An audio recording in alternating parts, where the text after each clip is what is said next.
Hey everyone. Welcome back for the third part of What If Naruto Was SS rank and leader of Dark Country. As always, huge thanks to all of my Patreons. Making these videos would be impossible without you guys' support, especially with all the restrictions YouTube places on my type of content. As always, the full story is already out over there for you guys along with about 30 other different stories you can enjoy. Also feel free to send me any messages over there if you have any questions or even if you just want to chat. Link to all of that will be in the description. Anyways, everyone, enjoy the video. Chapter 12. That's enough. Those words echoed through the air like a death bell, freezing all in their tracks and rooting them to the ground. Kakuzu felt a chill run through his entire body and his fingers twitched, still holding the face of a defiant Hogo Kunoichi he was about to kill with a well-placed water bullet to her forehead. Blue eyes shone brightly from directly behind him. Fast. The man thought as Naruto stood behind him, fully clad in his leader's cloak and his wide-brimmed hat. How did he get behind me? The man asked himself, frozen in place from the presence of death himself looming over his shoulder. The man's green eyes flicked back, catching as the masked assassin seemed to grow 5 feet taller and draped from head to toe in darkness, leaving only his chilling eyes to glimmer down at him, shaded with anger and madness. How didn't I sense him? His eyes darkened fractionally, then the corners turned up slightly as the blonde saw the scattered bodies around the waterfall ninja. Naruto whistled. Wow, you really are as strong as they say. The ghost chuckled darkly, rising higher and spreading his presence around the broken battlefield. The DC medics rushed about, unfeeling of the killer intent of their leader, as it wasn't directed at them, and hefted the injured back to the village. One brave medic approached Kakuzu and wrenched the gasping mole summoning Kunoichi out of his hand, giving the man a hateful glare and skittering back as the blue eyes of their leader briefly trained on her, warning her to leave. Kakuzu couldn't move. Kakuzu couldn't breathe. Ugh. He wheezed as an invisible stone settled in his throat and on his chest. Naruto laughed, his voice deeper and more demonic and his glowing blue yes radiating pleasure. His body radiated with killer intent, strong enough to dig Kakuzu's feet into the ground to his ankles. It takes a lot to beat my defense corp, and for that I applaud your determination. But, what I don't like. He placed a hand on Kakuzu's shoulder, a light, gentle hand, and the green-eyed ninja's knees immediately slammed into the ground. Is how you went about trying to get my attention. Kakuzu grit his teeth painfully and grunted. It worked, didn't it? Naruto's terrifying eyes closed as he smiled. It certainly did. Naruto's hand left Kakuzu's shoulder and the killer intent rushed back into Naruto's body. Thick black smoke flooded past Kakuzu and into the ghost, who was reducing to his normal size and normal clothing. I will give you one chance to get my bounty, Kakuzu. If you fail, I will not only kill you but I will have Waterfall's population. Whether you're acting on your own devices or not. All it took was one order. His ninjas would gladly do it. None of his allies were allied to Waterfall anyway. The man casually walked before the kneeling bounty hunter, removing his cloak and his hat and handing it to his assistant, Sueki. Try and flee and I will give chase. You should pray you have already killed yourself before I catch you. Ha, ha, you don't seem so tough. The green-eyed ninja grunted, staggering back to his feet. Naruto raised an eyebrow and hummed. Oh? I was the one that pushed Hashirama to the brink, he jabbed his chest proudly. That wasn't what I heard, Naruto said. I heard he hit you around and you ran away with your tail between your legs. Lies. Calm down, fighting me while you're so riled won't do you any good. Don't talk to me like that, I'm older than you. A new batch of Defense Corp ninjas sped out of the gates and assembled around them, creating a clean, wide circle. Age means nothing when you anger the wrong person, you're supposed to be smarter than that. Naruto tutted, talking like a teacher reprimanding a student. Sueki stood taller at that, keeping her hands out and holding her master's neatly folded robe and hat. Naruto didn't show an ounce of anger to Kakuzu, not compared to the blue-eyed harbinger of death that had been behind him, and for that Kakuzu was pissed. You're looking down on me. On the contrary, I expect a lot from you, Waterfall Shinobi. Naruto looked around with dull eyes at the DC ninjas that had formed the circle around them. You say you pushed Hashirama to the brink and I'm willing to give you the benefit of the doubt, only as long as you push me to the brink too. Easy. The man said and held up his fists in a fighting style, his gown and flak jacket warbled with activity. You'll be dead before you know it. I like your confidence. Sueki leaned into her teacher and whispered, eyeing Kakuzu warily. I smell 5 different hearts in him besides for his own, Each one is a different blood type. Is that so? The Jeong bloodline, Naruto mumbled. So, he's not likely to die after one hit? That's great. The vampire bowed and shuffled backwards into the circle. Kakuzu watched her attentively. I'll get her bounty too? One thing at a time, waterfall shinobi. You need to kill me first. Naruto waved off the question flippantly, and at the end of his sentence his tone took a small, dark dip and he glowered menacingly to the man across from me. Then, just like that, his eyes flicked back to genial. Now show me that strength you've been talking so much about. The waterfall ninja stared at Naruto, waiting for him to enter one fighting style so that he, Kakuzu, could read it and find holes, but his eyebrows shot up into his hairline when, after 10 seconds, Naruto still had his hands at his sides and was leaning back lazily, looking back at him with an intrigued look. Well? The greedy shinobi could see holes all over Naruto's form. All over him. He grinned under his mask and switched his fighting style to something stronger and faster, pushing his right fist forward, his left fist slightly back, his back slouched, his legs and shoulder width and bent. Interesting choice, falling meteor fist, I haven't seen that in years. Sueki eagerly jotted down his words as soon as she sealed his clothing and unsealed her jotter and pen.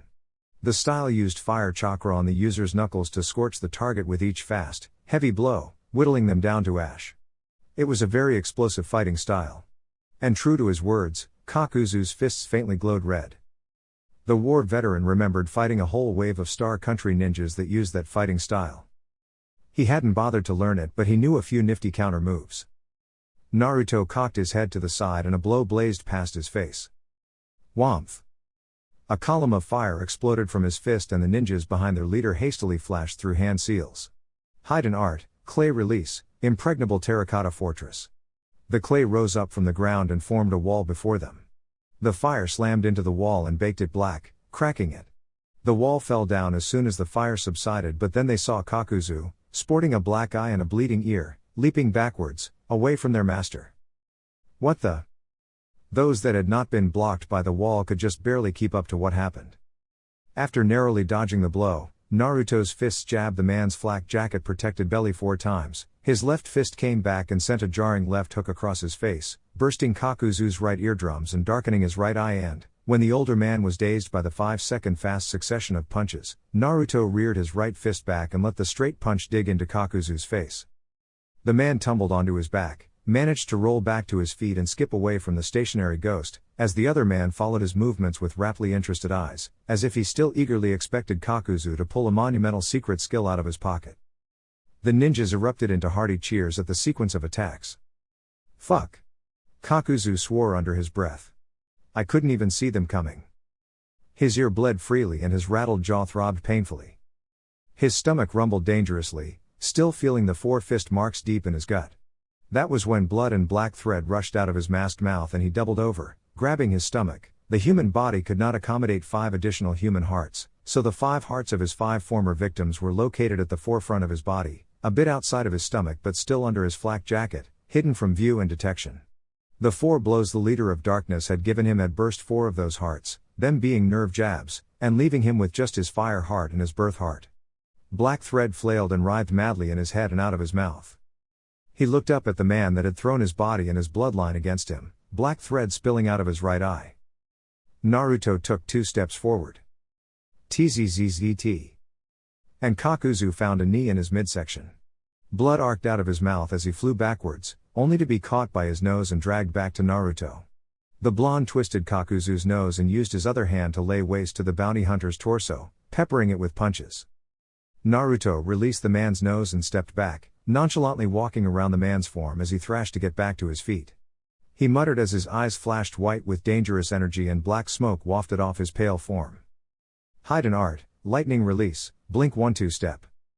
The black markings on his arms briefly hummed with life and his black painted nails ebbed with wispy smoke, barely even seen.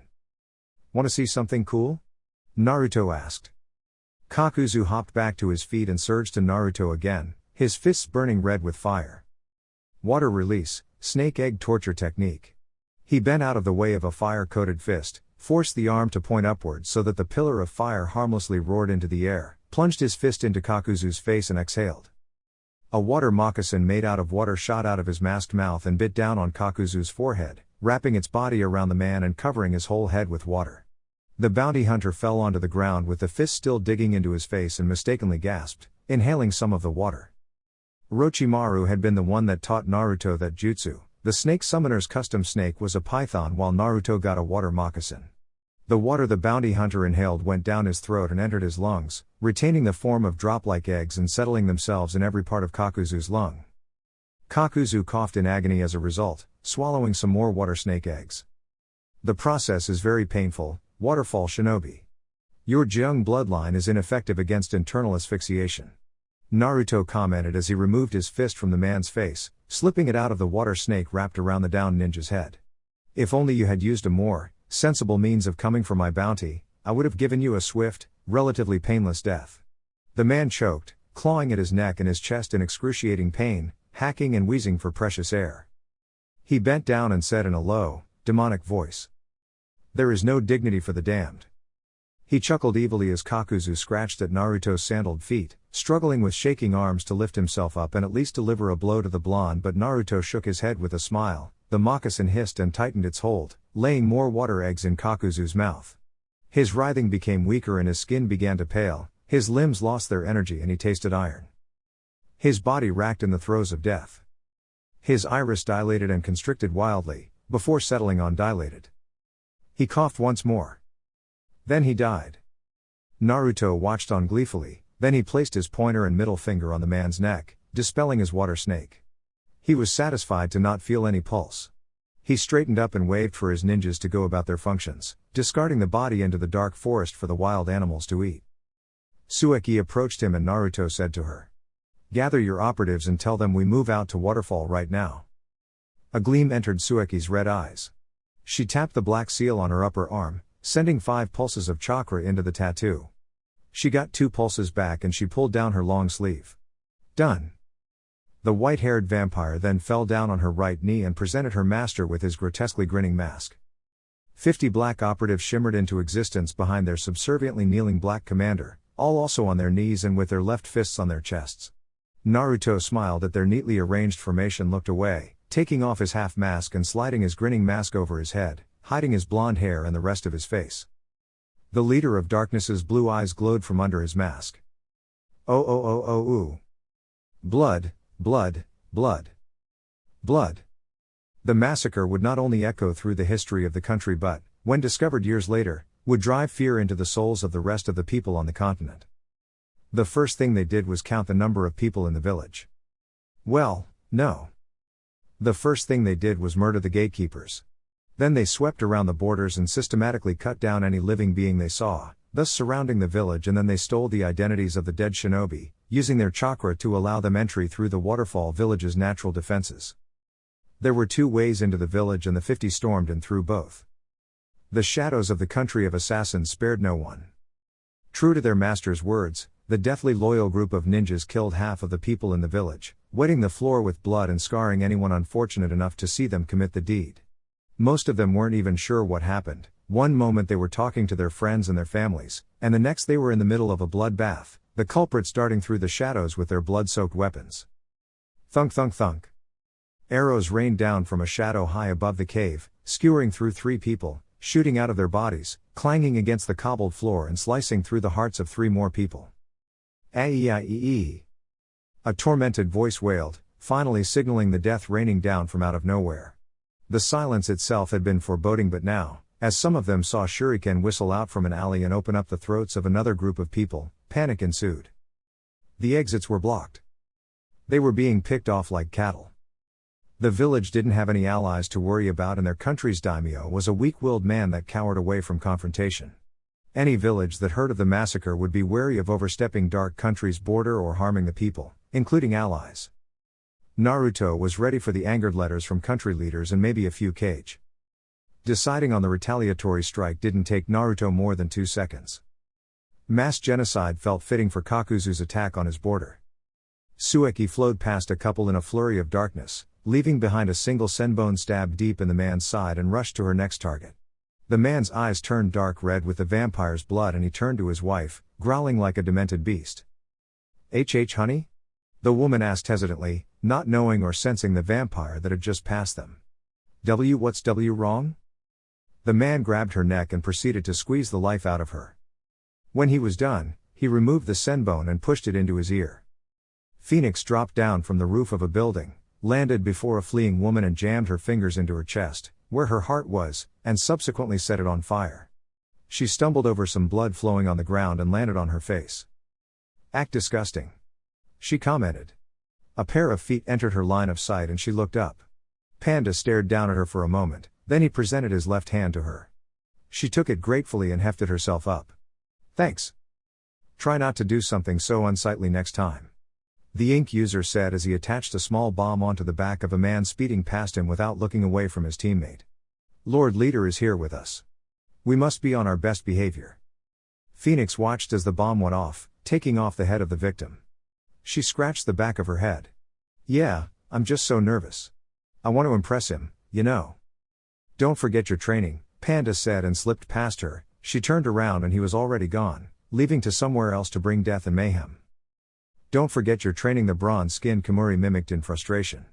Spoiled sport. She leapt up onto the roof and kept her ear out as her deputy captain counted down how many people needed to be killed as they were being killed. She spotted her leader walking out of the office building of the waterfall village. The masked man's fingers were threaded through the hair of the waterfall leader's thin hair. The man's decapitated head was twisted in agony as the master of Dark Country easily walked away from the blood-soaked building, where the people inside had all been mercilessly killed.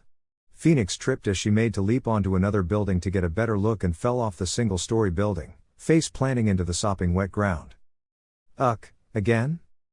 Naruto stood on a crate in the town square and scratched the chin of his mask. Some of his ninjas were milling around him in silently warbling mass of darkness, their clothes meshing with each other in the dim light cast by the recent massacre. Gather round. Gather round, Wasp yelled from his place atop a building, perched and looking down with rapture at his leader.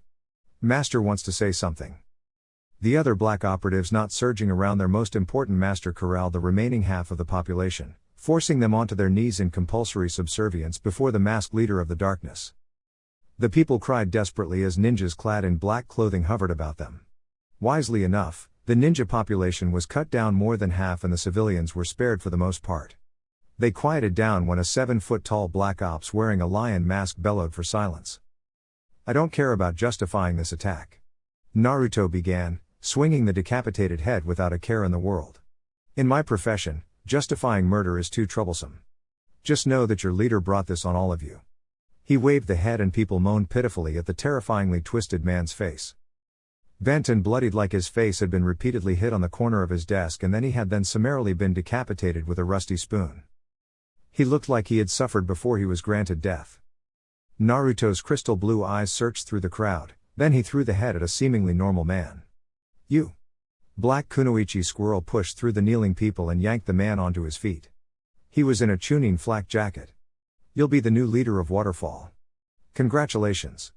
The ninja's knees knocked against each other as Squirrel shoved the head of the former leader into his arms and banged him back down onto his knees. Quite the promotion, right guys? He was met with silence. Lion snarled and they all bobbed their heads. There we go, Naruto said as laughter glittered in his cerulean eyes. Now, I don't want any of you retaliating, okay? Or else we'll come back and finish the job. He lifted his arms and shrugged airily. This is the price you all pay for your leader's stupidity. He hopped off the crate and the black operatives around him dropped onto their knees, bowing their heads. They made a path for him as he made his way to the front entrance to the village. Some followed after him in billows of darkness and speed, hopping and jumping ahead of him to ensure no one from outside was dumb enough to attack. It was funny because there was no one outside.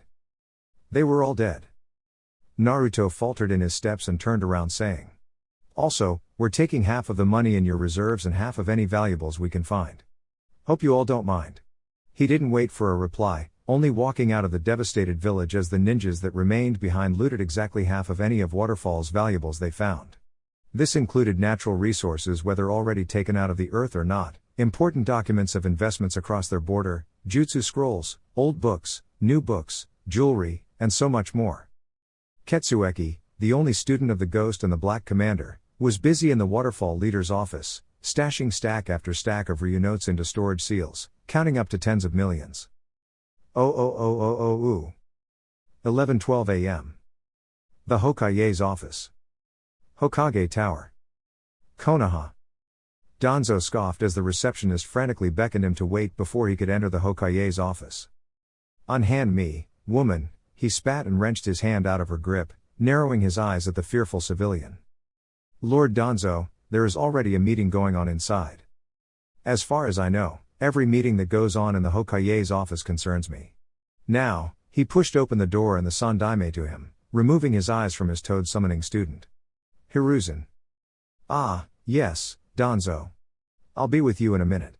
The man replied the frosty greeting, and the crippled war hawk shuffled into the office, making sure to close the door after him and taking a seat before the desk, next to Jiraiya. I meant in the... You are the one that summoned me here, Hiruzen, Danzo said down to his old rival. I was busy with my duties. Of course. The third said in a hard voice, restraining his frustration. He returned his attention to his white-haired student. You were saying? It's only a matter of time before darkness finds out about him, Hiruzen-sensei.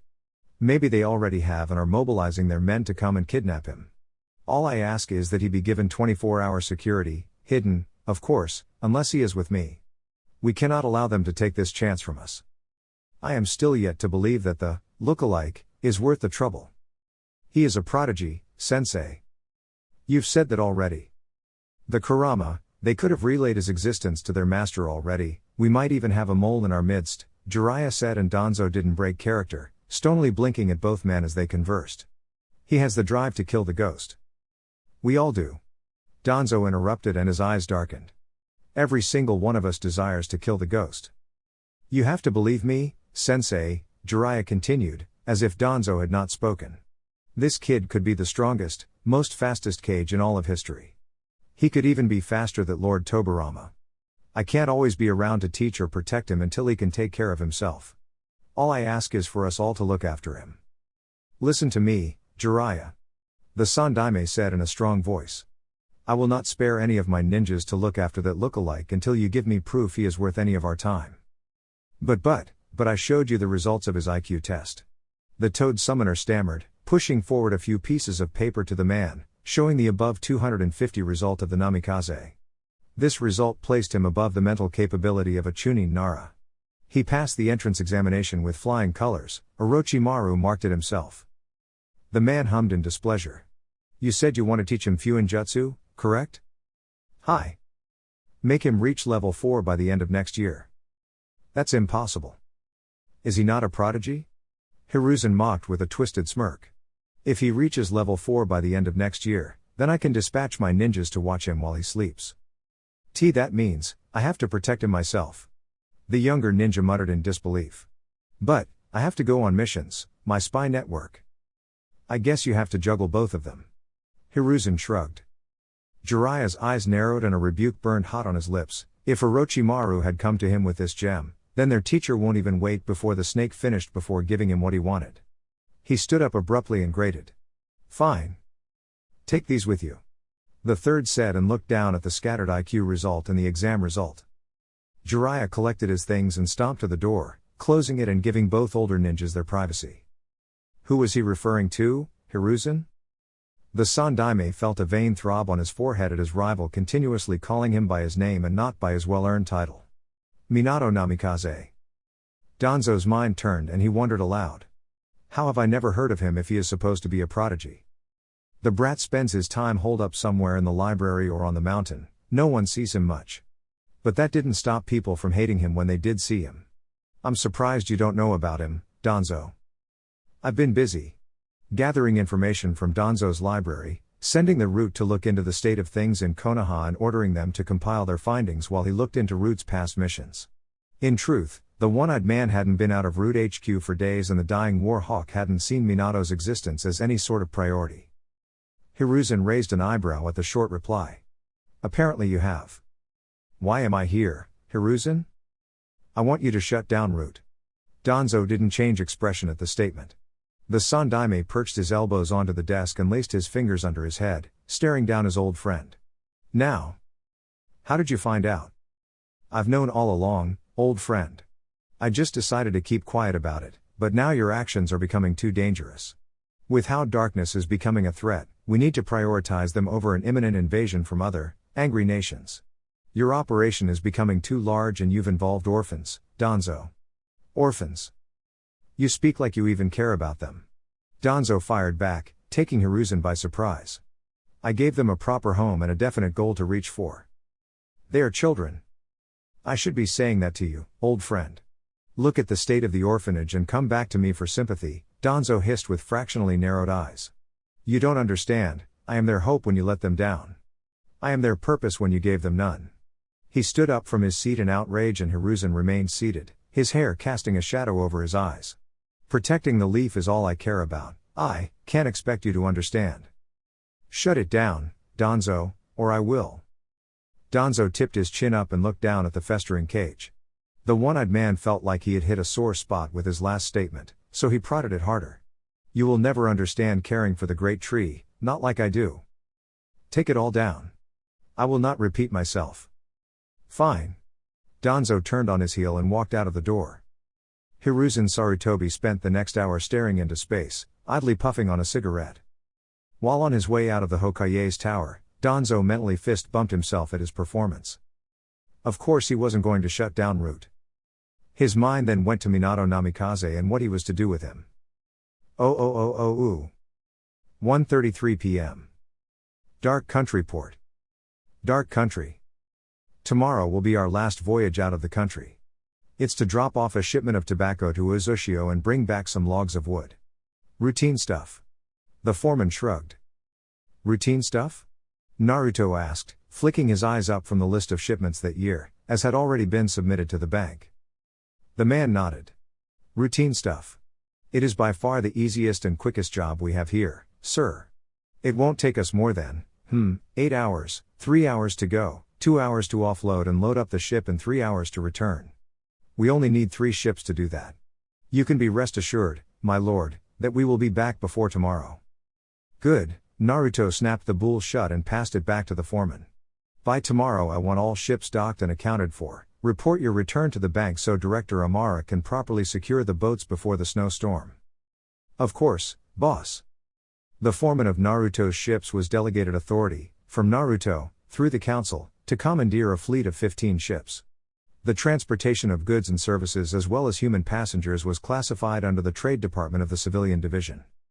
Naruto got up, the foreman hurriedly got up as well, and left the office, trudging down the planks and landing on the dock. The duo had to rush home and take a quick shower to wash off the stink of blood from their bodies. Naruto's plan for that day was to compress a whole week of winter preparation duties into one day so that his week would be more open, giving him the chance to properly acquaint Kushina into darkness.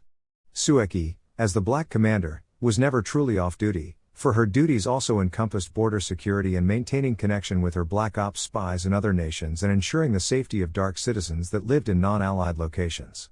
Not to say that she had enough ninjas to keep a constant watch on them, but they were tasked to check up on them from time to time, albeit in secret. Dark Country Retirement Home. Western Region. Dark Country. Please, sir, you don't have to stand, Naruto insisted, taking a seat next to the 115-year-old man that had wanted to stagger to his feet and salute his leader. The dark leader smiled at the man, who squinted hard to get a good look at the younger man's face. How have you been? Well. The man coughed and shakily wiped his bottom lip with the back of his hand. It's getting cold, I'm doing fine. I'm glad to hear that. My grandnephew was here a few minutes ago, you missed him. Don't worry about him, I'm here to see you, Naruto said, lightly patting the back of the man's hand, saying to the other elders in the retirement home. I'm here to see all of you. Make sure this winter won't be too hard, you know. Isn't he a sweetheart? A woman in her late 90s, seated at another table, cooed. Easy there, Rin. Another lady seated on the same table said, slyly sending a look to their sweat-dropping leader and his student. He already has a sweetheart. I know, the first woman waved off, scoffing and looking down at their game of cards. Don't they look cute? I just want to squish their cute little cheeks. A dark-skinned lady on the other side of the woman called with a wide grin. The old men burst out into laughs and some of the uniformed attendants chuckled under their breath. Naruto rolled his eyes. I'll have you know that Sue is the only one bringing cute to the table. The retired war veterans and retired civilians burst into deep belly laughs, even the over 100-year-old man seated next to Naruto. Naruto motioned to his half-masked face and said. Nothing about this is cute. An 80-something-year-old man, ex-jounin from the Suzumabachi clan, from what Naruto could guess, grabbed Sueki, who had been silently trying to contain her blush, by her wrist and said. Look at her. She's all red. The almost emotionless vampire decided to play along with the recreational room full of elders, clapping her free hand to her cheek and attempting to hide her face. Naruto gestured to her with a larger-than-life smile at the corner of his eyes. See? Isn't that adorable? But you two are so skinny. A man of a 90-something years old shouted. He was a heavy-set civilian from the Pansa Senshi clan. Stay a while so we can fatten you up. Here, here. A whole section of the room cheered. They were awfully energetic for old people, Naruto thought with a laugh. My great-grandson is going to have a barbecue to celebrate New Year soon, you can come and eat real food. Another Panther clan member shouted. Oh ho ho ho, I'll definitely go. Naruto promised. He stood up and some of them collectively groaned. I'll find time and visit again. This is the most fun I've had in months, kid. These old farts don't know how to liven things up.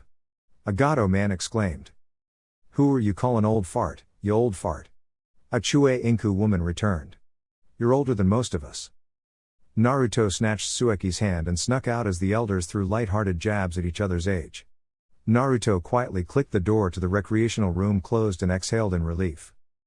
One of the attendants approached them with an apologetic smile. They're only happy you came to see them, Lord Naruto. Oh no, I'd be worried if they didn't joke around. Naruto waved off the apology. He looked at the male attendant with a slight smile. The man was in the light blue short uniform of the retirement house attendant, white trainers, and he had on a pair of thin, circular medicated glasses. He had a head of smooth, gelled down dark brown hair and murky brown eyes.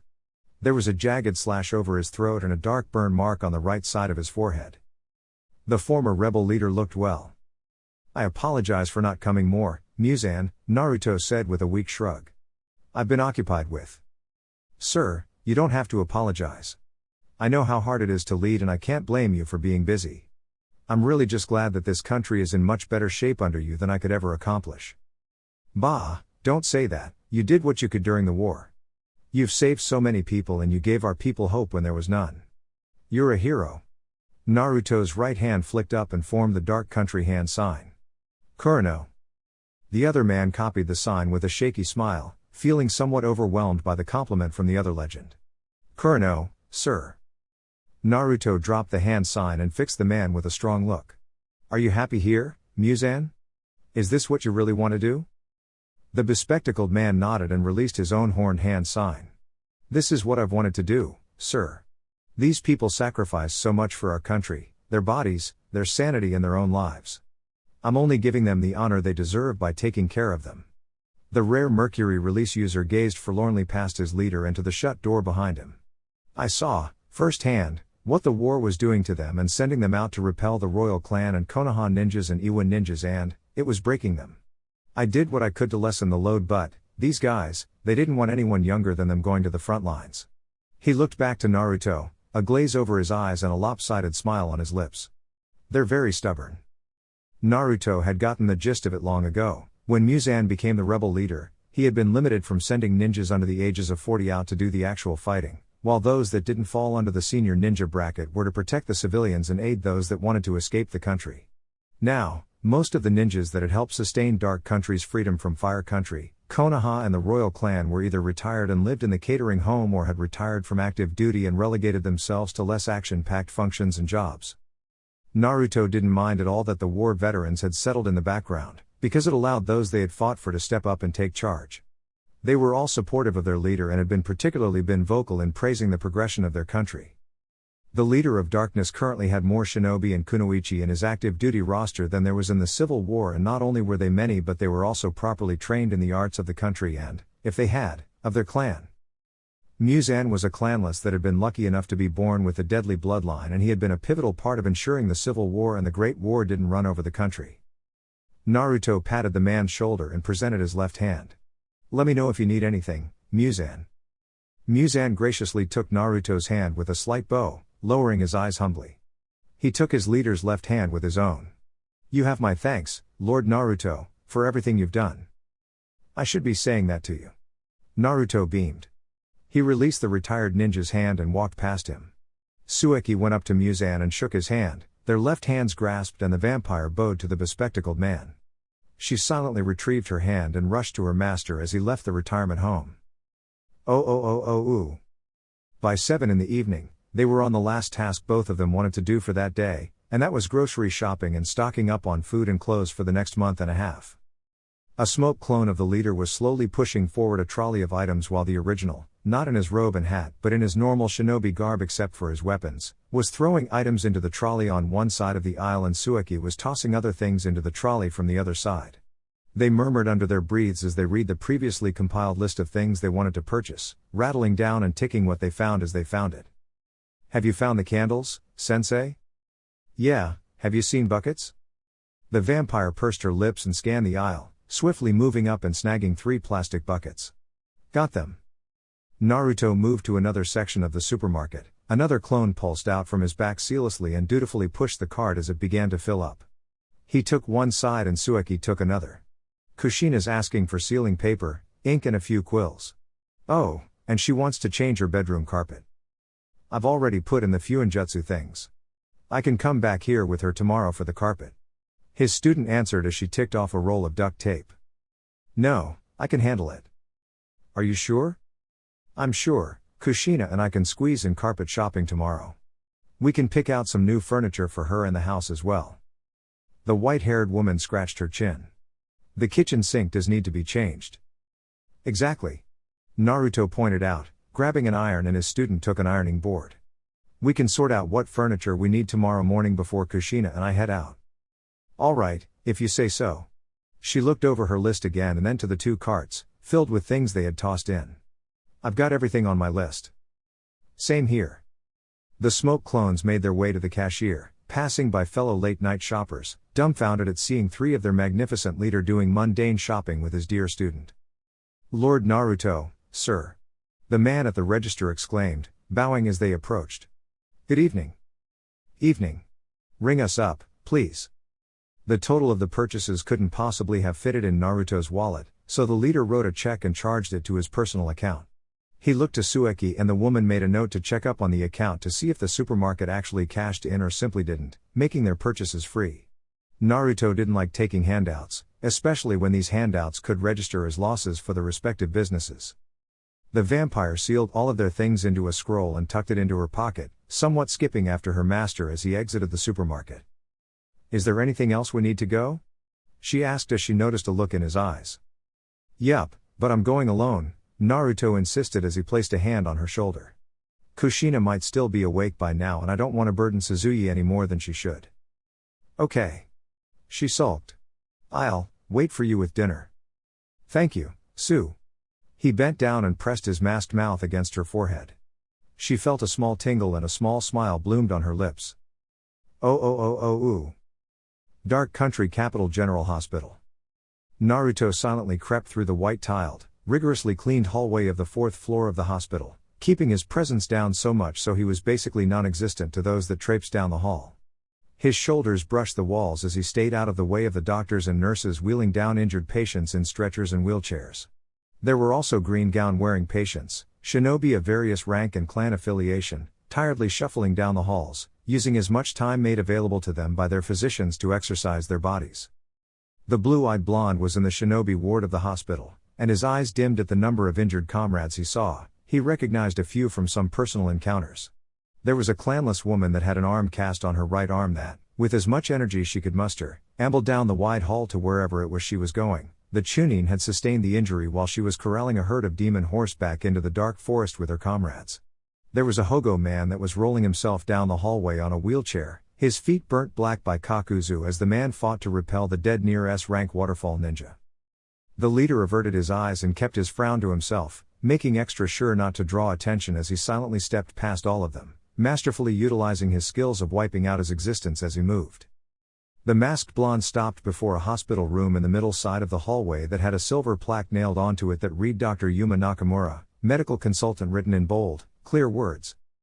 Naruto lifted his right fist and paused, his eyebrows lowered as he thought long and hard if he really wanted to do this. He flexed his finger and steeled his gaze. Knock knock knock. He pushed open the door as he heard the muffled call from the other side of the door.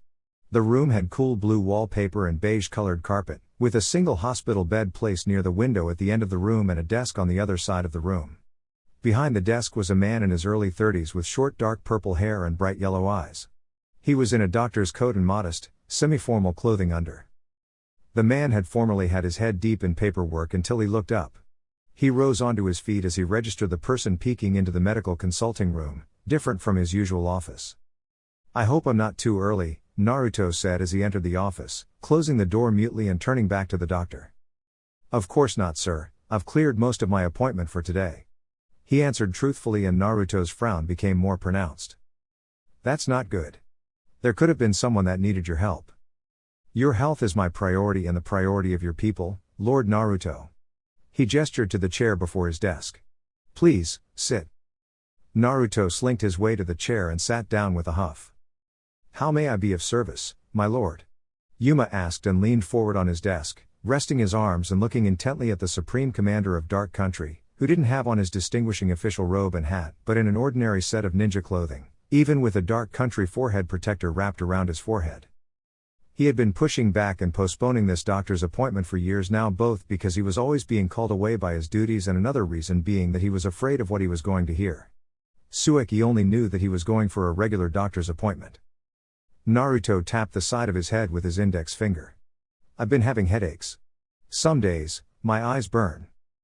Yuma's forehead crinkled. "For how long has this been happening?" "Some years now." Yuma raised an eyebrow, not too amused by how flippantly Naruto treated his health. "Since after Hanzo, maybe 7, 8 years ago. I think?" Yuma shifted to what Naruto had done for the throbbing first. "Have you met anyone concerning the headache and eye pain?" "I met Orochimaru after an old friend of mine killed Hanzo." Yuma lifted an eyebrow. As far as he knew, his leader had done much more than anyone else in killing the former Amikage, so any subsequent death should be attributed to Naruto and not anyone else. He put his mind back on track as Naruto went on. "But it was because of this," he flashed his grinning maw and replaced his mask back onto his face. Back then, Naruto still strongly hated Konoha, but he had set aside his hate to find out just what was going on with his body. "I didn't tell him about anything else and I didn't let him take samples. I asked if this," he pointed his masked face, "had anything to do with my bloodlines." "And he didn't know?" Yuma wasn't fazed in the least by the nightmare that Naruto had flashed him. "He said it might have to do with my lightning release bloodline." Naruto shrugged. "He wanted samples to study, I didn't give him." "Where exactly in your head does it hurt?" "Back of my head." "And you said your eyes burn?" "Some days." Naruto reminded him. "They haven't burned for, 6 months or so. When they do, my vision gets really blurry." "Do you drink alcohol?" "Not for 7 years." "Do you smoke or have you ever smoked?" "No, never." "Have you ever taken hallucinogenic, recreational or performance-enhancing drugs?" "Nope." "I won't judge." "Ha, I've never taken any of those kinds of drugs." "What about medicated drugs?" "I remember taking cough syrup for a sore throat when I was still learning from Orochimaru." The man had simply given Naruto and left it in his hands to be used at his own discretion. A bit reckless on Orochimaru's part, but the man wasn't one to care for anyone. Technically not medicated, but the guy is a scientist. "Would it be fine with you if I run a test on you?" Yuma still had some questions. He waved to the hospital bed by the window and Naruto looked at him, his eyes somewhat alarmed. "I thought you'd prescribe me some painkillers." "I will do no such thing as play with my lord's health," Yuma said in a strong voice, waving to the bed again. "Now, please, take a seat there." Naruto's shoulders slumped and he begrudgingly listened to the clanless medical expert, walking to the bed and sitting down. Yuma got up from his desk and, picking a pair of plastic gloves, he stashed them into his doctor's coat and made his way to Naruto. "This is merely a routine sweep of your system." Yuma's hands flipped through several hand seals. "Medical ninjutsu, full body system check." His hands glowed with green chakra and he slowly held each hand over Naruto's ears, hovering his hands over the blonde's face and moving downwards. He stopped at Naruto's sides and his hands flickered off. He took out a small notepad and wrote inside it with a pencil. Naruto's eyes raptly looked at the man and tried to peer into the pad. "What does that mean?" Yuma ignored the almost panicked question. He took off Naruto's forehead protector and handed it to the leader. Now, I'm going to scan your head. His hands flowed through a different set of seals and he placed his right palm on Naruto's forehead, holding his left hand to the side of Naruto's head. He hummed with a small frown, shifted the hand on Naruto's forehead to the side and replaced it with his left hand, then soon after moving his right hand to the back of Naruto's head. The medical jutsu flicked off again and the doctor wrote in the pad. Is something wrong? Naruto hadn't particularly been interested in medical ninjutsu, or patient enough to learn it, though he did know basic first aid and he could keep a person alive for some time until professional help arrived. He was completely in the dark with what was happening. Yuma? Describe the pain at the back of your head, Lord Naruto. Throbbing. I see. His next question then threw Naruto off. I heard from a friend that you used a jutsu unique only to you when you fought Hanzo. Yes. What was the name? Silent Night. Can you tell me about it? This would be strictly confidential, right? I swear on my life and on my family's lives that I will not tell another soul of this meeting or of Silent Night. Naruto fixed the man with a long, hard look. Then he told the good doctor about his ultimate ninja technique. Yuma couldn't have looked any surprised. He inclined his head and muttered. Truly magnificent, my lord. To be able to do that is awe-inspiring. It solidified his view of Naruto, who now stood at the pinnacle of ninja capabilities. Naruto could perform the jutsu better now, seeing as he was older and wiser. Compared to when he was 17 and now that he was 24, his ultimate technique dwarfed anything his younger version could ever do. I've only done it once. Did you know the risks? My friends were in trouble, I couldn't care less about the risks. Before, Naruto had only come up with the ultimate technique in theory. He was at least smart enough not to play with the power and speed Silent Night gave him. Does it have to do with my headaches? Hi, for your face and skin as well. Naruto's eyes furrowed at the quick addition. Your face, burnt off. Naruto rubbed his eyes and groaned. I thought so. The good news is that Silent Night isn't killing you, your body is in great shape and your organs are functioning properly. Your skin cells, however, are not healing or replicating as quickly as they are supposed to. This doesn't mean your skin is falling off or you're going to bruise easily, and it certainly won't hinder your daily activities. It just means that you will have to be extra careful not to give yourself chakra-based injuries. From what I could detect, you've had it for years and you've done well in maintaining your skin condition. Naruto exhaled in relief, feeling somehow undecided on how to feel about being told he more or less had a non-transmittable skin condition. There wasn't any discoloration on his paper pale skin and the doctor didn't anticipate any major change until much later in Naruto's life. But if you use it again, one of three things might happen. He lifted one finger. Your brain will shut down once you deactivate Silent Night, meaning Naruto would be irreversibly brain dead but still very much alive. Another finger joined the first. All the skin on your body will burn off, a third finger went up. Or you'll die. I haven't had any reason to use it in years. Because, and Naruto didn't want to seem cocky by saying this, he was ridiculously powerful without using Silent Night. That's good to hear, sir. He went to the drug cabinet and retrieved a small container of pills. He walked back to his leader and gave it to him. This should ease up the headaches. It should also help deal with your eye pains, but if they persist then, I might have to prescribe you glasses. I have to ask you for a blood and chakra sample so that we can come up with a lasting cure for your headaches and your eyes. He saw Naruto's eyes narrow. Our laboratory is very reliable. It's not that I don't trust you or your laboratory. I only want this meeting to be kept a secret. The very last thing he wanted was for any one of his people worrying about him or his health. They were already treating him delicately, going about him and doing things for him that he could definitely do by himself. If they discovered his headache, then that pampering and care for him would multiply by 100. You'll be using an alias. No one will find out. He pointed to the container and said, take them once a day in the morning, and if you ever feel your headache again, then come back here and I'll give you something stronger. And again, if you still feel your eyes burn even after taking this drug, then I will have to prescribe you glasses until we find a lasting cure. I'd also prefer it if you came by for a checkup at least once a week. I understand. Naruto held out his right arm and the man drew out blood from his arm. The leader placed his pointer and middle finger on a small scroll and pushed his chakra into it, filling it halfway. The chakra storage seal blackened slightly and Naruto looked to the man, remembering how dangerous his lightning and water affinity chakra was to anyone but him. My chakra is very volatile. I'll be very careful. No one that could use Silent Night should ever have normal chakra in the first place. I'll keep you updated. Thanks for this, Yuma, Naruto said with a smile, hopping off the bed. It's an honor to help in any way I can. Yuma bowed. My sister tells me that Kushina Uzumaki was sorted into her class for next year. Class 1B. Yeah, she's been pestering her mother for a while now. Yuma's twin sister, Yumi Nakamura, was a teacher in the Ninja Academy. She also says that Kushina has an affinity for Fuinjutsu and Kenjutsu. Like most Uzumaki, Naruto said and moved to the door. She's got potential to be a monster on the field. Yuma and Yumi had an older brother that was an active Jounin sensei in the Dark Country roster, who was charged to teach Suzui Uzumaki's Team 20. The Nakamura siblings were fairly established in the country and their parents had opened a hair salon in the southern region, where there was still an abundance of completed though unused buildings and open land, similar to the free-ranging space in the other regions plus the capital. Yuma nodded, dropping the scroll and the blood sample onto the desk. Let's hope, sir. Naruto left the hospital as soundlessly as he had entered. Chapter 13. It was another average morning in the leader's household.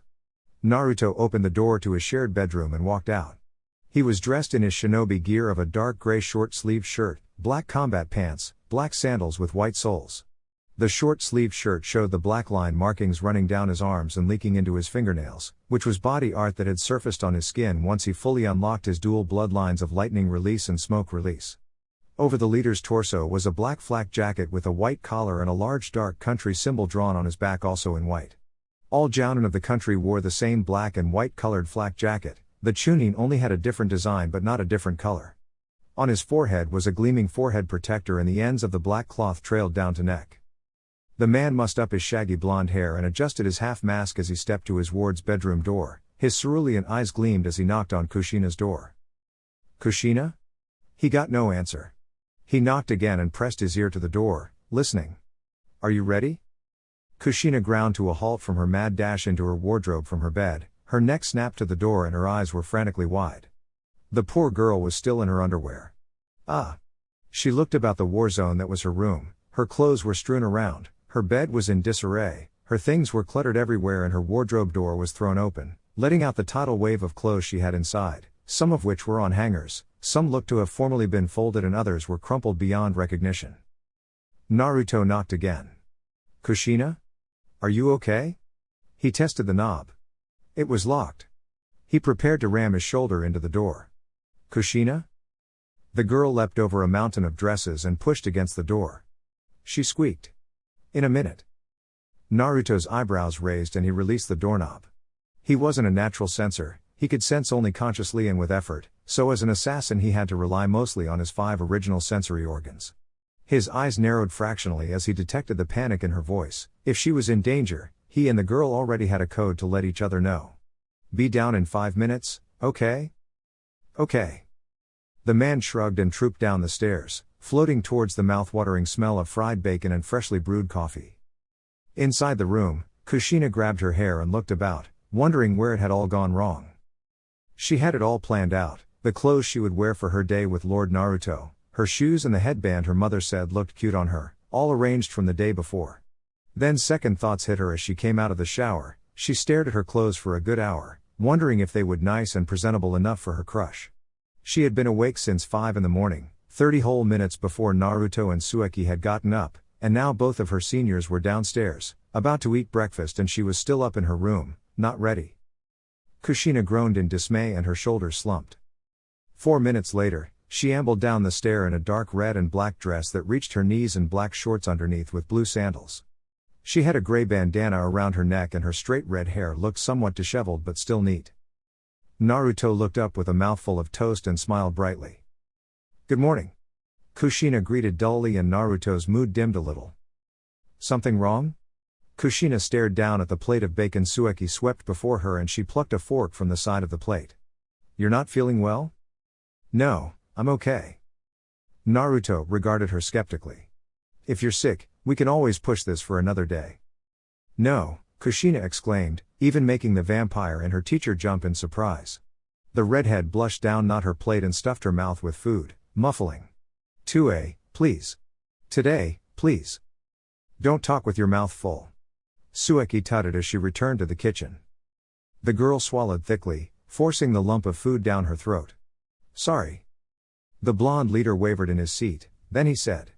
Well, today is gonna be really great, we've got a lot of places to check out.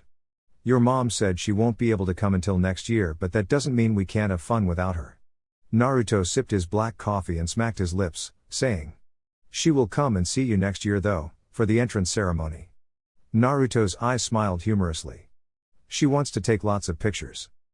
Cool. The girl mumbled into her plate, hiding her excitement. But Naruto saw it and he hummed out a pleased smile. Tsueki only ate 2 pieces of toast and drank her lemon tea before she dropped the dishes into the sink. Those Iwa ninjas are getting braver. Her red eyes flicked to the child on the other end of the table and she said in quiet voice. I'm going to kill some. Technically, prodding at their border by foreign, unallied shinobi settlements for surveillance purposes and supposedly not to cause harm fell under the authority of the Defense Corps, and until the threat became too violent to contain would the black come into support, mainly by infiltrating the threatening village and making a statement for the head of said village to command their forces away from dark territory. Naruto's eyebrows quirked at her statement, because the prodding of Iwa ninjas hadn't resulted in injury or the loss of lives of either their ninjas or their civilians, hence no need to bring in the big guns, per se. Killing unallied ninjas skimming their borders was only an extreme command that Naruto alone could make, and he had made that command after the Tsuchikage had sent back his warning letter to keep the hell away from his border or face hell without so much as a reply. Director Makoto, of the Northern Regions Defense Corporation, wants my men to send the message over to the Tsuchikage. DC operatives were to remain within the country unless they had no other option but to leave, and the mission was too delicate to give an average Jounin squad. Black left no room for chance and thus they scarcely, if ever, fell short during such a mission. Naruto checked Kushina and the girl was too busy scarfing down her bacon to pay attention to them. Give me that Tsuchikage's reply tomorrow. That man was taking Naruto and his country for a bunch of cowards. A simple message to leave his borders was ignored and sent back without comment, an unsaid way of disregarding the authority of the leader of another nation. Kumo, of all places, had kept just outside of their borders, watching them, but had made not so much as a move on them. The Raikage had responded that if Darkness made the wrong move against his village then he would trample them. Naruto honestly didn't expect that kind of respect from the hot-blooded Raikage, but he reciprocated by having all his ninjas keep away from the Kumo ninja while at the same time ensuring they didn't break their end of the unofficial non-aggression agreement. This respect had nothing to do with their villages but between both men. Naruto had once battled the Raikage before, somewhere in Lightning Country, and the end result of this earth-rattling brawl was the man withdrawing his ninjas from Ame and coercing the Tsuchikage to take his men out as well. That was a story for another day. Iwa needed more than a warning letter, it seemed. Have fun. Naruto beamed at his student and the woman's eyes sparkled at his approval. All right. She planted a gentle kiss on his cheek and moved to the door. I'll be back to do the dishes. No, just enjoy yourself, Naruto said and pinched Tsueki's pale cheeks with a laugh. The bashful vampire slapped his hand away from her face and fixed on her plain red half-mask. I'll be going now. Naruto bobbed his head, about to go back to his breakfast, then he noticed Kushina's glare following his student and he called her attention. Hey, Sue. The woman's head peeked back into the dining room. Yeah? I think Kushina wants a kiss on the cheek too. Kushina spat out her hot chocolate. Tsueki rolled her eyes and entered the room again, kissing Kushina's cheek as well. Have fun today. The girl turned an unrecognizable shade of red and Naruto guffawed. Oh. 5 minutes after the black commander left the house, Naruto and Kushina exited. The man turned and locked the door, leading the girl through their humble front yard garden and out of the short, black wrought iron fence. Naruto didn't have any official leader business to attend to, which was why he wasn't in the white and black leader's robe and hat, but that didn't mean he didn't have anything he wanted to do that day. Taking Kushina with him on those unofficial matters wouldn't stop or hinder him in any way. He proceeded to walk up the street and Kushina walked behind him. The masked man looked behind him and decided to teach the girl something. It was a topic any child that intended to attend the country's school needed to have. Parents and guardians were supposed to impart this knowledge, preferably orally and not written, and thus pass the torch to the future. Naruto ushered the girl to his side and his right hand flicked up. Kurano. As he spoke, telling her of the founding of the country and the plight it had to go through, the hellish flames that had formed them, he saw a fire grow in the girl's purple eyes. Kurano is the pride of dark country, Naruto said, watching as the girl looked at her own hands as she held the horned sign. It is our unity. It is our stubbornness. It is our shared past and outshared future. He stopped at the end of the road and the girl looked up at him, her eyes hard and charged. There would be no darkness without Kurano and there would be no Kurano without darkness. Lord Yin Yang did not travel anywhere else before or after darkness, so not too many people know him. Kurano though is not his legacy but our legacy. The dark legacy. The tall man looked down at the girl with a straight face, watching her flex her horn-fingered sign, still staring up at him. Kurano is also a promise, kid. His eyes quirked up invisibly. A promise that no matter how bad things get and no matter how bad things will get, you, me, all of us, he motioned around him, and a few people stopped to listen. We'll make it out stronger than ever. He jabbed his chest with his free hand. And if there is ever a time you feel lost and there is no hope left in your heart, Kurano will give you hope and it will give you strength. The people held up their own Kurano as they listened to their leader. The girl looked around in awe, amazed by how much people believed in the power of Kurano. They beamed at her. Uzumaki, Kiri, Sunna, river born in the country. Do you feel it? Naruto asked. Kushina's head lowered as she felt her chest heat up. Her purple eyes glazed over as she looked at her own Kurano. Hi, she whispered. How do you feel? She looked up at Naruto and the man's eyes glowed as he saw the small fire that had been in her eyes had turned into a raging bonfire. I feel great. He poked her forehead. That feeling, the burning in your heart and the storm in your gut, that feeling, is what it feels like to belong in darkness. Uzushiogakure was made up entirely of a clan but this feeling was different. Dark Country was made up of 7 clans and clanless and this form of unity had never been seen in any other place. Dark Country haven't had any major spats since before the Civil War and it was during the war that Kurano started being used. Naruto fixed the girl with a look, silent for a good minute as she looked back at him with a fiery gaze, and then he said, dispersing the crowd and leading her towards the northwest border entrance, some miles outside of the capital. Your mother wanted me to take you up as my student, Naruto said, even though Tamaki Uzumaki, Kushina's mother, had pleaded for the blonde leader to personally teach her child while she was in the academy and even after. She had done so in person after the burial of her father and Naruto hadn't yet given her a reply. Kushina didn't need to know that Tamaki had begged him, the woman had said that it had been her little girl's dream since she first heard of Naruto. That or marrying him. Tamaki didn't know anyone else that could bring out the latent potential in her daughter, for she wasn't a ninja and her father had passed before Kushina could reach the age he could actively teach her. The ghost shrugged airily, without a care in the world. But quite frankly, I don't think you're worth my time. He saw her heart break and how her whole expression fell to the ground. The man scratched his chin and hummed, expertly ignoring the girl's depression. You know what? She looked up, hopeful. I'll throw one question at you and if you get it right, then I'll take you up as my second student. Her head blurred as she nodded. Why do you want to be my student? Her response was immediate. Because I. Naruto placed his index finger on her mouth, shushing her. No. Already predicting her fangirlish answer. I want you to think really hard about it, and tell me at the end of the day. He removed his finger. Understand? Hi. She had till the end of the day to come up with a good reason for Naruto to teach her. Ooh. Somewhere in the Forbidden Forest. Kanahagakure no Sato. A set of beakers shattered against the stone wall loudly, making the men and women locked in small cages cringe away in fear, huddling within themselves and ensuring they didn't make eye contact with the irate kidnapper.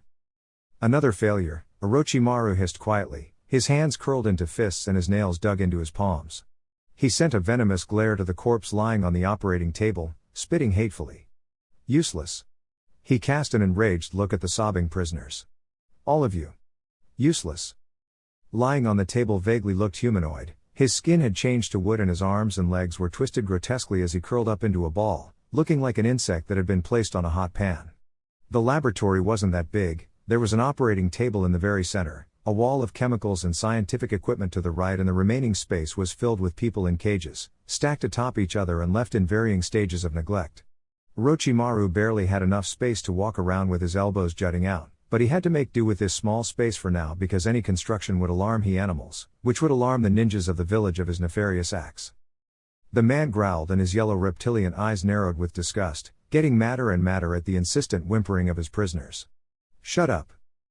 He grabbed the corpse on the table and chucked it straight out of the window right of his chemical wall, leaving it to the elements and the gradually ravenous animals of the forest. It might be because of him that the animals were getting more and more feral. He had been performing human experiments since the end of the Second War, testing how far he could get to immortality, and the resulting failures were discarded for the animals to do with as they see fit, which mostly meant they ate the chemical-ridden corpses and lapped up the liquid chemical waste he also threw out without much thought. The man pinched the bridge of his nose and ground his teeth, struggling to center himself. I said. He looked up and white scales crept up his neck and speckled around his cheeks, under his eyes. Shut up. The prisoners clamped their mouths shut and covered their mouths with their hands, crying in silence as their captor paced around his table to this wall of chemicals, stepping to the window. There was a small table there with instruments littered about. He reached for a pencil and scribbled onto an open pad of paper, would cell replication, fail. He had an abundance of Hashirama cells, but the cells couldn't replicate if he placed them within himself. Only Hashirama could replicate his own cells, basically making him immortal though long dead now, and if he did inject himself with Hashirama cells without finding a way to activate the replication abilities, then it would remain stagnant and useless. The man's eyes flicked to a file seated on a tripod over a Bunsen burner. Inside was a golden liquid that sparkled in the sparse lighting of the illegal laboratory. He wasn't deceived by the bright-looking liquid. It was dangerously poisonous. This was Mito Uzumaki's chakra in super condensed down to liquid form, not made impure by the Kyuubi's tainted chakra. This was Orochimaru's masterwork, the continent's first ever liquid chakra.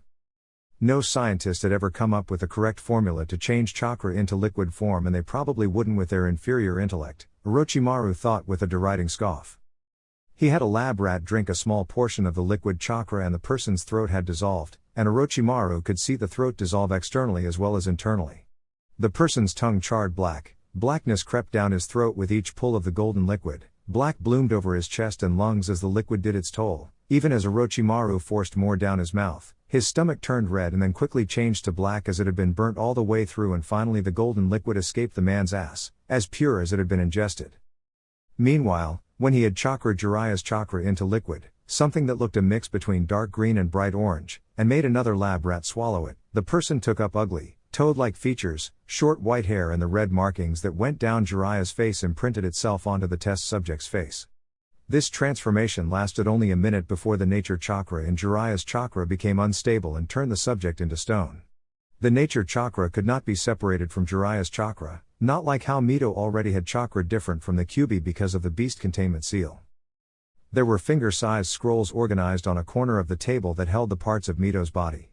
Orochimaru only really needed her chakra so that he could bring out the regenerative abilities of her chakra and make it so that he could use it on himself. Her parts were just in case he needed her DNA. In some other small scrolls was the DNA of Mito's late husband. So far, he had been unable to extract the regenerative capabilities of Mito's Uzumaki chakra. The man tapped the side of his head and looked down at the biological breakdown of Mito's liquid chakra he had written down on paper. It looked like the elixir of life, but there was one component that made the chakra truly dangerous to anyone other than Mito and probably clan mates, and this was that it was too packed together in a jumbled cluster, though the liquid itself remained smooth and light like orange juice. For example, the liquid chakra was too strong.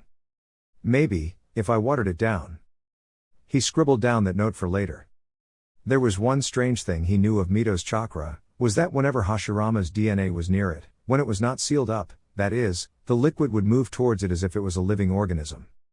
Orochimaru could not get his hands on the late Shodime's chakra, and it was impossible to extract chakra out of dead tissue, especially not with how long ago the tissue had been dead. Merge, Mito and Hashirama DNA.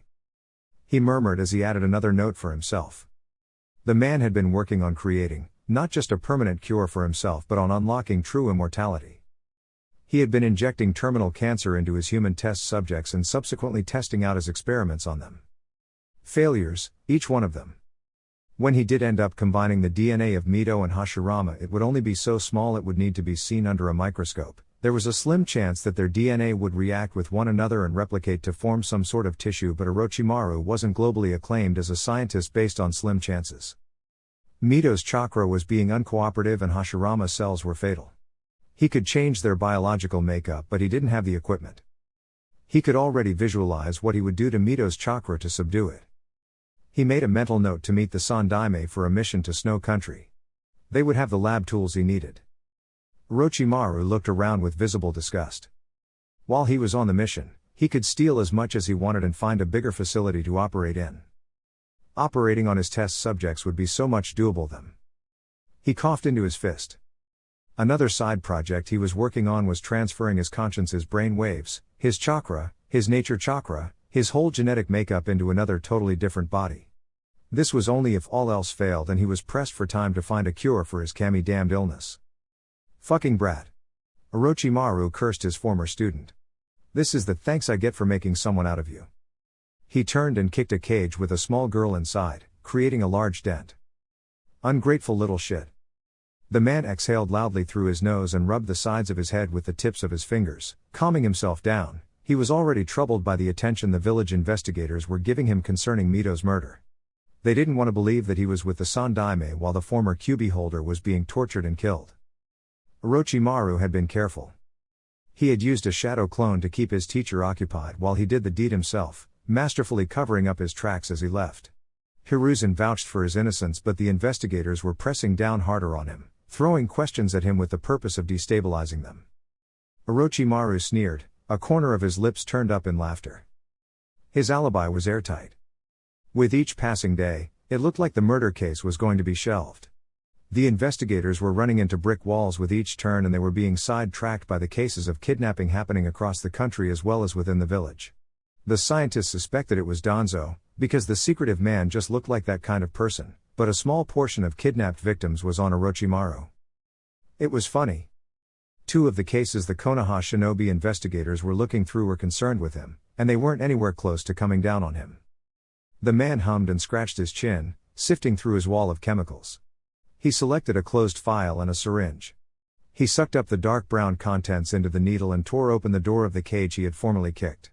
He grabbed the girl by her hair and hefted her out, immediately stabbing the needle into her neck and injecting the terminal stomach cancer he had previously selected into her system. Any struggling stopped as the girl howled with pain. Ooh. He strapped her down onto the table and a smile tickled along his lips. No better way to relieve stress, he thought with a chuckle as he savored the child's agony. Ooh. The Sunna farm. Half a kilometer from Dark Country's western border. Sunagakure no Sato. Wind Country. Kushina tugged on Naruto's pants leg as she beheld the amazingly large farm. Lord Naruto. You can call me uncle for now, Naruto said as he kept his eyes on the rows and rows of sprouting crops. Farmers attended to the crops here and there were even small crowds of Sunna citizens learning from Gato clan members and Dark Country civilian farmers on how best to grow particular crops.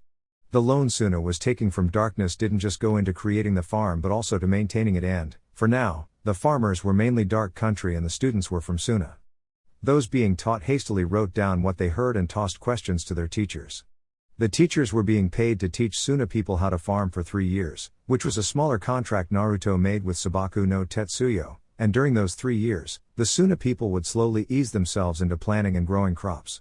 The Sunna farm didn't encompass animal rearing, as they left that part for their Dark Country comrade to do. Trading in animals like cattle and sheep was a subtopic in the Dark Sand Alliance. Naruto's country would process the products of the animals and Tetsuyo's country would buy the products at a somewhat discounted price. The Sunna and Dark Country's military and trade relation was yet another alliance born out of both leaders' mutual respect for each other. Similar to Torune, Naruto and Tetsuyo kept in contact, and the association between both shinobi settlements couldn't have been better. Now, the whole thing with his official title to the Uzumaki clan was a bit messy. He was Torune's brother, making Tamaki Torune's daughter his niece, and Kushina Tamaki's daughter his grandniece. Tamaki addressed him as her brother, even while Torune was alive, and Naruto just went with it so as not to confuse little Kushina. Oh, okay, you Uncle Naruto? Yes? I have this friend in Konoha, her name is Karen, but she said I should call her. She hid her mouth behind her small hands as she giggled. Carrot. Naruto smiled gently at her enjoyment. She told me that Sunna was building a farm. She stared out in absolute wonder of the fields and the life shooting out of the green, imported earth. I thought she was joking. You haven't heard of the Sunna farm? Naruto asked. As far as I know, it was big news all over the continent. People from all over came to inquire of the farm being built in the desert, but no one could get a definite answer on how successful the venture was because the Sunna farm was a secret facility that only allowed in students from Sunna, darkness teachers, Dark Sand Joint Task Force operatives that patrolled inside and along the border of the facility, high officials in both allied nations and a select few that had gotten express permission from their respective leaders. Didn't your mother tell you about the farm? My mama might have said something about it. A sweat drop grew on the side of the girl's head as she winced. Naruto patted her head. Well, you can learn as much as you want while you're here. The man then entered his teacher mode. I won't go into too much detail. The Sunna farm grows crops like corn, beans, yams, even apples and the like. Things like rice and tea is difficult at the moment, and they already have a place they grow their medicinal herbs. He bent down with his right hand on her shoulder and his left hand pointed at a troop of ninjas rushing off somewhere. Those are members of the Dark Sand Joint Task Force. They are entrusted to protect the farm and also to watch over and report any kind of strange activity going on along Sunna's northern border. Dark Country border is protected by our Defense Corps, so we don't mind our ninjas signing up to be in the Dark Sand.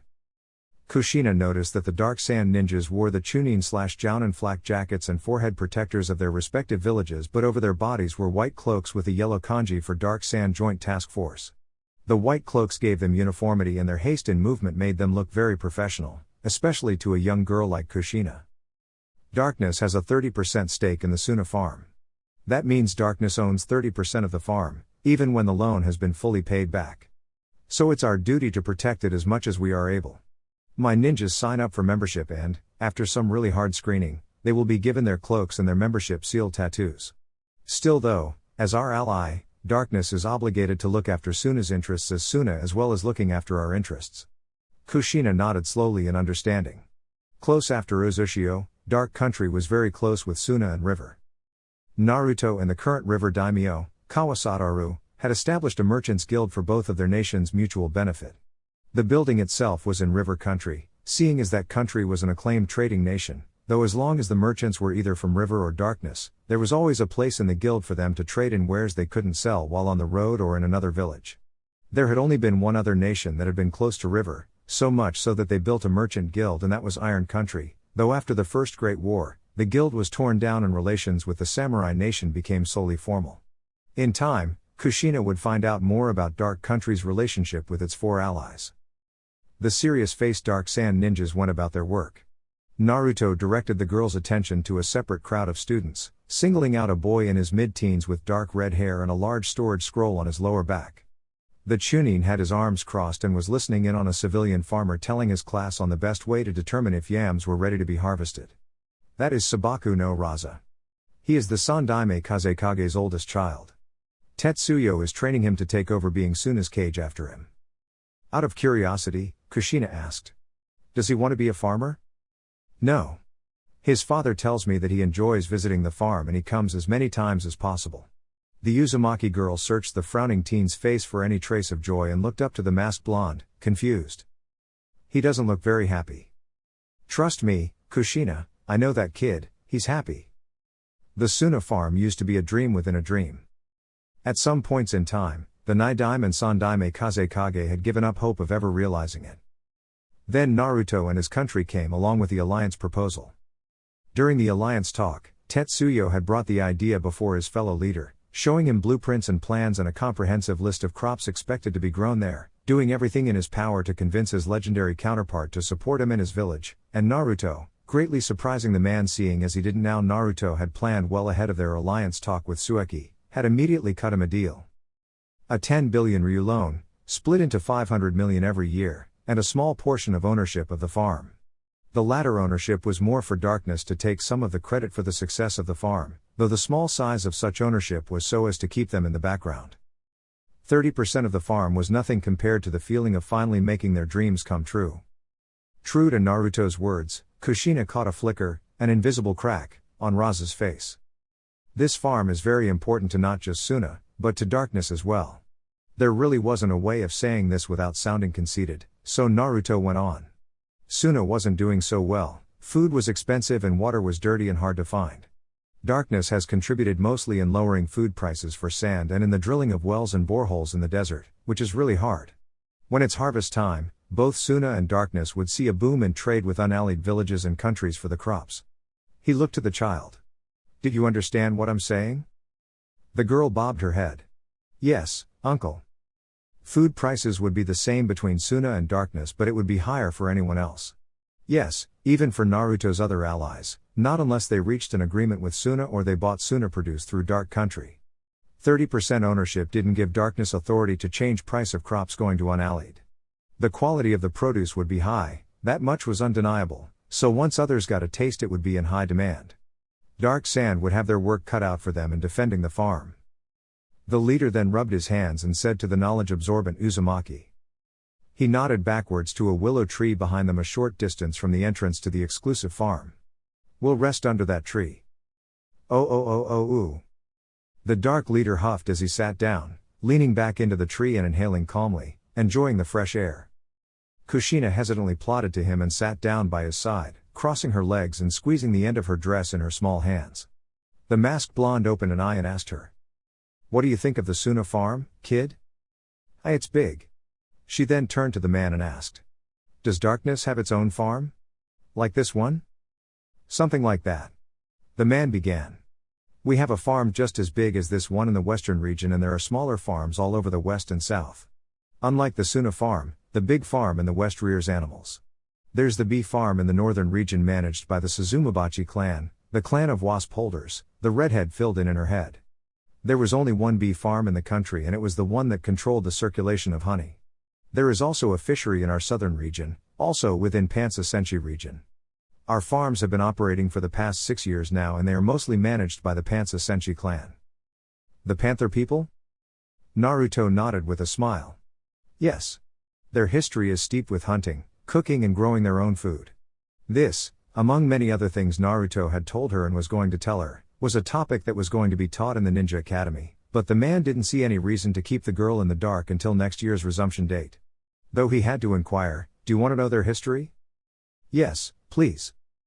Naruto told her a short version of the history of the Pansa Senshi clan. The clan of shapeshifters used to live on an island south of the continent. The island was wild and near inhabitable, with all the wild animals, killer infections and natural death traps here and there.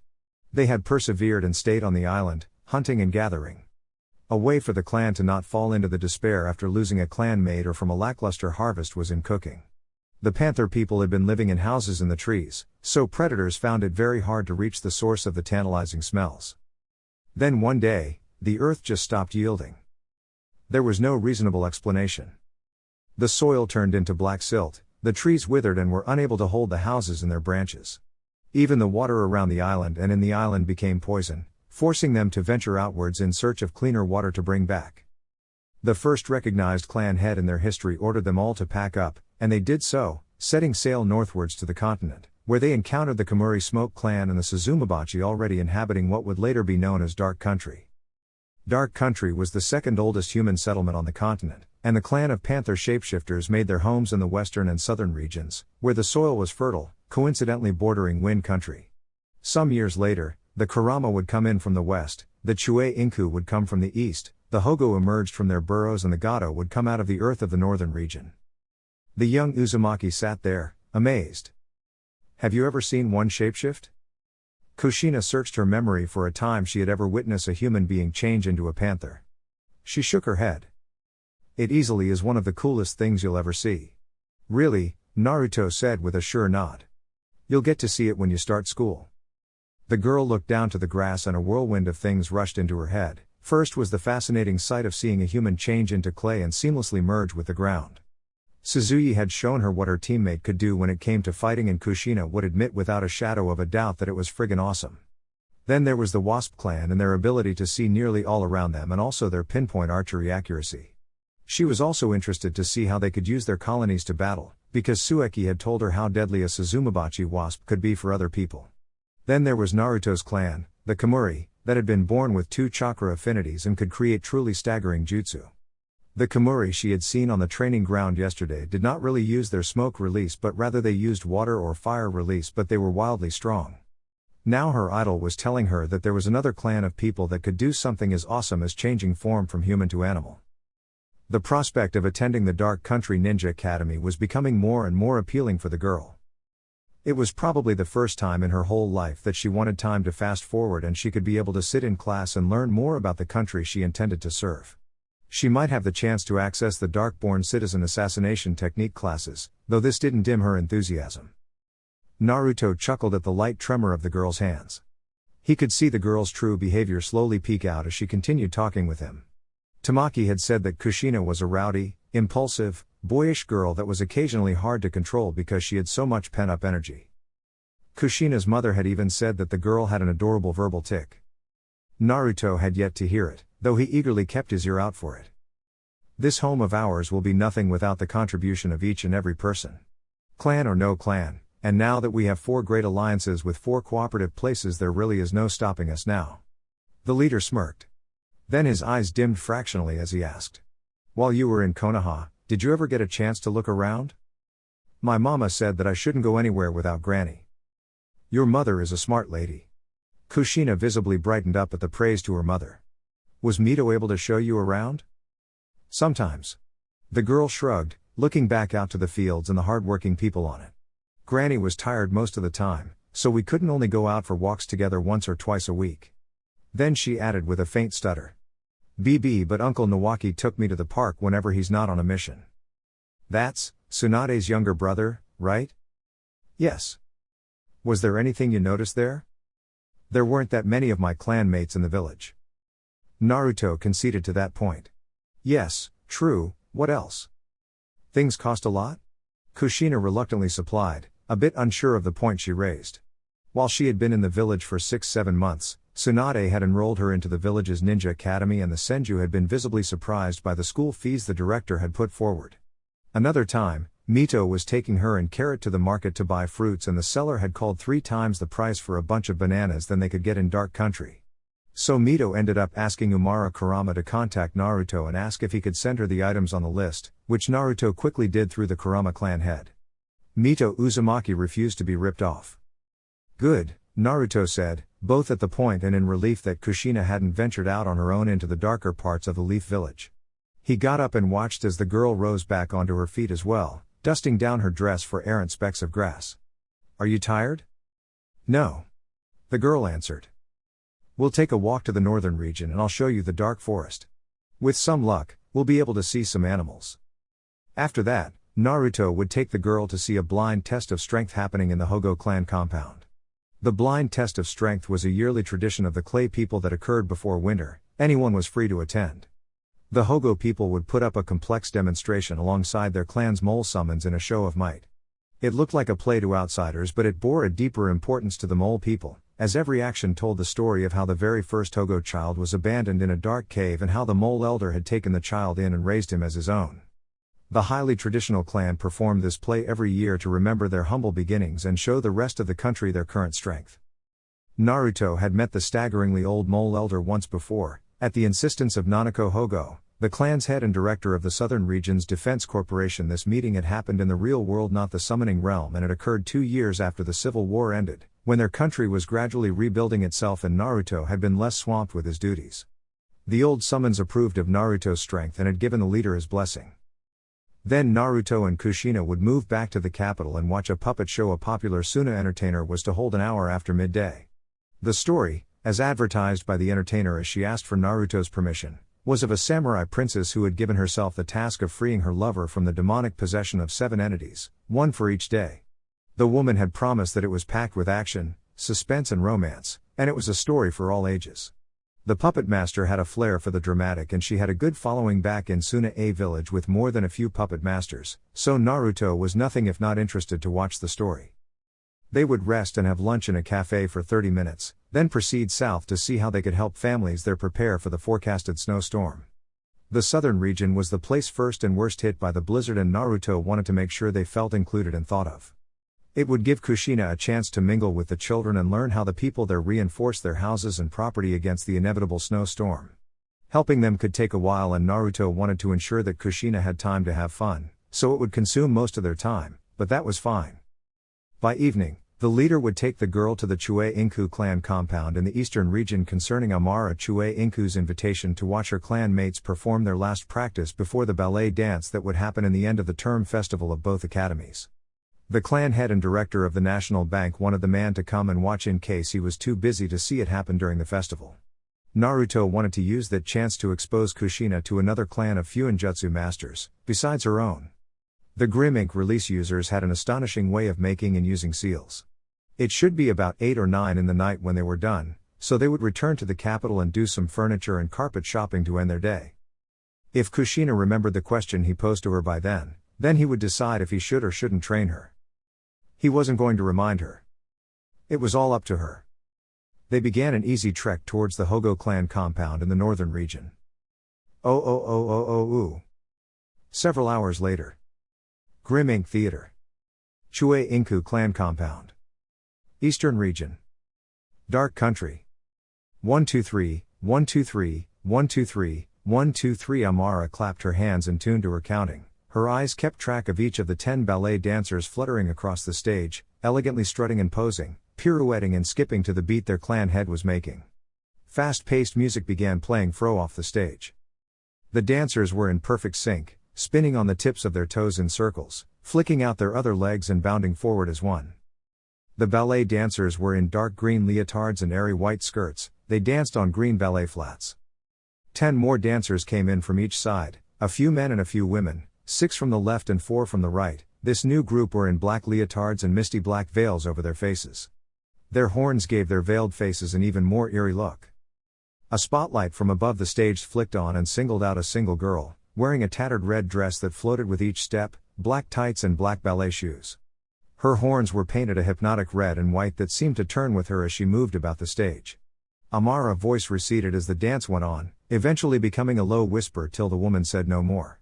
The red dress-wearing dancer spun across the stage, then she was dragged back by 3 of the green leotard-wearing dancers, away from the snapping grasp of black leotards and their ill-intentioned looks. Fear entered the main dancer's face as she fled from the demons. The green leotards threw themselves after her, blocking the evil dancers from getting a hold of her. 10 green leotards reduced to 2 and the 10 black leotards went up from 10 to 18, converting the fallen protectors to their side as they elegantly pursued the Jade Phantasm. The music became more hurried. The spotlight diligently followed the red-clothed ballet dancer, the Jade Phantasm, keeping careful track of the fright and alarm awash on her face.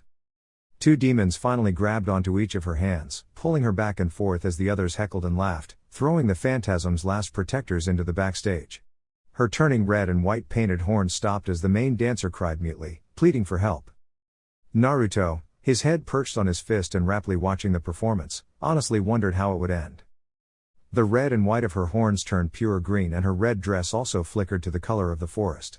The demons began to panic as power gathered into the girl's eyes, but a single demon grabbed the girl from behind and whispered sweet, alluring words into her ear, smiling devilishly as she drained the phantasm of her strength. Finally the main dancer fell limp in the tempting demon's arms and the light went off. The spotlight beamed down once again, this time showing the main dancer sluggishly walking, her eyes dull and empty and her tattered green dress now taking a weaker hue of emerald. Her striped horns were completely black. 5 kids, not older than 7, yipped and skipped around the main dancer, crowing like imps. Kushina grasped her heart with shaky hands, already expecting the worst. This was cemented as the main dancer fell onto her knees and curled up into a fetal position, soundlessly crying into her knees as the short devils jeered and insulted her, all without making a single sound leave their lips. The music turned mournful and riddled with pain. The Uzumaki girl gasped into her hand as the main dancer stopped breathing and the last trace of green on her clothing leached out of her body and into the ground. There was absolute silence as the stage once again faded into black. A lady in a pure white bodysuit bound onto the stage, passing where the phantasm had previously been lying, lightly and quickly stepping on her toes as she exited the stage. Another woman, this one in a black bodysuit, passed the pitch-black stage, her pale white face bobbing and bouncing gracefully as she too left as quickly as she had entered. Suddenly, a tree made out of green, red, black and blue ink rose up from the place the main dancer had previously been, its branches sprouting far and wide and creeping outwards like living tendrils. A large dark red eye opened on the wide trunk of the tree and pulsating, glowing red fruit slowly began growing from the branches. Light gradually returned to the stage to show weapons and human bodies littered about the base of the demonically gazing tree. Low white mist rolled from the right and covered the bodies of the dead warriors. The 10 original demons re-emerged from the mist and clambered up the inked tree, mutely chattering as they fought to reach even one of the tree's fruits. Several tendrils wrapped around the demons and yanked them into the branches, never to be seen again. Silence returned to the stage and, half a minute after witnessing the semi-satisfactory demise of the demons that had murdered the Jade Phantasm, a young girl that was clearly a princess of some unknown land, danced her way onto the stage and looked up into the branches of the tree with wide, intrigued eyes. The red eye flicked to the girl. A branch lowered itself, bearing a single red fruit. The princess took the fruit and bit into it. The light went off for the last time and the music stopped. Naruto shot to his feet and clapped loudly. Amazing! Spectacular! Well done! Well done! The light on the stage came back on and all the dancers, even the main dancer, flooded back on and took a deep bow to the clapping man. Naruto's ward joined in, after wiping her tears, and began clapping in appreciation. The dancers turned to their right and Amara walked before them, clasping a clipboard to her chest and beaming proudly. She too took a bow. The ballet dancers talked among themselves in hurried, excited voices, immensely pleased that their leader was happy with their performance. Amara hopped down from the stage and walked up to her leader as he retook his seat. The dancers left to go back to their dresser, far too cheerful to keep their voices low. The young clan head took her seat beside Naruto, making the number of people sitting in the audience 3, except for the Ink clan guards standing in strategic places within the theater. Naruto didn't like going about within his country with guards, so the green and white-haired lady took it upon herself to give Naruto a security detail whilst he was in her care, the biggest threat being some of her clan mates who couldn't control themselves around him, preferring to throw themselves at him without much thought. Was that a true story, Amara? Naruto asked and Kushina looked too. I'm not sure. It's based off of a dream my grandmother had. She claims it's real but, it seems too far-fetched. Long ago, people lived in a time of wonder and discovery, or so you told me. Amara was an archaeologist after all. The woman had dug up and dated many priceless artifacts after the Civil War and put them up for display in the National Museum. It might not be impossible for a god tree whatever that is to be born from a dead spirit. Amara teetered. Some dancers began clearing up the stage. I don't believe there were actual spirits and imps walking on the earth at any point in time. There just hasn't been proof. She saw the look in Naruto's blue eyes and she scoffed. For my clan, it's different. So, you believe your clan's origin story, but you don't believe in spirits? There is actual proof for our own. The Goth shot back to the blonde, trying to be respectful in her retort. In the bone formation of long dead, old members of my clan we found at the bottom of the ocean, arguably the first ever to step on the earth, they have small outgrowths on their backs. Naruto raised an eyebrow. Similar to wings, yes. And, Amara continued, standing on her ground. In the base of their skull is a drawing of the sun and moon, and we have determined years ago that they weren't etched on but rather came naturally. Hey, I'm not insulting your clan origins. I know, Lord Naruto. I just feel like I should explain it better. Amara visibly calmed down and cast her lime green eyes downwards, subservient to her lord. The petite lady cleared her throat and tucked a stray strand of her green and white gradient hair aside. Pardon my behavior, my lord. Come on, Amara, it's fine, Naruto said, waving off the apology. Keep on defending your heritage stubbornly. The Grim Ink clan had a belief that the first 2 clan mates were born from the sun, on a boat far east of the continent. The children had wings and horns, the former of which were shed and the latter remained till date. It was argued within the clan whether or not the children were actually defective angels that had been abandoned by Kami or were simply offsprings of the literal sun. All signs pointed to them being born from the sun. Amara was of the opinion that they weren't abandoned angels but children of the sun. The Grim Ink clan and the Paint clan were cousin clans in respect to their fascination with art. Amara jumped when Naruto abruptly asked her. I was wondering, could you give Kushina here a small demonstration of your Grim Ink release bloodline? It's to expand how she sees and perceives Fuinjutsu. Ah, no problem, my lord. Please, let's go to the training grounds. She made a few quick hand signals to the Chue Inku security team of their precious leader and they nodded curtly, running ahead of them to clear out a training ground as well as ward onlookers away so as to give them privacy. The Uzumaki seals weren't in any way faulty, seeing as some of their seals were being used all over the continent for various purposes. The same could be said to the Ink clan's method of creating seals, though they kept their seals closer to their home than the clan of Redheads. There were many Uzumaki created or improved seals across the continent. The sun had begun setting as they reached an isolated training ground, an average-looking place with short grass and spare tress, and the woman began. A paintbrush shot out of her sleeve and Naruto admired the dark blue dark wood and the white horsehair collected at the top into a smooth point. Black ink leaked from the base of the brush head to the tip of the white horsehair fiber and Amara swiped through the air, writing a basic X stroke in mid-air, holding up a half-tiger seal with her left hand as she placed a quick poke to the center of the X. The seal bolted to a tree a large distance away and Amara muttered, "Katsu." "Boom." Kushina marveled as Amara looked at her from the corner of her eyes, a smirk glinting on her face as hot air rushed past them, casting a faint glow to the woman's pale face. The girl had heard of how an Uzumaki that had chakra chains could use the chains to draw a seal on a surface and activate it, but she had never seen someone draw the seal in the air and cast it to its target. The girl immediately began brainstorming on how Amara could summon ink without a visible storage seal and how she, a budding sensor, couldn't feel any chakra from the ink. Kushina was still on the basic stroke practice phase of her now on and off Fuinjutsu training with her mother, so she couldn't think of any rational seal that could pull off the amazing feat. The clan head looked to Naruto, searching for approval, and she got a wide smile from the cerulean-eyed man. She felt her heart flutter and she swept around to the fire being doused by Naruto's security detail. This time she swiped her brush downwards, black ink flowed from her brush and formed a parallel vertical lines. She finished the seal by slashing the two lines diagonally and tapping the center once again.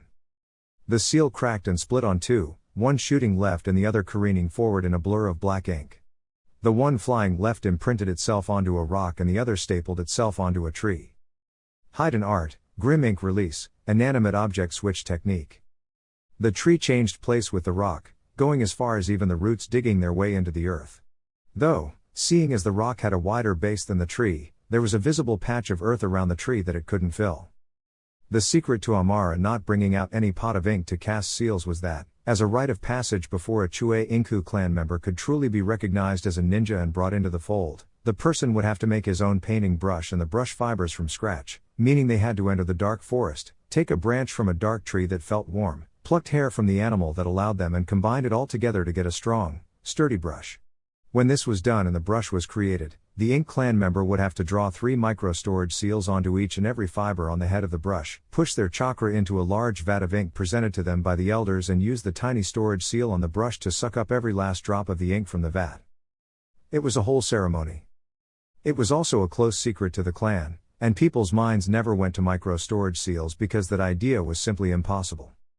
The only outsider that knew the clan's secrets the only outsider that knew all the secrets of all the clans in Dark Country was their supreme commander, Naruto. Ketsueki Seikonomi was a member of the secretive clan, so she was privy to this knowledge, though she didn't truly apply it to herself, seeing as she already had her own thing going on, what with her blood manipulation and the Vampire Empress moniker. The vampire was the only exception to the centuries-old clan tradition. The clan head made ink senbone rain down from the sky and, with each needle embedded into a surface, blew them up in a blaze of glory. Amara's last display had Kushina's mind reeling. The woman summoned ink into the air and formed an upside-down V, what the redhead recognized as the basic seal for cool for when an item was hot, drew a stroke resembling a lopsided T and tapped the center. Hidden art, grim ink release, inanimate object transformation. The small rock the seal landed on visibly warbled and white smoke burst outwards. The smoke dispersed an ordinary-looking cardboard box.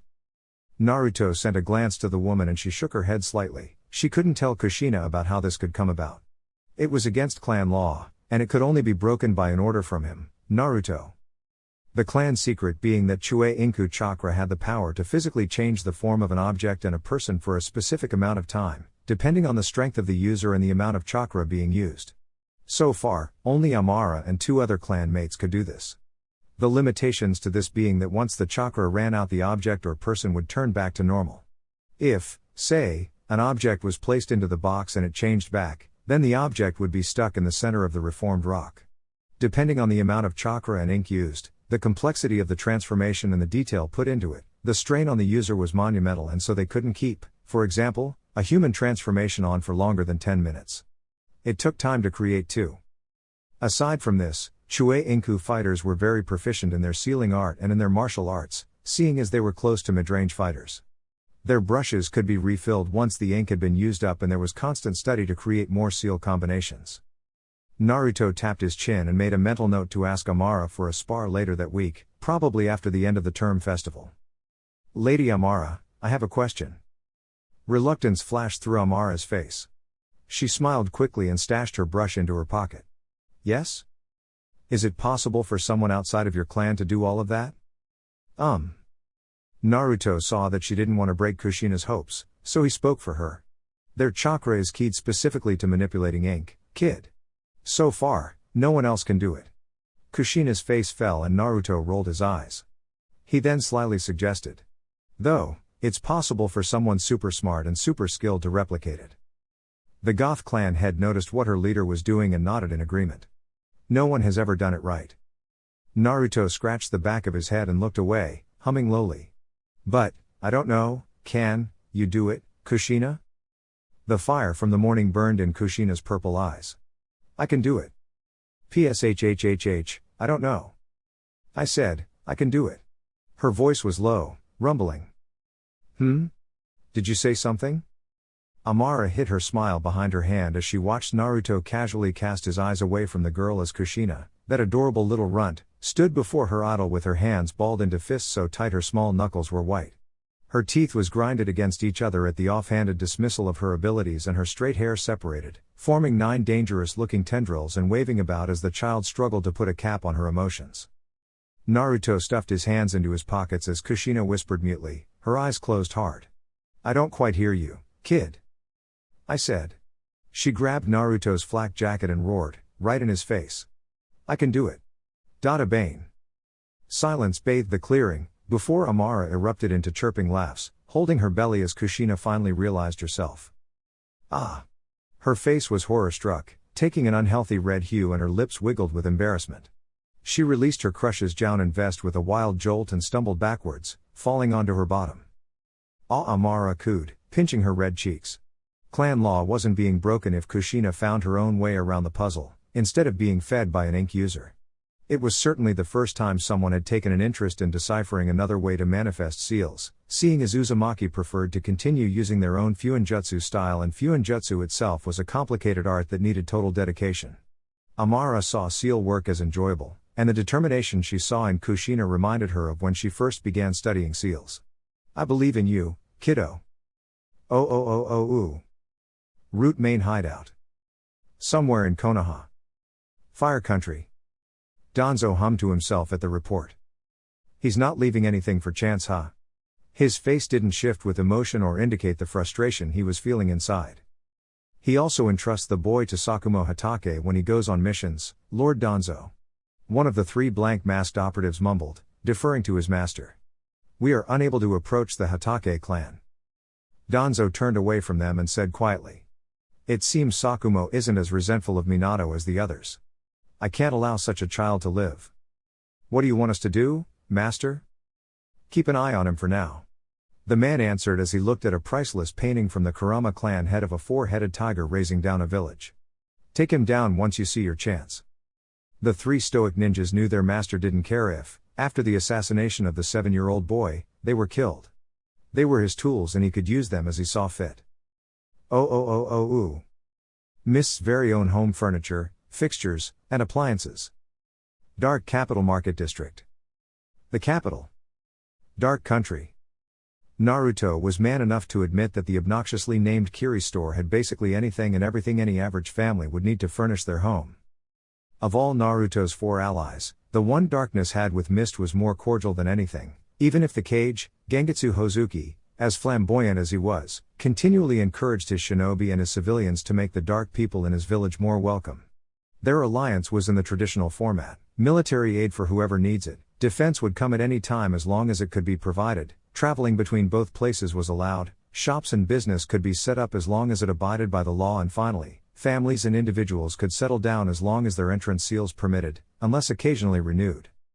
It differed from the alliance with, say, Sunna, because that alliance went deeper and was less formal than anything the Sand Village had ever done. Ninjas could go on joint missions, visitors could stay in the village or country for up to 5 years before they had to renew their entrance seals, citizenship could be given though under strict scrutiny, the Dark National Bank could provide loans or financial support to Sunna citizens or Sunna-born Dark citizens, and vice versa. Sunna extended more permission for Dark visitors to access some facilities and services other allies could not attain, and one significant thing was the establishment of the Dark Sand, one of the ultimate signs of a village joining forces.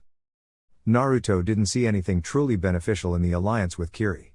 It could be that Gengetsu and Kiri scouted out darkness and saw the future prosperity, wanted to get a slice, and so the Mizukage sent out an alliance request.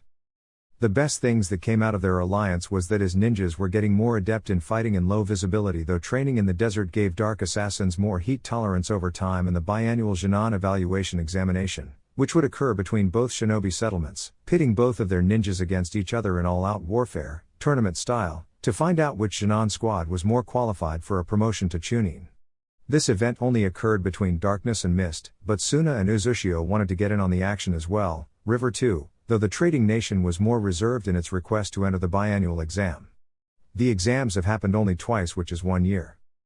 The battles fostered common respect for both of their ninja forces, and when time came round for the event to take place, there was a rapid surge in businesses being temporarily or permanently set up in the host location, increasing revenue and money circulation in the respective economies, so Naruto wasn't too against the alliance anymore.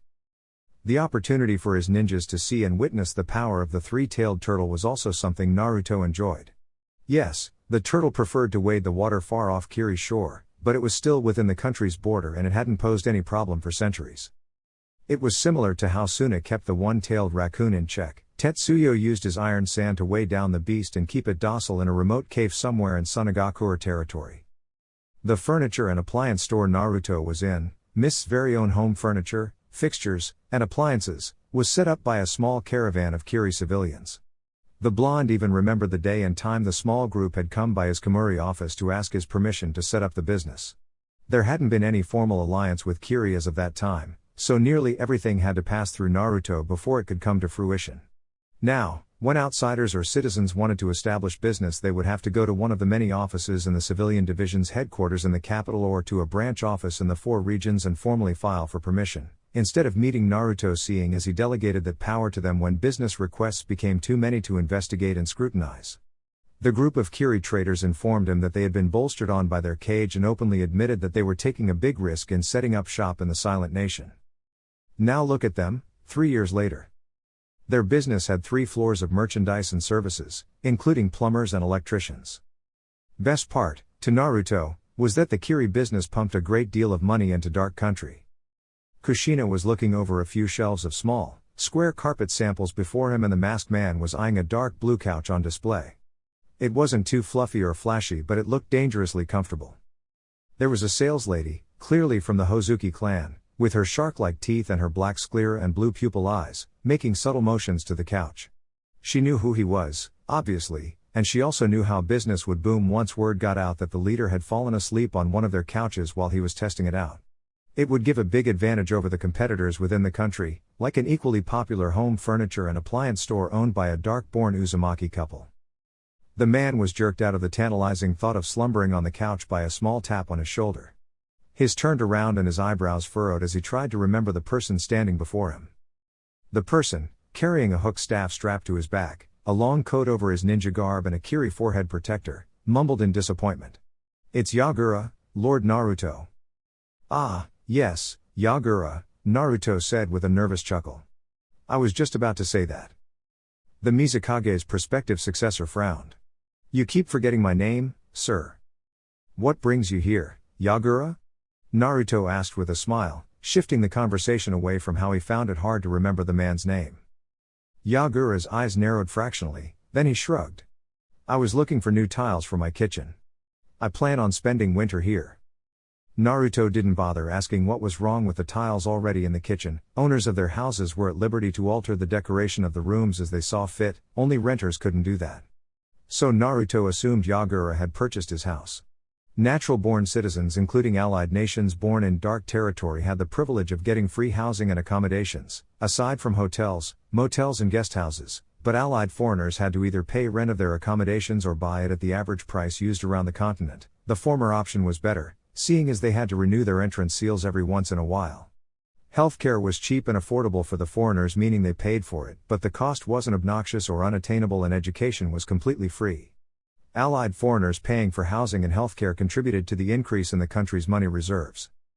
Non-allied foreigners were not allowed entry into the country. It was one of the reasons unallied nations and villages were curious, and threatened, by the secret prosperity of the Silent Nation. "Where's your apartment?" Naruto wondered. Eastern region. There are some flats that were recently completed and I moved into one of them. Naruto had been informed of the completion of one of the many houses. One of the things he did yesterday was issue an order to the civilian department to not build any more houses or accommodations anywhere in the country. There were over 100 unoccupied houses spotted around the country and Naruto's council didn't estimate any drastic increase in population until 10 or so years. The other order he made to the civilian department was to finish any building construction and to regularly maintain the houses until they were rented or bought. Are you aware that winter in the country is very harsh? I'm aware. The reason I'm spending it here is to help in any way I can. A corner of Naruto's eyes quirked up as he smirked. That's nice of you. I don't mean to offend, the next Mizukage hastily said, thinking the worst. No offense taken. I'm sure your ninjas have the situation handled. The other man explained. Gengetsu-sensei recommended I come and lend my support. He bowed and said. I am in your service, Lord Naruto. Glad to have you, Yagura. As Kushina rubbed a carpet sample in her hands, the Kiri ninja muttered to Naruto. Is that the Kyubi Jinchuriki? Yup. The beast seal, is it? I wouldn't risk the safety of my people if I wasn't sure the seal would hold the 9 tails down. And the people know of her status? Why wouldn't they? The villages I have gone to have not been too friendly to Jinchuriki. It was why the 3-tailed turtle and the 1-tailed raccoon were not sealed into people. Naruto knew the history of Jinchuriki running wild with beast chakra and unwillingly rebelling against their superiors. It had happened twice in Kumo within the past 2 years and twice in Iwa in 1 year. The man observed how Kushina freely went down the aisle in search for the perfect carpet. With all due respect, why is here any different? Well, for starters, everyone in the country, shinobi and civilian, has, to an extent, passed through our academies. They know the basic fundamentals of how a seal works. The Kiri ninja acknowledged to that fact. He had heard of how, during the rehabilitation and re-education phase of rebuilding darkness, every person was given basic education. This phase was to reinforce the confidence the people had in their ninjas. Next is that I trust Mito's seal. The late Uzumaki being a Fuinjutsu master at the peak of art. Torune had also inspected the work before he passed. And last is that I have my best seal master from the Chue Inku clan look over the seal every once in a while. Yagura smiled lopsidedly at the man's caution. I'll have to hand it to you, you are very careful. When it comes to the well-being my people, and my allies, I should be no less thorough. Part of the reality was that, since Naruto was at ease with living with the holder of the most powerful beast on the planet, then his people followed his example and relaxed around Kushina. Any decent leader in my position would prioritize the lives of their people over all else. Those same words would echo through Yagura's minds for years to come. No wonder people respected Naruto so much, the man murmured in his mind. The Mizukage, the Kazekage, the Reikage, the past and present river daimyo, a whole slew of people important shinobi across the continent, they had the utmost respect for the man standing before him. Then there was another portion of the world that absolutely feared Naruto. That side couldn't muster up the courage to openly call him by his name, they referred to him by the title he had been given during the Second War. The Ghost. Among the things Yagura considered very important was for him, personally, to not get on the bad side of the infamous ghost. He heard what happened to Kakuzu, it wasn't that much of a secret around the country and among Naruto's allies. Yagura had been brainstorming for a long time on what to do once he became Kage that would cement Kiri's mutual relationship with darkness hopefully until the end of time. Not out of fear of the ghost, but out of desire for his village to grow with the darkness. Sunagakur had the Dark Sand Joint Task Force. River had the Merchants Guild. Uzushiogakure was essentially brother nations with darkness. The Chunin exams was a step in the right direction though. He momentarily shook the thought from his head and Naruto asked him. If you really want to see how you can help, report to Amara when you can and inquire if there's anything for you to do. If there's nothing, then we'll put you on the shinobi reserve list. His blue eyes glanced to the man briefly, returning back to his ward. You know what that means, right? If or when I see someone in need, then I lend a hand. Yagura recited. It was basically what any other person in the country did. I apologize if your winter is too uneventful. An uneventful winter is what I hope for, my lord. Naruto chuckled and amiably slapped Yagura on the back. That's exactly right. Uncle. Kushina waved, holding up a small square carpet sample. This one.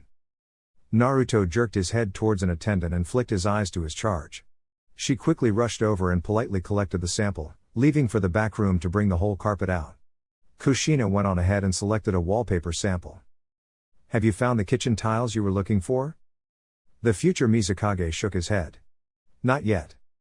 Naruto pointed at the couch he had formerly been ogling, 3 similarly colored chairs, a coffee table for his parlor and a few shelves, because he was planning on turning the house's attic into their personal library and storage unit for old items.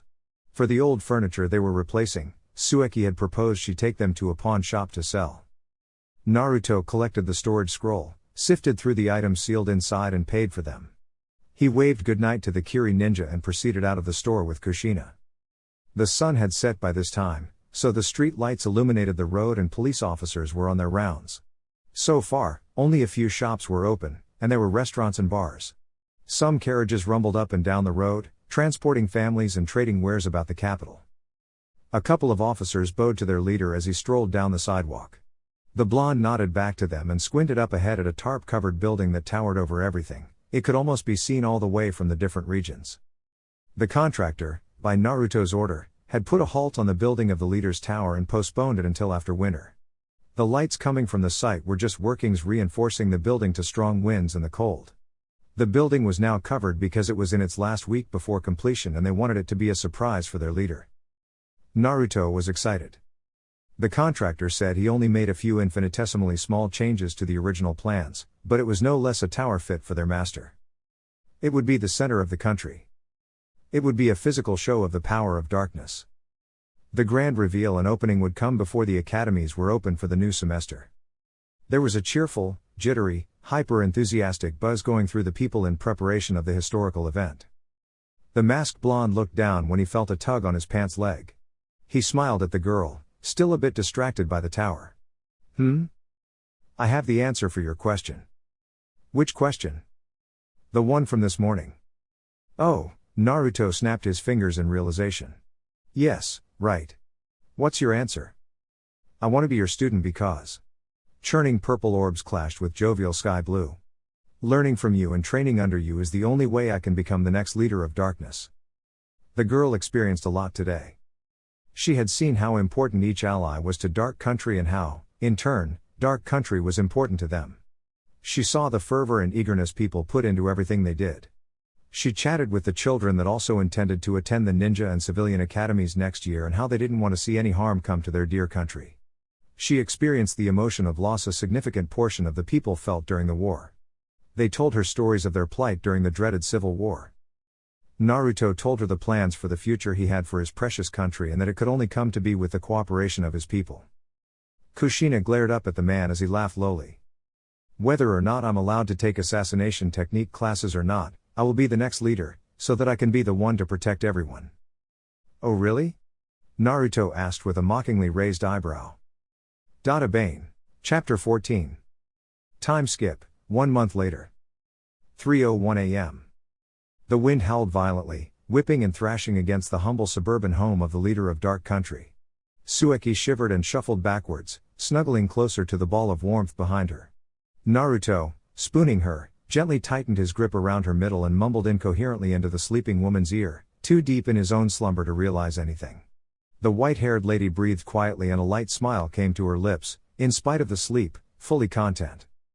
The torrential snow might have been falling outside, but inside the house, much like any other house in the country, was warm and toasty. The temperature inside the house was regulated by a seal that was in turn powered by the sun so that those that could not use their chakra could manually turn it up via a simple dial, and at the moment the heat was cranked all the way up, pushing out the chill. Nothing could really replace the feeling of snuggling with her mentor, under a thick blanket. Her master's hand unconsciously snaked under her baggy black t-shirt and ghosted over her pale belly. She giggled breathily and wiggled her hips into his crotch, eliciting a groan from the blonde. The haze of her dream lifted somewhat, though she kept her eyes peacefully shut. Heat rose up from her gut and she exhaled in need, mentally contemplating on whether or not to wake the man behind her up or not. Tsueki felt the bulge press against her behind and she bit her bottom lip, humming and moaning in indecision. Just a minute. She whispered in her mind and reached behind her, running her hand up and down her master's impressive tool. It'll be quick. Ease some stress off us and all that. Oh ho ho ho, the man chuckled as he felt her in his pants.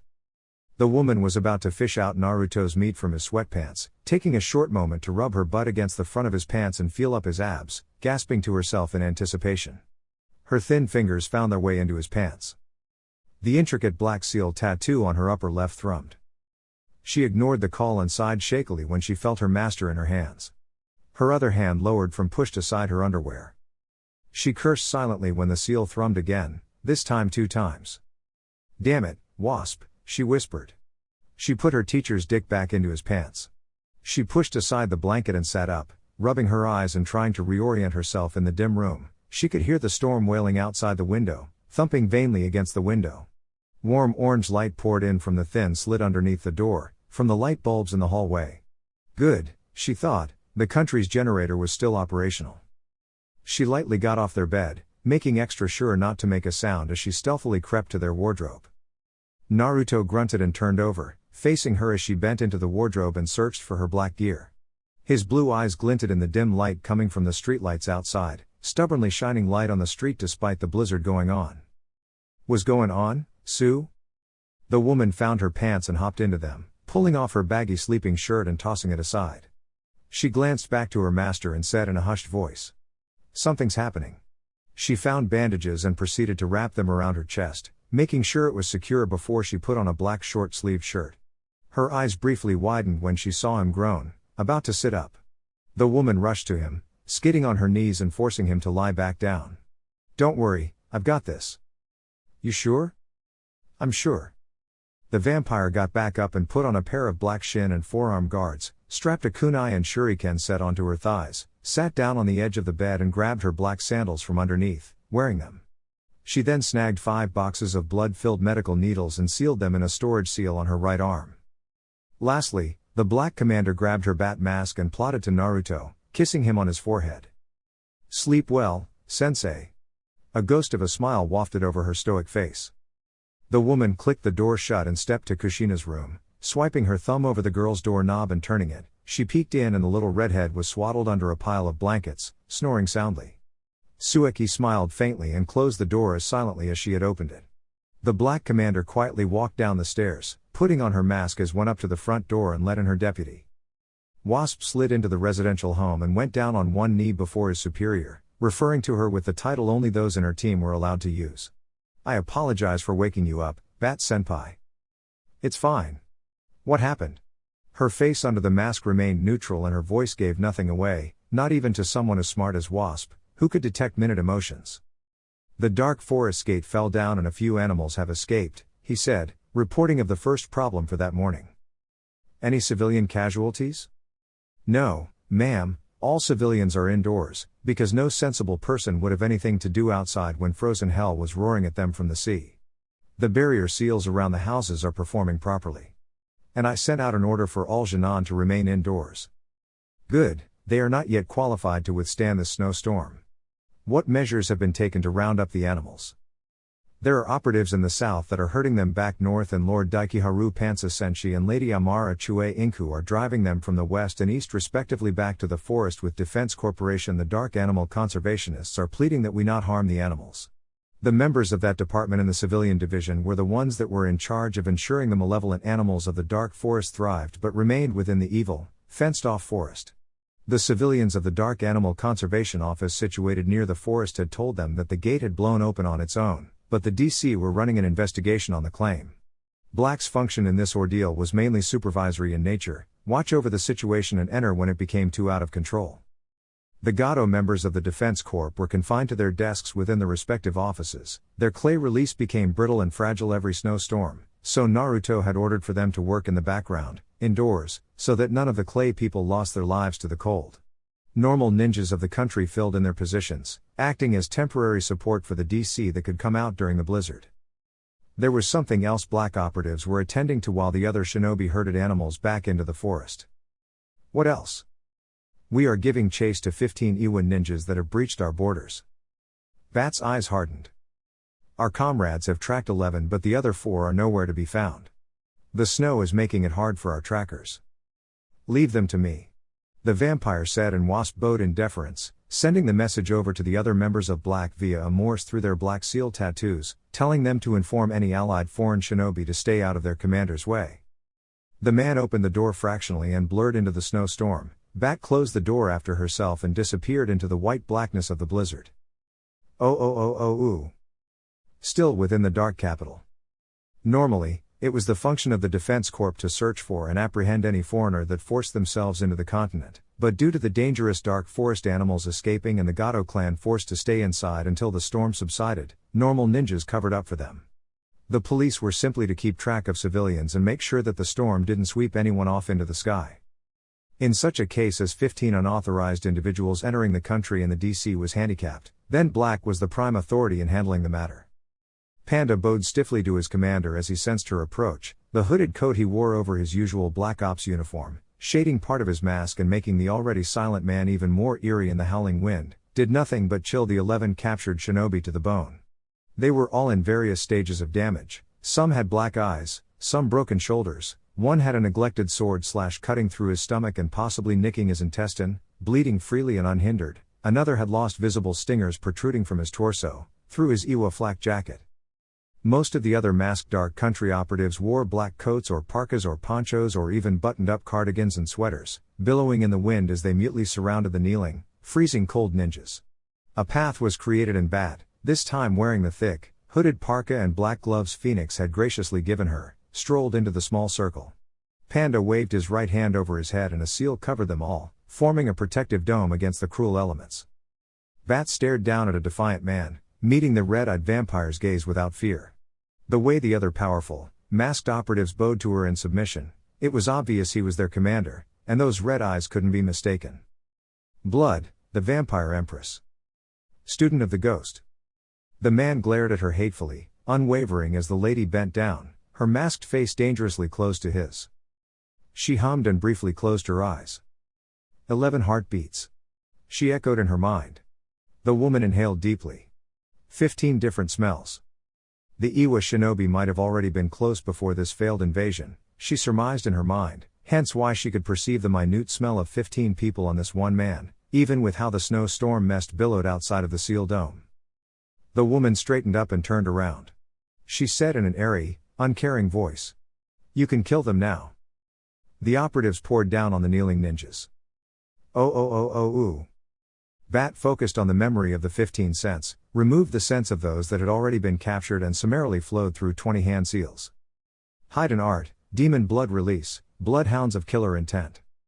She ended the sequence of seals by tossing 10 blood-filled senbone to the ground, embedding them into the ground. The red liquid inside her needles began to bubble and rankle inside their containers, before they broke out. The blood expanded and replicated, assimilating the snow that attempted to overcome it and dissolving it with the potent white blood cells of the vampire. The masked lady's blood snapped and barked formlessly, streaking out into the white night, howling along with the blizzard. Bat stood rigidly for a moment, her eyes lowered in concentration. Each hound bounded in different directions, spreading out her awareness and her blood sensory abilities. The woman felt hearts beat in the back of her mind, blood of her citizens rushing through her mind and the curiosity of allied shinobi that saw the curious-looking red dogs bounding past them. The quick report of her team told her that the Iwa shinobi had been looking for something in the country. The tactic the rock ninjas used was fairly standard. A majority would divert and misdirect the country's ninjas while the minority went towards their objective, using the cover provided by their other comrades. 9 of the Iwa ninjas had been spreading out from east to west, mindlessly fleeing from the silent, animal-masked assassins that mutely gave chase. The other 2 captured had been in the capital, moving towards the library. Hot blood pounded in the vampire's body, driving any cold that threatened to freeze her in place. Her red eyes flicked up as a couple of her dogs caught a scent. The woman's focused blood to specific points in her legs, mixing the blood with chakra. She squatted down, grazing her fingers in the knee-deep snow. She was gone with the gale. Ooh. Civilian Division Headquarters. Dark Capital. A pair of red eyes opened from far above, soundlessly beaming down on 2 ninjas that were trying to pry open the door to the large civilian building. The protective seals on the door were stubbornly fighting back. They had just managed to slip past the protective dome around the headquarters, the one keeping unauthorized personnel away and protecting the area from the brunt of the snow rushing up from the south. The vampire's bloodhounds notified her that the other two were attempting to break into the back door of the massive structure. Bat's bloodhounds of killer intent were, for lack of a better word, an extension of specifically one aspect of her consciousness, her sense of smell. When she had used this same jutsu against her teacher the spar while they were in the exclusive Kimura training ground, she had toned down the smell senses of her dogs and amped up the killer intent, sort of like projecting her wrath and anger away from her position like what master ninjas did with their voices and sounds. The jutsu was different from shadow clones in the sense that the wild dogs were mainly for tracking and intimidating the opponent, and requirement that prevented anyone else from being able to use it was a few drops of blood and chakra, exclusively the chakra of a demon blood release holder. The vampire spent a moment watching them from above, hyper-suppressing her presence. Bat's eyes glowed when she felt a sort of rush well up in her body, feeling like a predator stalking her unknowing prey. The woman skidded down the side of the building, raptly watching the two fumble with a scroll of possible counter-seals to the one guarding the door. She had to commend the invaders for not yet tripping the alarm of the building. Bat's feet touched down on the thick snow and she proceeded to creep up to them, not leaving behind her footprint. "Hurry up, someone's coming." I've got it. Damn it, why didn't Lord Tsuchikage want us to infiltrate Sunna? That would have been much easier than this. It's that ghost piece of shit. He's getting cocky. Bat felt her eyebrows twitch, though she got a handle of her emotions quickly enough. I'm just saying. We could have gotten a map from Sunna, hell maybe even from River. Keep your voice down, idiot. Who's gonna hear us? We're in a fucking whiteout. This seal is already a bitch and a half without you bitchin' in my ear. Grim ink don't make anything easy. The shivering man complained in response. The person with the scroll of counter seals looked from the scroll to the door, using an ink-dipped brush to draw seal after seal over the complex seal already on the door. Just fucking, keep quiet for 5 fucking minutes. That's all I ask. 5 minutes. We'll get those items, plant the bomb and get the fuck out of here in no time. Hurry up then. What did I just say, dumbass? The irked seal master hissed over the wind, turning his head to his annoying partner. He found no one there. Taro, he shouted lowly, looking about. Taro. This is no time for joking, dumbass. A senbone found its way into the base of his skull and he knew no more. Bat watched the man slump forward onto the wall, still standing, and hummed to herself. Map? Those items? She snapped her fingers and the dull-eyed seal master sprinted around the building to where his comrades were, leaving Bat with her first victim, lying swirly-eyed on the ground and bound in ninja wire. The commander bent down and searched the man's ninja uniform, checking his pants pockets and hidden flak jacket pockets. There wasn't anything on his body to tell of their objective in the country. Their forehead protectors weren't even slashed out. Her recently created zombie knocked out the 2 ninjas struggling with the seal at the other end of the building. Bat began stripping the unconscious man naked, emotionlessly looking for a storage seal on his person or on a scroll. She found nothing of the sort. I would have thought someone as arrogant as Oonoki would give them mission specs. She wondered idly, disregarding the violent shivering coming from the nude man below her. He didn't order them to slash out their forehead protectors and they still have on their flak jackets. The commander sent out a quick Morse code for her men to come to her position. Well, torture it is. Lion, wearing a black cardigan, landed before his mistress in a crouch and picked up the half-frozen Iwa ninja, leaping off and sprinting north to their base in the dark forest. She felt her arm buzz lightly, telling her that Squirrel, Badger and Horse had retrieved the other captured ninjas and were en route to their secret base. Bat tapped her chin and casually thought, strolling through the storm as her men hopped and ran about her, protectively flanking her. Team 29, probably. Team 29 of Black specialized in gathering information, hence torture and interrogation. Rat, Weasel, Cockroach and Squad Captain Raccoon were trustworthy operatives of darkness in retrieving sensitive information from the most difficult of places, not excluding the human head. Weirdly enough, the members of that team, acknowledging their strong suits and utterly devoted to their supreme commander, Naruto, had been the ones that signed up with those animal names themselves. Team 30, just to be on the safe side. Black Team 30 were just as sly as 29. Matter of fact, Black Teams 25 to 39 was masters of torture, interrogation, information gathering and compiling their findings.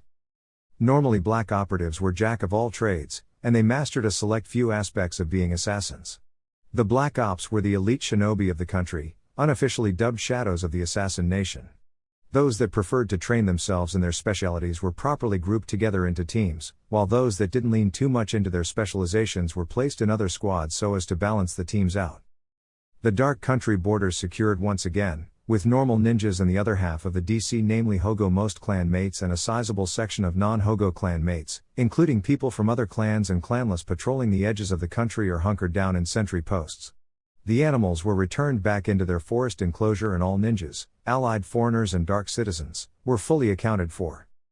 It took the two teams a full hour to extract the information, but at the end of it all, the Iwa ninjas finally cracked and the words spilled from their lips, not unlike water from an uncontrollable waterfall, unable to stop once they got started and only halted when the need for precious air and the need for water became too much to suppress. It was almost sad how much information they released. The cold men and women of black that had been approved to watch the proceedings, namely Bat, members of Team 11, Polar Bear, Pony, Komodo Dragon, and Koala, the four of whom were in Team 12, under Squad Captain Koala. The team after Bat's own ranked second strongest in the admission test into the Black Ops, a feat upon itself, seeing as Team 11 were undoubtedly close, if not equal, to the strength of the clan heads. What they discovered didn't really shock them. Oonoki had been infuriated that his scouts were personally sent back to him in small wooden boxes by dark shinobi, specifically Black Commander Bat and her operatives, and he began making plans on how to acquire information about darkness before he could decisively take it down. The Iwa shinobi didn't know how Oonoki had known that the info they needed might be in the civilian division, but that Tsuchikage had told them to steal a map of the country, a copy of the entrance seal which definitely was in the civilian division, particularly in the Citizenship and Migration Office. The two teams filled in their minds, find any document that at least gave them an idea of what to expect from dark ninjas so that any strike they executed against their assassin counterparts would go without hindrance and without stumbling. Bat handed it to the Tsuchikage. The man was smart enough to know that if you attack darkness, it better be fatal or else the retaliatory strike would cripple Iwa forever. The last item the infiltrators had been tasked to retrieve was a way to bypass obsidian steel weapons. Luckily for Iwagakure, the infiltrators hadn't injured or killed any dark ninja. Though, at the very same time, unluckily for them, they had defied their leader's warning to leave their borders alone. That was unforgivable. Plus, Oonoki wanted the infiltrators to plant bombs in the civilian division headquarters and blow up the building once they were clear. This was to, at the very least, place some doubt in the minds of the civilians on the ability of their leader to protect them from harm, seeing as they had destroyed the place all civilian activities flowed through.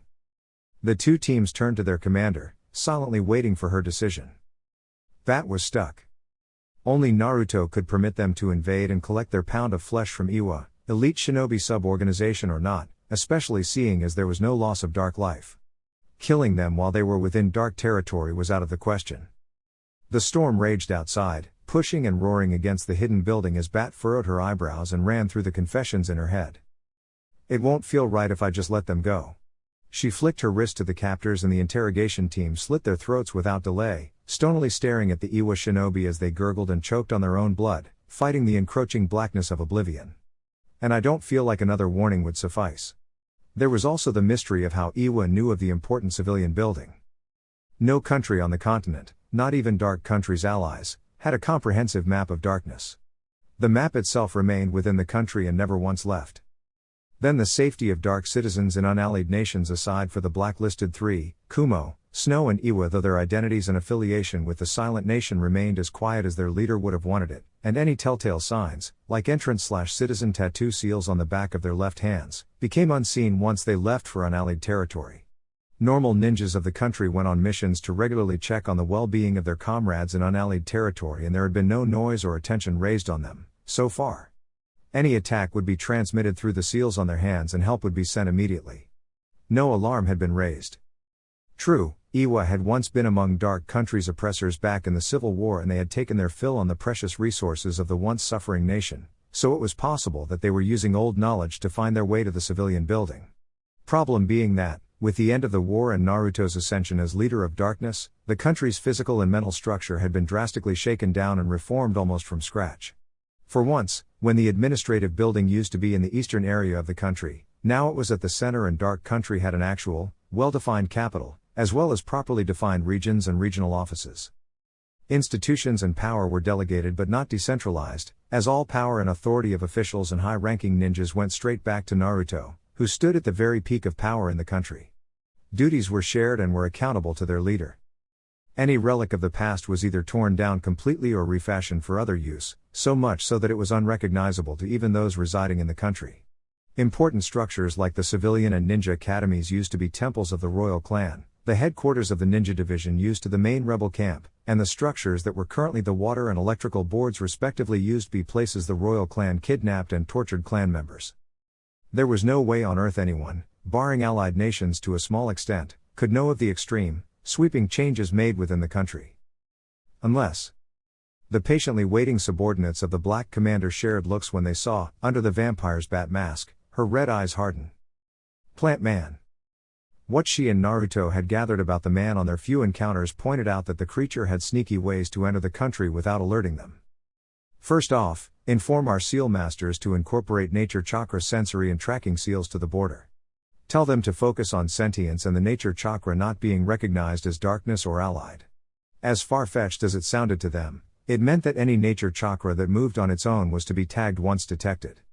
Sueki would have to inform the ninja division that they would need to update the entrance/citizenship seals to encompass this addition as well as make it more difficult for animal summons from allied nations to gain entry unless they directly met the gatekeepers. When the seals finally caught wind of sentient nature chakra, a rarity among even animal summons, then it would key into that particular strain of nature and place a lasting tag on it. The tag that had been placed on those Iwa infiltrators had been blurred out by the harsh weather, and there was research being done to sharpen the chakra tag. The present seal that was being used didn't repel unauthorized people from the village but rather alerted the officials and placed a tracker on their chakra, a sort of beacon that couldn't be removed unless the person was caught. This seal complex had been useful in catching and detaining anyone that did not have the entrance/citizen seal or wasn't properly processed to enter. Currently, the Grim Ink clan were working on a way to not only detect and tag the unauthorized chakra, but also to repel and restrain them.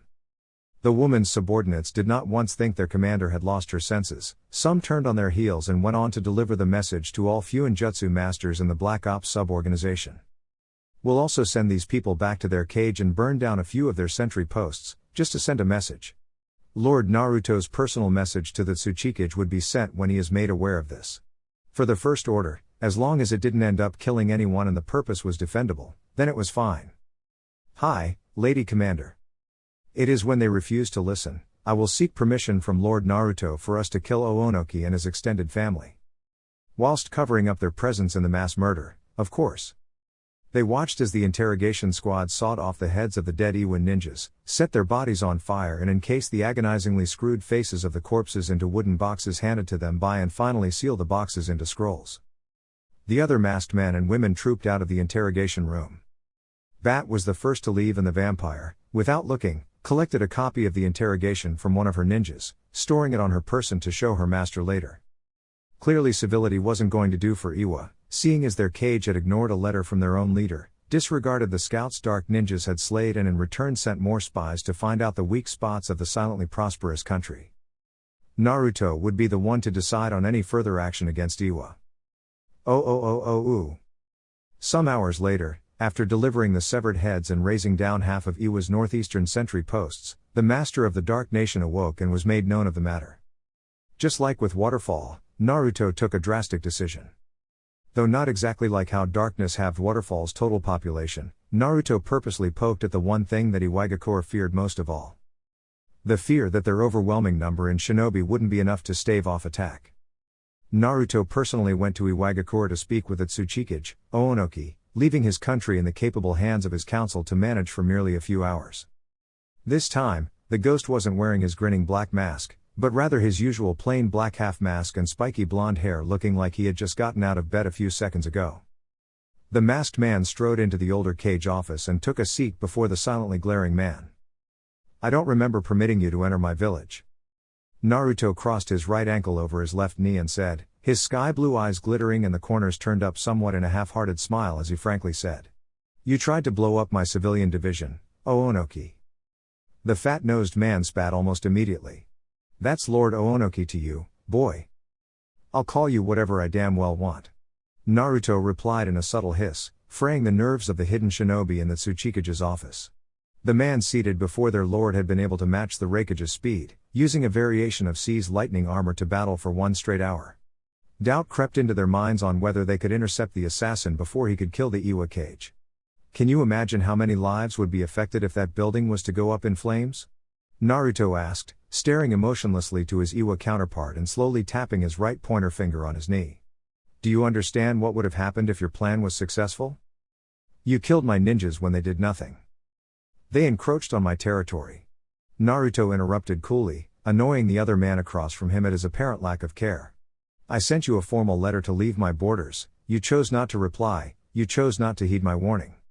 The dark leader chuckled lightly and sat back. You forced my hand, Oonoki. You, as the Tsuchikage, deliberately sent your ninjas to steal from my country, and not just that, but to also blow up a highly protected building. Damn brat, Oonoki spat venomously, clenching his hands. Cocky little shit, my ninjas were sent back to me in boxes and you expected me to sit on my arse and not retaliate? To be honest, I hoped you would wise up and see how serious I am. It is this childish naivety I cannot take seriously. The fat-nosed man grated with disdain. The best you can ever be is grunt on the battlefield, though when it comes to leading a nation you are green and complacent. Clearly the Iwa Cage hadn't heard what Naruto and his ninjas did to Waterfall yet, not that many people have.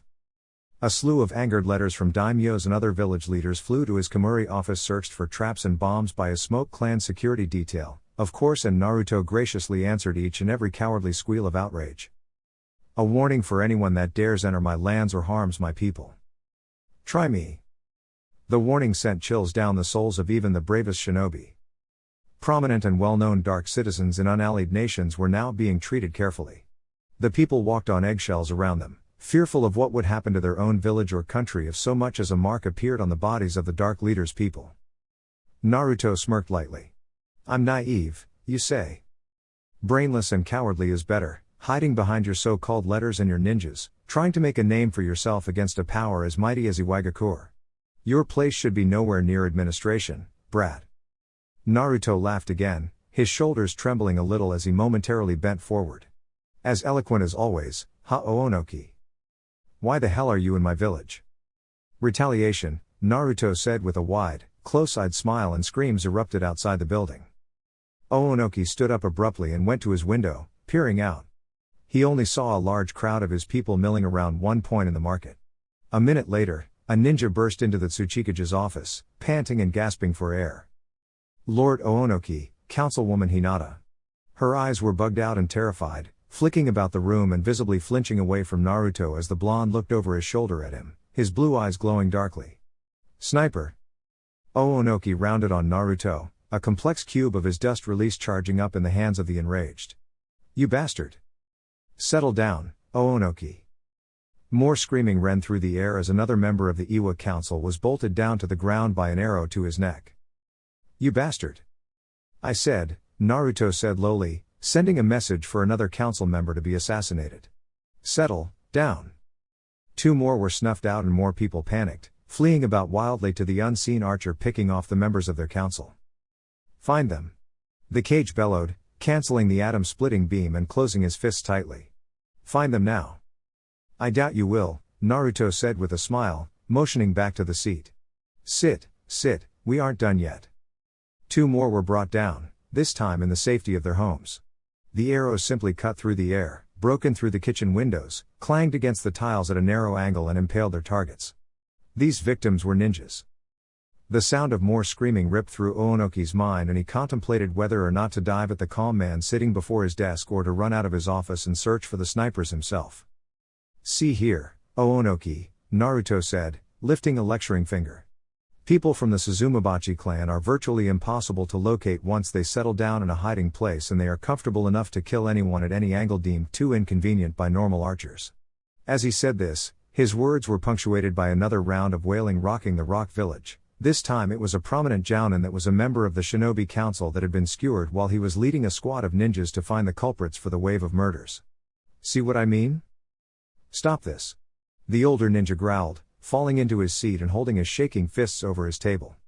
Tell them to stop. Naruto scratched his chin and thought. I wonder, is it possible? The man behind the desk leapt onto his feet when he heard a window breaking on the other side of the room. Yes, very possible. 3 arrows had ended the lives of 8 different ninjas that formed the 20 ninjas that prepared to storm the room Naruto was currently in. Ricocheting and bouncing until the tips of the arrows ended in their last victims. "Order them to stay out," Naruto said with finality. The ghost then turned in his seat and looked at each and every ninja hidden in the office, humming out a genial smile. "You're free to stay if you want, just try not to make noise." The masked man rolled his eyes at the gathering chakra that was the Tsuchikage's rage. "Well? Kaya-ya-a-a." A councilwoman, this one also a ninja that was hurriedly searching for the snipers, was nailed to the wall by an arrow that passed through her left ear and a few inches leaving from the right side. The dull-eyed corpse hung limply against the wall as the wasp venom on the tips of the turned her brain to soup. "My ninjas can keep picking off your council." He faced his Iwa counterpart and said in a tone saturated with pleasurable darkness. "Now, sit down." "I will burn darkness to the ground," Oonoki roared madly, his eyes deranged and flicking about his office in case an arrow was to come in and kill him. "I will not take this attack lying down. Darkness will die." Naruto tutted. "Aside from the idiocy of threatening the person that's whittling down the number of your strong ninjas, I am confident that if Iwa find their feet in spite of this great tragedy they will indeed walk all over darkness, with your allies that is." "Well, I have allies too, but I'm getting sidetracked." The ghost shook off his former train of thought and went on. "It would be wise to recognize your impotence in this situation, Oonoki. Your ninjas have been searching for my ninjas for," he looked up and calculated the time in his head. 20 minutes or so. "Yeah, sounds about right." A barrel-chested man caught 3 arrows aimed for his chest, neck and head respectively, though he roared and fell down onto his knees as the corrosive wasp venom on the arrows burned his hands down to the bone. In the delirium of his pain, an arrow thunked into the back of his head. "Your family is currently hiking somewhere along your northern mountain range, am I correct?" Oonoki's eyes silently widened and Naruto snapped his fingers. "I am correct." "Well, I have a few archers aiming at them now." "Wait, don't. Their orders are to make their deaths painful." Naruto nodded with false solemnness. "Your 15-year-old son, your 13-year-old daughter, your wife, your sister and your brothers. They're all sitting ducks." "Naruto, don't do this." I thought I was brat," Naruto said with a twinkle in his eyes. "Childish, brainless, naive, cowardly. Wasn't I any of those things before?" "F-I-V-I-E-E. That was your fourth to the last councilman." The elderly man had been hunkered down under the staircase of his family house and the arrow had soared in from the living room window, bounced against a mirror, rebounded off another wall at a somewhat reduced speed and ended its careening path in the forehead of the old man. "Our next set of targets is your family." Oonoki hissed under his breath, cursing the smiling man before him. "I'll order my ninjas to leave your borders." Naruto wavered in uncertainty in his seat. That won't be enough." He motioned to the window, to the pandemonium going on outside. "You see, this whole ordeal has greatly inconvenienced us. We could have saved up our energy for more worthwhile things, like making sure the snowstorm doesn't undo anything. If my ninjas are to encounter yours while on missions, they are strictly to avoid them." Go on," Naruto said, motioning for the other man to continue and perching his head on his hand. The man grit his teeth and his nails dug into his palms. "Money. Nah. Try again." "I'll advise my allies to leave darkness alone." "That'll have to do." This day would force the Tsuchikage to realize something he didn't want to acknowledge. That, maybe, Dark Country was as formidable as their ghostly leader. Maybe, they had approached the matter wrong and prodded the wrong sleeping animal. Maybe, Oonoki undermining and underestimating the leader and his ability to lead directly resulted in the gruesome deaths of his council. Back in the Civil War, breaking into Dark Country and stealing whatever they got their hands on was easy. The former Tsuchikage, Mew, was the one that had ordered the rock ninjas to pack up as much they could carry and bring it to the village. The rebels of the Silent Nation had been fighting on my front lines, wearing themselves thin, so they could adequately protect their resources, their people and their country against all the invaders and leeches sucking them dry. The archers that were now shaving them down to the bone had not been as effective back in the internal war than they were now, seeing as the royal clan had been privy to the secrets of the Wasp people and communicated this to Konoha. Naruto and Sueki returned to their home country and their fortune turned around. The Purge. That was what it was called both inside and outside of the Silent Nation. Any unallied foreigner that so much as stumbled as they fled the country would be mercilessly brought down and used as animal food for the creatures in the dark forest.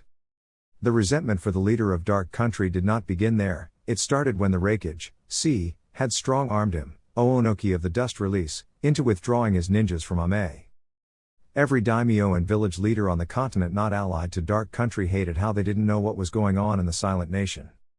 No person from an unallied nation was even allowed over their borders, even if they sent formal letters requesting entry into their country.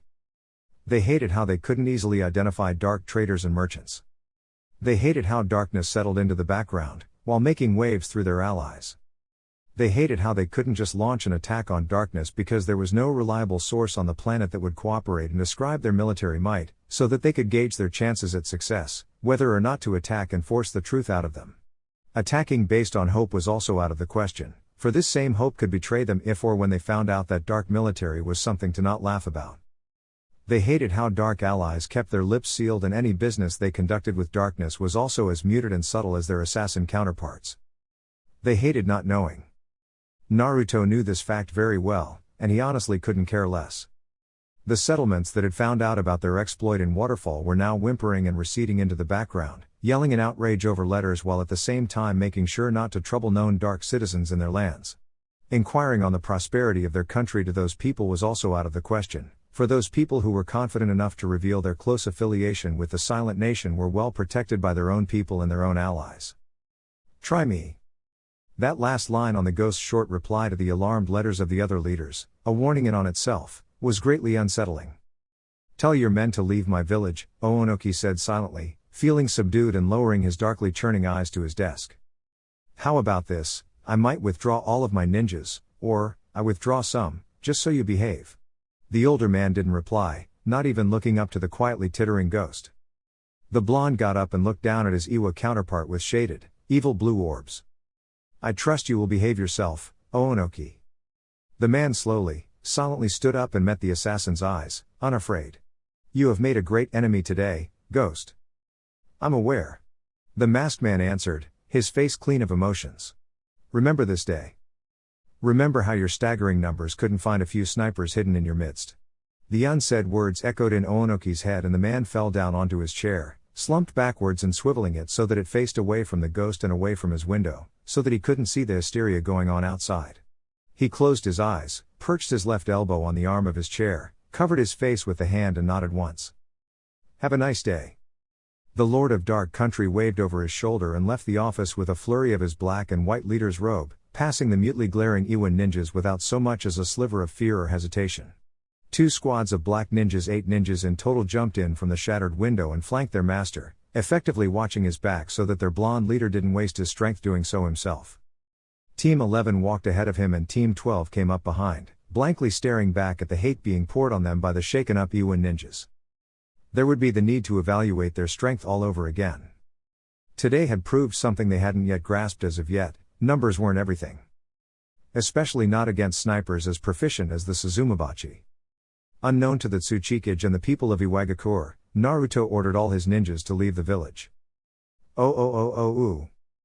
Black operative bear or polar bear in select circumstances heavily plopped down on a bench in one of the female locker rooms in the secret Black Ops facility. She was wearing a thick black woolen, turtleneck sweater that had her flak over her torso, a black skirt that scarcely passed her mid-thigh and black knee socks with plain black trainers. She pulled off her warm black gloves and ran her hand through her hair, naturally white roots that turned black as it reached the tips. The girl took off her mask. One of her Black Ops comrades glanced at her and winked. Must be nice being so close to Lord Naruto. The half-naked female, changing into her black uniform of choice after coming back from a hot shower, clapped a hand on her blushing cheeks and sighed dramatically. I'm jealous. The 19-year-old ink user rolled her eyes and got up, swiping her thumb over her locker and throwing it open. She dropped her mask inside and said, enviously eyeing he large mounds on her friend's chest. It's not as nice as you think. Peshe all you. A younger girl, probably 17, crowed from a row of lockers behind them. You get to talk to Lord Naruto, don't you? Sometimes, yeah. A bronze-skinned beauty that was leaving the showers, rubbing a towel in her hair with one hand and holding up the towel around her waist with her other hand, pretty much baring her modest chest for the other females to see, scoffed and unlocked her locker and proceeded to dress up in her uniform. Lord Naruto's mostly all businesslike with us. Black Operative Phoenix of Team 11 said as she rubbed her skin down with cream. The clumsy Kamuri pouted sadly. He doesn't want to burden us with too much stuff and he doesn't want to distract us. He's just too kind. An operative said as she entered the locker room, pulling off her cheetah mask and sliding up to her locker on the far end of the locker room. The ladies changing and returning from the showers listened in. Lord Naruto just told a bunch of us that we could go home and relax. Are you? Squirrel, Polar Bear's big-bosomed friend, wondered aloud as she sat down on a bench and pulled on her ninja pants, quietly thanking Polar Bear as she helped her with her chest wrappings. Going for that break, that is. Not really, no. I think I'm going to request a mission, maybe somewhere in the southern region. The women bobbed their heads in agreement of Cheetah's decision. Polar Bear voiced what they were all thinking. Technically, he didn't order you to go home and rest. Precisely, Cheetah said with a sharp, feral smirk. There's so much more things I can do to help out during this blizzard. They didn't voice how that they stayed on duty mostly because they wanted to make their leader proud, and how they wanted him to personally commend them. A whole section of the locker room hid their flushed faces in their lockers. Hey, PB, a lady around the same age as Bear called from a corner in the wide locker room. How's it feel to be in Team 12? Polar Bear neatly tucked in a corner of the white bandages serving as Squirrel's chest wrappings and straightened up, removing her flak jacket and preparing for a shower herself. Intimidating. Commander Bat expects a lot from us and Lord Naruto relies on us a lot. Team 11 was the only team in black that was entirely selected by their precious leader, and Team 12 and the teams that followed were put together by their commander. Everyone in the Dark Country sub-organization had fought and clawed for a spot in the coveted Team 12, the second closest team to their leader. Polar Bear was the youngest member of either teams and Black Operative Panda, the strictly professional Grim Ink user of Team 11, had taken her up as his understudy. The plan was to fashion Black Teams 11 and 12 as their master's security detail when he was to leave the country. The Black Ops organization still comprised of elite Jounin, special Jounin and Chunin, that much was an undisputed fact. There was no place for anyone less than the best. Black Operative Squirrel, for example, was a clanless woman, the daughter of an arable farmer and a tailor. She graduated the academy 6 years ago among the top 2, second only to Polar Bear, and she had climbed the ranks of the country, clawing with stubbornness and determination until she applied for a place in black in the recruitment base in the eastern region. Eventually she was picked for the second phase of training and screening, personally overseen by the commander herself, which took 6 long, hard months.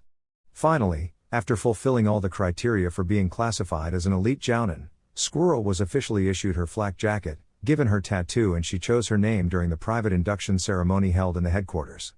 The brown-haired Black Ops had to admit that she was at first envious her best friend had been picked to be in Team 12, anyone not in those 2 teams was, though she and they wisely stayed professional and settled in her place on Team 16.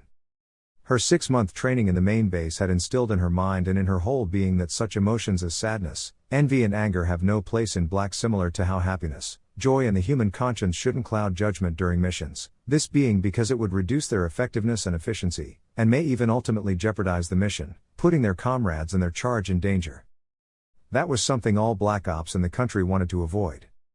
Failing a mission meant a harsh reprimand from their commander, and not just that, failure meant disappointing from their supreme leader. No one Black, DC, Dark Sand or normal ninjas wanted to disappoint Naruto. The 19-year-old Chue Inku prodigy was almost overwhelmed by how much her lord trusted in them. 8.5 months after the formation of Black and 8 months after first being inducted into Team 12, and Polar Bear was still trying to comprehend the level of trust Naruto had in their skills and abilities. Sure, mission success rate for both teams was at 99.9% and they were reputedly the strongest teams in the sub-organization, though she couldn't wrap her head around that kind of trust. It warmed her right down to her soul that her master relied on her to that extent. "Ooh, your face is red," Squirrel poked teasingly as she strapped on a pair of painted black, clawed gauntlets to both sides of her hips so that if there was ever a need to wield them, then all she had to do was jam her hands into them and use them however needed.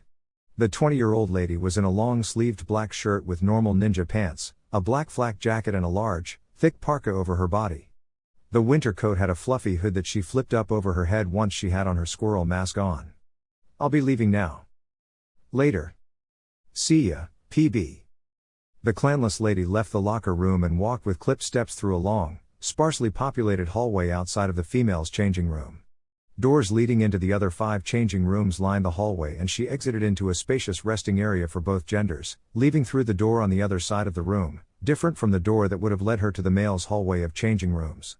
The complex base was mostly underground, including training grounds, and there were rooms where the Black Ops could sleep in for the time being whenever necessary, though it was 3 per room and opposite genders were strictly not allowed to venture to the other's room. The people that slept in the base were usually those that had no family and had zero social life, thoroughly and utterly devoted to their duty in black. The latter point wasn't bad, rather it was encouraged, though for the former, the commander had made it a rule for operatives to not sleep in the base for more than 3 times a week unless it was an emergency. Naruto wasn't building an army of robots, so the leader encouraged the operatives to spend time outside of the base and outside of missions conversing with the people of the country and their allies, not being in their uniforms, that is. This was to remind them what exactly they were fighting for. Some operatives struggled in following the order, for they had almost no personality and were reclusive in nature, but associating with citizens and allies alike did indeed remind them of why they fought day and night on high S-class missions. Squirrel met up with her squad captain, Beaver, and she and the man marched with hurried steps, soon accompanied by their other 2 squad mates, Rabbit and Mouse. The team silently went down several flights of stairs, deep into the belly of the Dark Country sub-organization, and entered a room that had dark red painted walls and black carpeting. Beaver walked at the front of his team as they crossed the room. He raised his fist and knocked on a pure white door on the other side of the room. Enter. Beaver opened the door and moved in. Rabbit closed the door after herself. Sueki glanced up from her paperwork, looking at each person on the team of 4 with a quick flick of her blood-red eyes, then rising to her feet and selecting a scroll from the pending side of the wall of missions. The room had no windows and the dark red walls and black carpet matched the empty room in front of her office. She only had a simple desk, which she was presently seated behind, a tall bookshelf for scrolls of past and pending, the past being bigger than the pending, and lastly there was a large dark country flag behind her, the kanji for darkness written with white ink on black cloth. There were no chairs before her desk. Her bat mask was placed on the right side of her desk and her weapons were on the left. Team 16 fell onto their knees and bowed their heads once they entered her office. The white-haired vampire reclaimed her seat and gingerly placed the scroll on her desk. Exactly 1.5 minutes ago, we received an alert from the seal of a pharmacist in Shirobaku, Wind Country. He informed us that a band of bandits have ambushed him and his family on their way to another town. The pharmacist in question knew only a few words in Morse code, and the ninjas in charge of surveying the seals of dark citizens outside of the village, all of whom did so from a cluster of offices in the main base, had pieced together the bungled message and quickly delivered it to their commander. "I want you 4 to go there and rescue him and his family." She narrowed her eyes dangerously and said in a stern voice, "Their safety is your priority. Failure is not an option." "Hi, Lady Commander." Sueki nodded and Beaver got off his knees, stiffly marched to the desk and collected the mission scroll with both hands from their commander, making sure to bow as he did so. His eyes flicked through the scroll from behind his mask and then he rolled it back up. The vampire, now busy sorting through other missions for the 5 summoned black squads waiting outside of the office, waved her hand. Dismissed. Missions like those were usually meant for normal ninjas, but for the moment they were relegated to the Black Ops. The reason being that all ninjas of the village were needed in the country to shovel away snow. They had forecasted a reduction in the strength of the blizzard in an hour's time, and it was the best time for people to come out of their homes and run errands such as grocery shopping, or have fun in the park, snowball fighting, sledding, snowboarding or skiing. Plowing the streets for snow and clearing out ice from wherever it wasn't meant to be was what every ninja but black, volunteering allies and concerned civilians was to be doing for the next hour or so before the country would briefly reopen and activities would spark up until the next wave of snow. The blizzard would pick up again in the next 20 hours. The ninjas were going to keep a careful eye on the weather in case there was a surprise change. Team 16 left the office and Team 17 entered, awaiting their own mission. Emergency alerts from the seals on the back of citizens and allies' hands were not to be used indiscriminately. This rule extended to those outside of dark lands. They were strictly to be used for emergency situations, such as kidnapping or even attempted rape. Simply placing a drop of blood on the seal activated the alarm, transmitting the signal all the way back to a nearby DC office, and tapping the hand would send a Morse code of what was happening. Unfortunately, there had been some people arrested for abusing the seal. Another side project the Grim Ink clan was working on was for the seal to personally assess and determine if a situation outside of the country was too dangerous to be handled by the bearer of the seal. The next team's mission was on retrieving the child of a kidnapped traitor from the hands of a group of B-rank missing ninjas, which happened only 5 minutes ago while they were in their home in Land of Tea.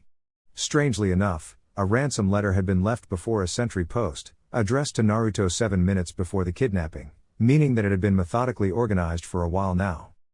The kidnappers were demanding Naruto pay the sum of 200 million ryu within the hour, or else they would chop up the child and mail him to the leader. Any attempt at finding them would also result in the child's death. Naruto scoffed at the threat and Tsuchikage gave the mission to Team 17. They were to find the boy, kill the kidnappers and track down each and every participant in the kidnapping, making sure that all of those involved were erased off the face of the earth. 7 jounin, or 10 chunin, was the combination commonly used for this sort of mission, though in this case, only one black squad was more than enough. Time skip, 1 month later. Dark Country Ninja Academy. Dark Capital. Darkness. A handful of days after the grand unveiling and opening of the Leader's Tower, the civilian and ninja academies were also opening for the new semester. The winter still blew a few wisps of cold air about, though not bad enough to prevent people from attending the opening in droves, breathing in the fresh air of the countryside and appreciating how nature itself was thawing itself out from the ice. As per the tradition set up since the schools reopened 6 years ago, the leader of the country attended the entrance ceremony of either of the academies while his clone went to the other and gave the commencement speech. Last year, it had been his clone in the Ninja Academy, though now it was the real Naruto in the Shinobi School. Naruto, garbed in his leader's robe and wide-brimmed hat, was in the middle of giving the speech. This year we have many bright faces and many sharp minds. I trust in the capabilities of the teachers to educate these children on the best way to be productive in this our growing society and what they can do to make our country prosper, no matter how small or how insignificant it seems. Every little detail is important and no knowledge is a waste. The blue-eyed man looked over the beaming faces before him, new students and returning students, and he smiled back. The teachers and parents that were sitting behind the large cluster of new students, some holding on to the younger children they had with them or else taking pictures of the man speaking at the podium. He could spot Tsuchikage there as well, sitting beside Tamaki Uzumaki not in her ceremonial Izukage robes and holding up a camera, recording his speech while Kushina's mother took pictures. To the leader's sides, left and right and a few steps to the back, were the top brass staff of the school, the director of the Ninja Academy, the deputy, the head of the school store, the head chef and the social director. The leader cleared his throat. Much like the previous years and like the ninjas of this school that have graduated, making great names for themselves, this generation of students bear promise. He directly addressed the students this time. You all bear our hope. The reality is, not all of you may make it out at the end, some of you may leave and some of you may choose another field. Though, despite this, I am confident that whoever no matter what happens, you lot will find a way to make our great nation grow and make it prosper. The children nodded, resolute. For the returning students, you may notice new faces among you and you may notice old faces missing. The masked man's eyes twinkled. The reason being that, for the very first time in our history, students of allied nations have transferred over to this school and we sent over willing students to attend their own academies. The families of those students that had volunteered for the exchange program were all comfortably set up in the allied nations they were transferred to. 20 new exchange students grinned up at the lightly chuckling man. Only River had been able to send 5 prospective ninjas to darkness, though the majority of the exchange students went to the civilian academy. The exchange students were in their second year and upwards. As your parents or guardians have told you, you will have the option of switching to being ninjas of your villages or country only 1 year after being a ninja of darkness. He opened his arms and said, talking to all. You are all welcome to this school and it is my hope that this institution makes great men and women out of you all. Thank you. He bowed slightly and the hall erupted in applause. The blond man stood back and a teacher politely led him down the row of people that had been standing behind him, introducing them like he didn't know them already, and Naruto smiled and shook their hands, amidst the standing ovation from the parents, guardians, staff and students, both new and old. The last person on the row was the director, and Naruto clapped his right hand on the wasp holder's shoulder, shaking his hand with his left and laughing at a muted comment from him. The director of the Ninja Academy, Ginkgo Suzumabachi, bowed to Naruto as he released his hand and proceeded up to the podium to deliver his own speech and inform the students of basic rules they had to follow. Naruto took that chance to amble down the stage and hid himself in a back room until the end of the ceremony. As the parents and children were speaking to each other, the parents throwing some advice to their children and trying to wrench any younger sibling off the prospective ninjas, Naruto snuck out from his hiding place and went to his students and the Izukage, who was attending the ceremony, to see off her daughter. There was 10 minutes before first period and the 2 adults, one Kushina's teacher and one her mother, waded through the throng of greeting parents, who split their attention between introducing themselves and their wards to paid mind to their children and cheered them to do their best. The Tsukikage, being represented in all the way back in Uzushio by her younger cousin, was in a simple bright yellow sun dress that had white whirlpool designs at the bottom of the skirt, black tights and black sandals. Her straight, long red hair flowed down her back to the small of her back and a purple flower sat on the side of her head. The beautiful Uzumaki woman lowered her camera holding hand and sternly told her daughter to not make trouble for the school, not to cause fights and to damn not get expelled. Tamaki went back and forth with her brother in all but blood, over little Kushina's head.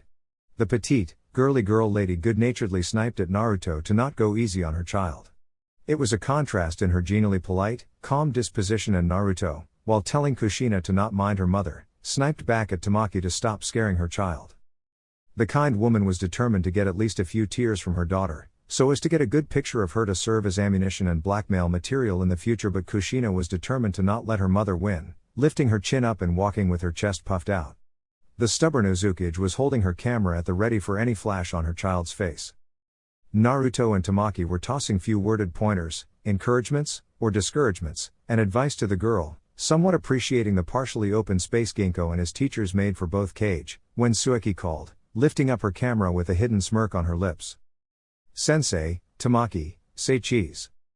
Tamaki looked up from Kushina, now partially bent down on her knees and sharing a hasty and honest, whispered talk with her child, and smiled beauteously. The man whirled around, his black and white ceremonial robe swishing with the movement, and grinned at the camera, placing a hand on Kushina's forehead and throwing a thumb up to his camera holding vampire student. The camera flashed and the first period bell sounded.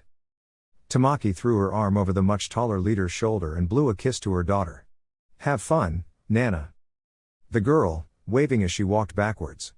A black-haired boy with dark purple panther ears and wearing a neon green superhero gloves, boots, cape and a thick pair of white goggles glanced back, casually ignoring his dramatically sobbing father, who, surprising enough, was a businessman in a perfectly ironed suit. His eyes widened up when he saw who the redhead beside him was waving at. So also was a fellow first-year girl. This one had frizzy blonde hair, that was in a blue and white tracksuit that had the image of a bear stamped on the back and the dark country insignia on the right side with blue sneakers on her feet. "Bye Mama. Bye Auntie Sue. Bye Uncle Ruto." Naruto waved back and laughed with Tamaki as the two curiously dressed first-years began talking to her. "Yeah, she'll be fine," the leader commented. Tamaki rolled her eyes with a wide smirk at Tsueki from behind Naruto's back when the vampire glared at the Kage for still having her arm over Naruto's shoulder or trying to. Naruto jumped slightly when his student jammed her pointer and middle finger into his side. "Ow. What did I do?" The vampire pouted. "Sensei, there's something I want to show you back in the tower." Naruto opened his hidden mouth but Tamaki beat him to it. "Oh hey, bro, didn't you promise me we'll go and try those famous Suzumabachi honey cakes?" The masked leader, miraculously feeling the tension between both women, sighed heavily and shook his head in exasperation. "All right you two, behave." Oh. Somewhere on the continent. Darkness has reduced this once great village into the role of its slave. Our Kage is now simply a simpering, whimpering lapdog that follows the ghost.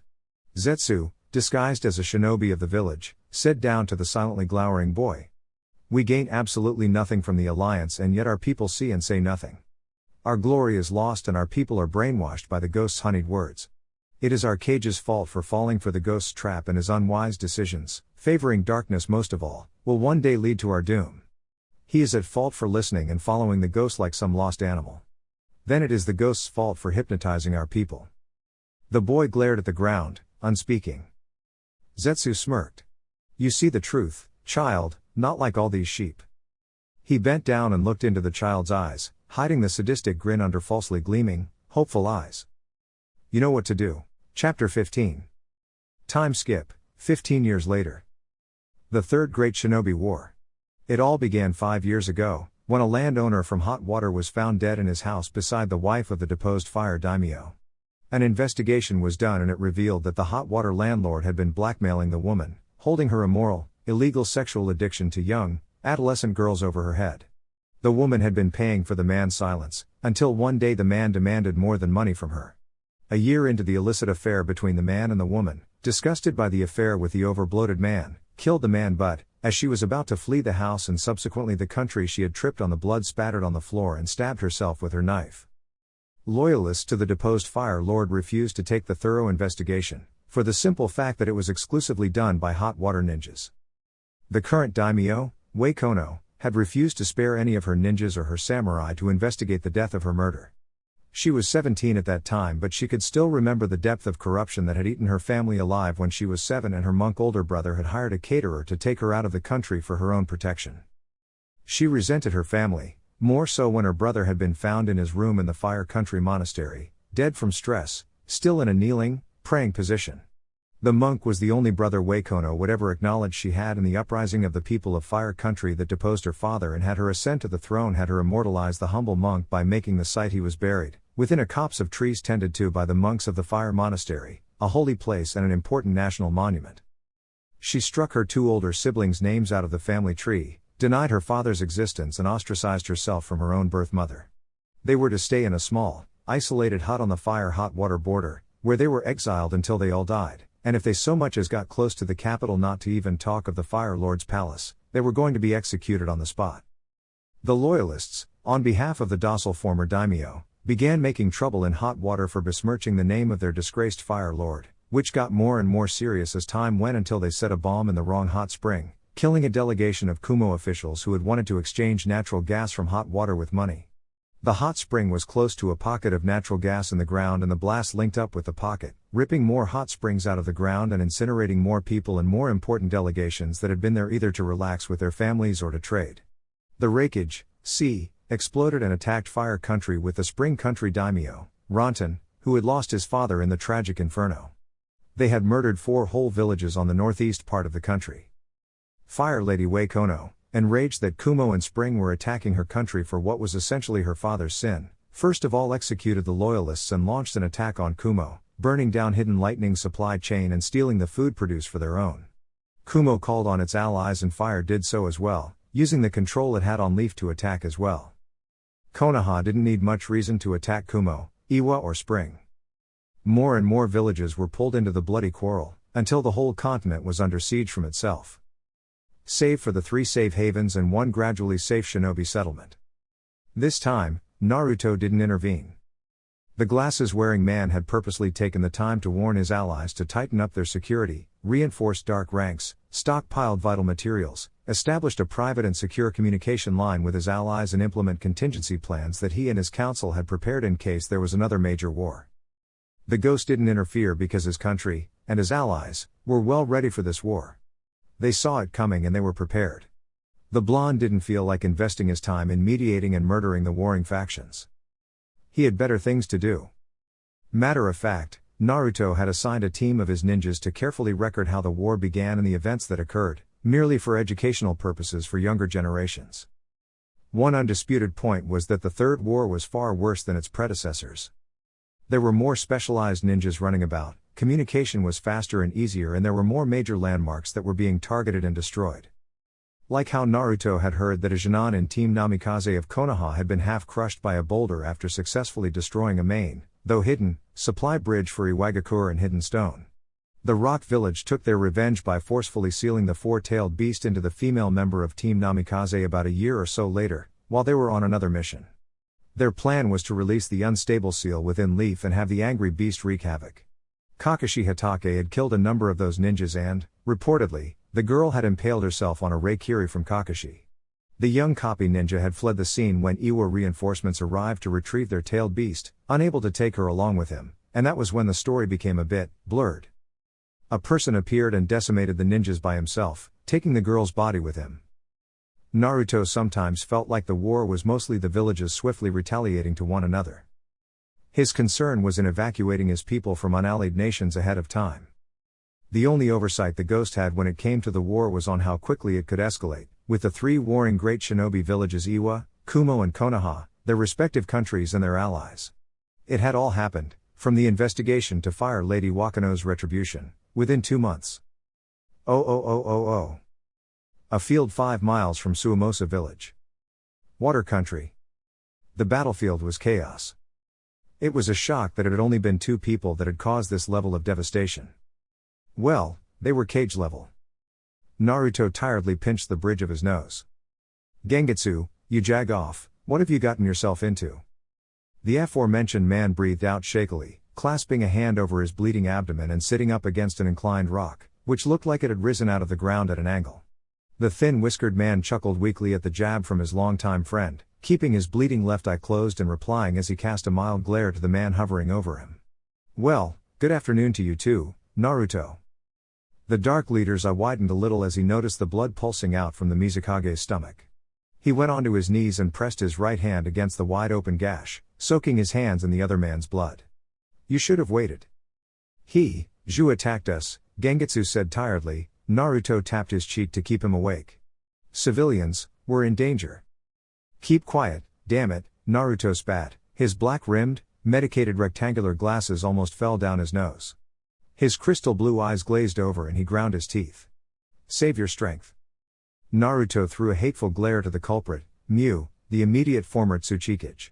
The bandage-swaddled man was lying on his back, blankly staring up at the sky with his bright green eyes. His lower half was crushed between in the grasp of a clam and there was a worrying green ooze leaking from his side, the acid Gengetsu had used on him.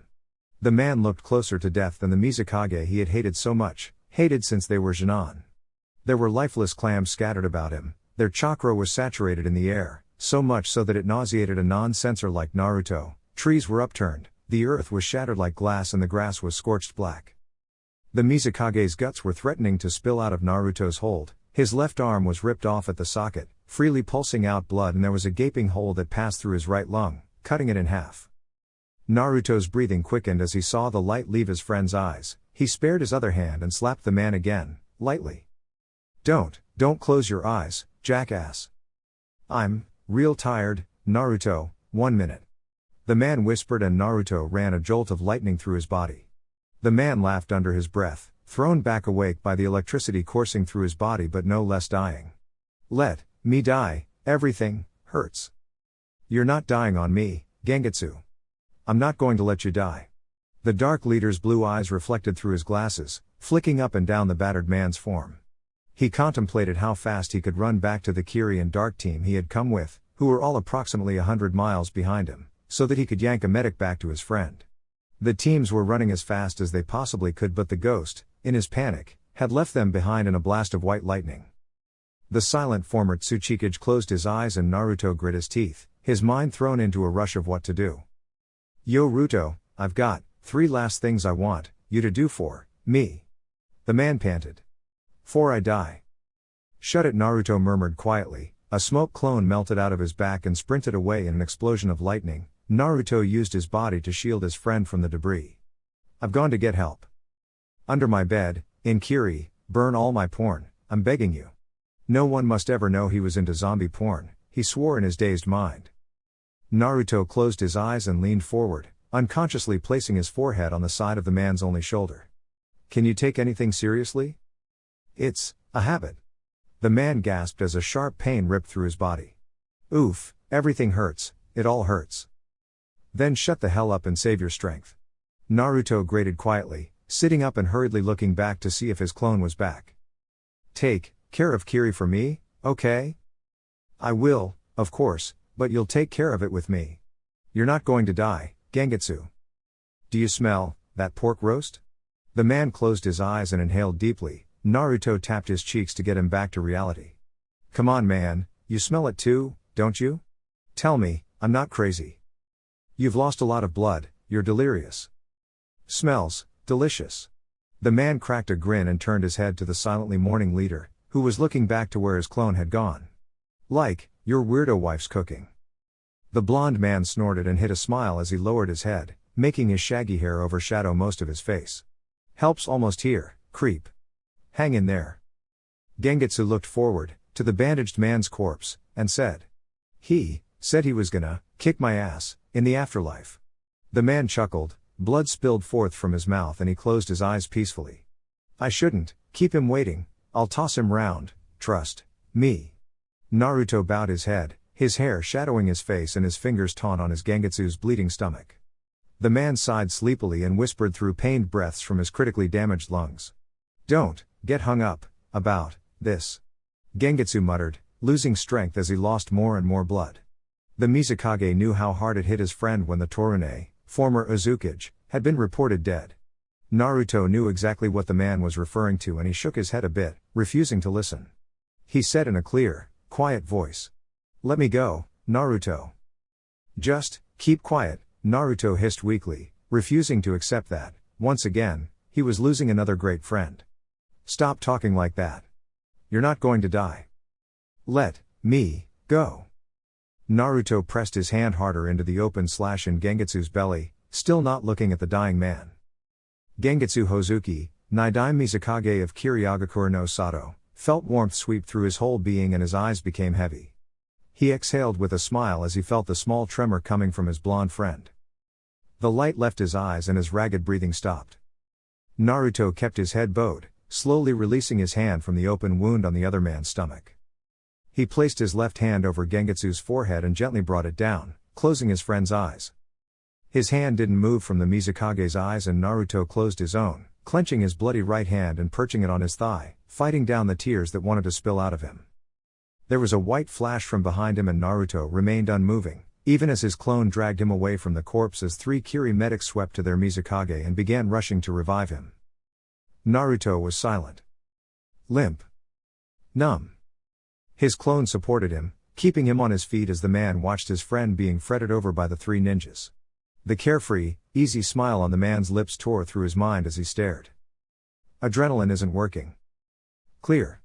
Thump thump. Hit him again. Clear. Thump thump. Still no pulse. The leader's clone gazed with an empty expression on his face at the scene, the medics working themselves hard to bring back their gradually cooling cage. The clone breathed out and turned the original around, stumbling away from the 3 and into the forest where the Kiri civilian merchant and his family were hiding. The ninjas that had been with the Mizukage were also there, their numbers lowered from their encounter with the former Tsuchikage's initial attack and the supporting Iwa ninjas. They had just rounded up their own battle with the rock ninjas, forcing the latter to retreat. Naruto's head was tilted to the side, his gaze was cast aside. A dead look on his face. The Kiri ninjas stormed past him and the clone lowered his master to the ground, leaning him against a tree. The official report was that Kiri ninjas were conducting a rescue mission to help a family from their village relocated from Iwa and back into Kiri. Rock ninjas got wind of the presence in their village and attacked. Leading the charge was the former Tsuchikage, Mew. The attack was radioed in back to their home base in Mist and Gengetsu leapt out of his office once he heard that a cage-level shinobi was ripping through the ranks of his ninjas, posing a big threat to the civilians that only wanted to leave the war happening in Iwa to their relatively peaceful home village. Gengetsu directed the attention of Mew and all the Iwa ninja, while the remaining Kiri ninjas took the civilians somewhere safe to lay low for the moment. The Mist reinforcements Gengetsu outran finally arrived and led the Iwa ninjas away while Mew and Gengetsu battled. Gengetsu Hozuki was the last person that had signed the original alliance with darkness. Now he was dead. The first to go was the old river daimyo 15 years ago, a good friend of Naruto's and a reliable advisor when the masked blonde wasn't sure what direction to take trade within his country. The man had died of natural causes. He died a happy man, the only reason losing him didn't weigh too much on Naruto's mind. Next was Torune Uzumaki, Godai Mizukage and Naruto's brother. The man had died from a series of admittedly bad decisions, starting from when he first trusted Konoha and the Senju clan based on their shared history. He had rectified this by taking the Kyuubi out of Konoha, ripping the Uzushio's alliance with Konoha to shreds and removing all Uzumaki influence from the Leaf, aside from those redheads that couldn't leave for being too deeply rooted in the village. His death had been painful, as his remaining Uzumaki life force was leached out of him and directed into the Sandaime Hokage, Hiruzen Sarutobi, the reason being that the latter man refused to permit the 9 tails from being taken out of his village and Torune was adamant, thus violating the blood contract. The next person to go was Sabaku no Tetsuyo. It was hard to stay positive and optimistic in Naruto's line of work, and in the case of his Kazekage friend every day was a war on his conscience to discard logic and embrace naivety. Years ago, during the thick of the Third War occurring outside of his village, the Kazekage was reported to have left the village for a routine visit to an oil field within his territory. The guards he took with him were later found dead, scattered around the desert in various warped positions of death and agony, and Tetsuyo was nowhere to be found. Naruto shrugged off any worry, because he trusted in the strength of the Iron Sand user and that if the man was in any real trouble, then he, Naruto, would be the one to be contacted first. As was to be expected from both villages, they conducted a joint search of the desert for the man or his body, scouring every inch of the sandy area, turning every rock and flooding through every cave and underground cavern for any signs of life. Worry started setting in when, after 3 months of rigorous searching, there was still absolute no sign of the man.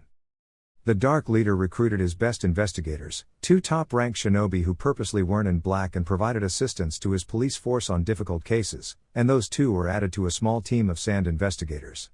The detectives found a patch in the desert, long since blown over by the wind and somewhat covered from view, that glistened with patches of melted metal and, after swabbing, contained traces of an iron-corroding acid that would release noxious, deadly fumes once in contact with metal. Sabaku no Tetsuyo was officially pronounced missing, but most of the village couldn't so hopeful. Naruto included. The assassin had seen a lot of things in his life, a memorable few of them were from when he was no older than 10, and those thoughts didn't reinforce confidence in him. At that moment, the musing leader looked to the good things that have happened since, as traitorous as those thoughts were to the memory of his late friends. A week after the Sandaime Kazekage went missing, Sabaku no Raza was instated as the Yondaime Kazekage, and one of the first things the Gold Sand user had done was sign his name on the very same Dark Sand alliance his father and Naruto had done all those years ago. The stern man had told the older leader that there was no point discarding such a mutually beneficial alliance with Dark Country after so many years of joint prosperity. The signing had happened in the very same tea house Naruto had signed the alliance with Tetsuyo, and they shared a pot of tea, some biscuits, and a discussion of what they projected the future of their nations to be. Raza had brought forward his own ideas to as the Dark Leader, almost like how Tetsuyo had formally introduced Naruto to the idea of the Sunna farm, and Naruto didn't see any reason to not support 4 more main roads leading back and forth Sunna and Darkness, as well as begin working on other projects as years went by. A tickled smile came to Naruto's eyes, lifting up the darkness in his orbs as he remembered that day. Raza had been honest with that point, that much was obvious to Naruto and those from their village that had witnessed the signing. But what the hard-faced Sunna leader didn't speak on was that the alliance with Darkness was a good constant for both nations, and moving forward together would help ease the wound of Tetsuyo being gone. On a number of meetings since then, Raza had openly said that when he decided to settle down with someone, Naruto would be the godfather of their children. Naruto was 9 years older than Raza, and he was fairly close with the hard-assed man and his father, so the Dark Leader reciprocated by saying that if he and his wife ever had children, then the Gold Sand user would be their godfather. The Yondaime Kazekage broke his frowning image and laughed. The present river country daimyo, Kawasataru, instated 15 years ago, was making waves with Naruto in their countries. Aside from establishing the Merchants Guild, a place where traders from the 2 countries come converge in and sell their wares when they couldn't find the opportunity to travel around, and where they could also find affordable, optional lodgings while they stayed in river country, the 2 men had gone into more detail on their alliance, opening more chances. There really wasn't enough to be said about the Dark Whirlpool Alliance. Recently, Uzumaki could now become members of the DC, though couldn't become directors or deputies, but only limited to captains and squad leaders.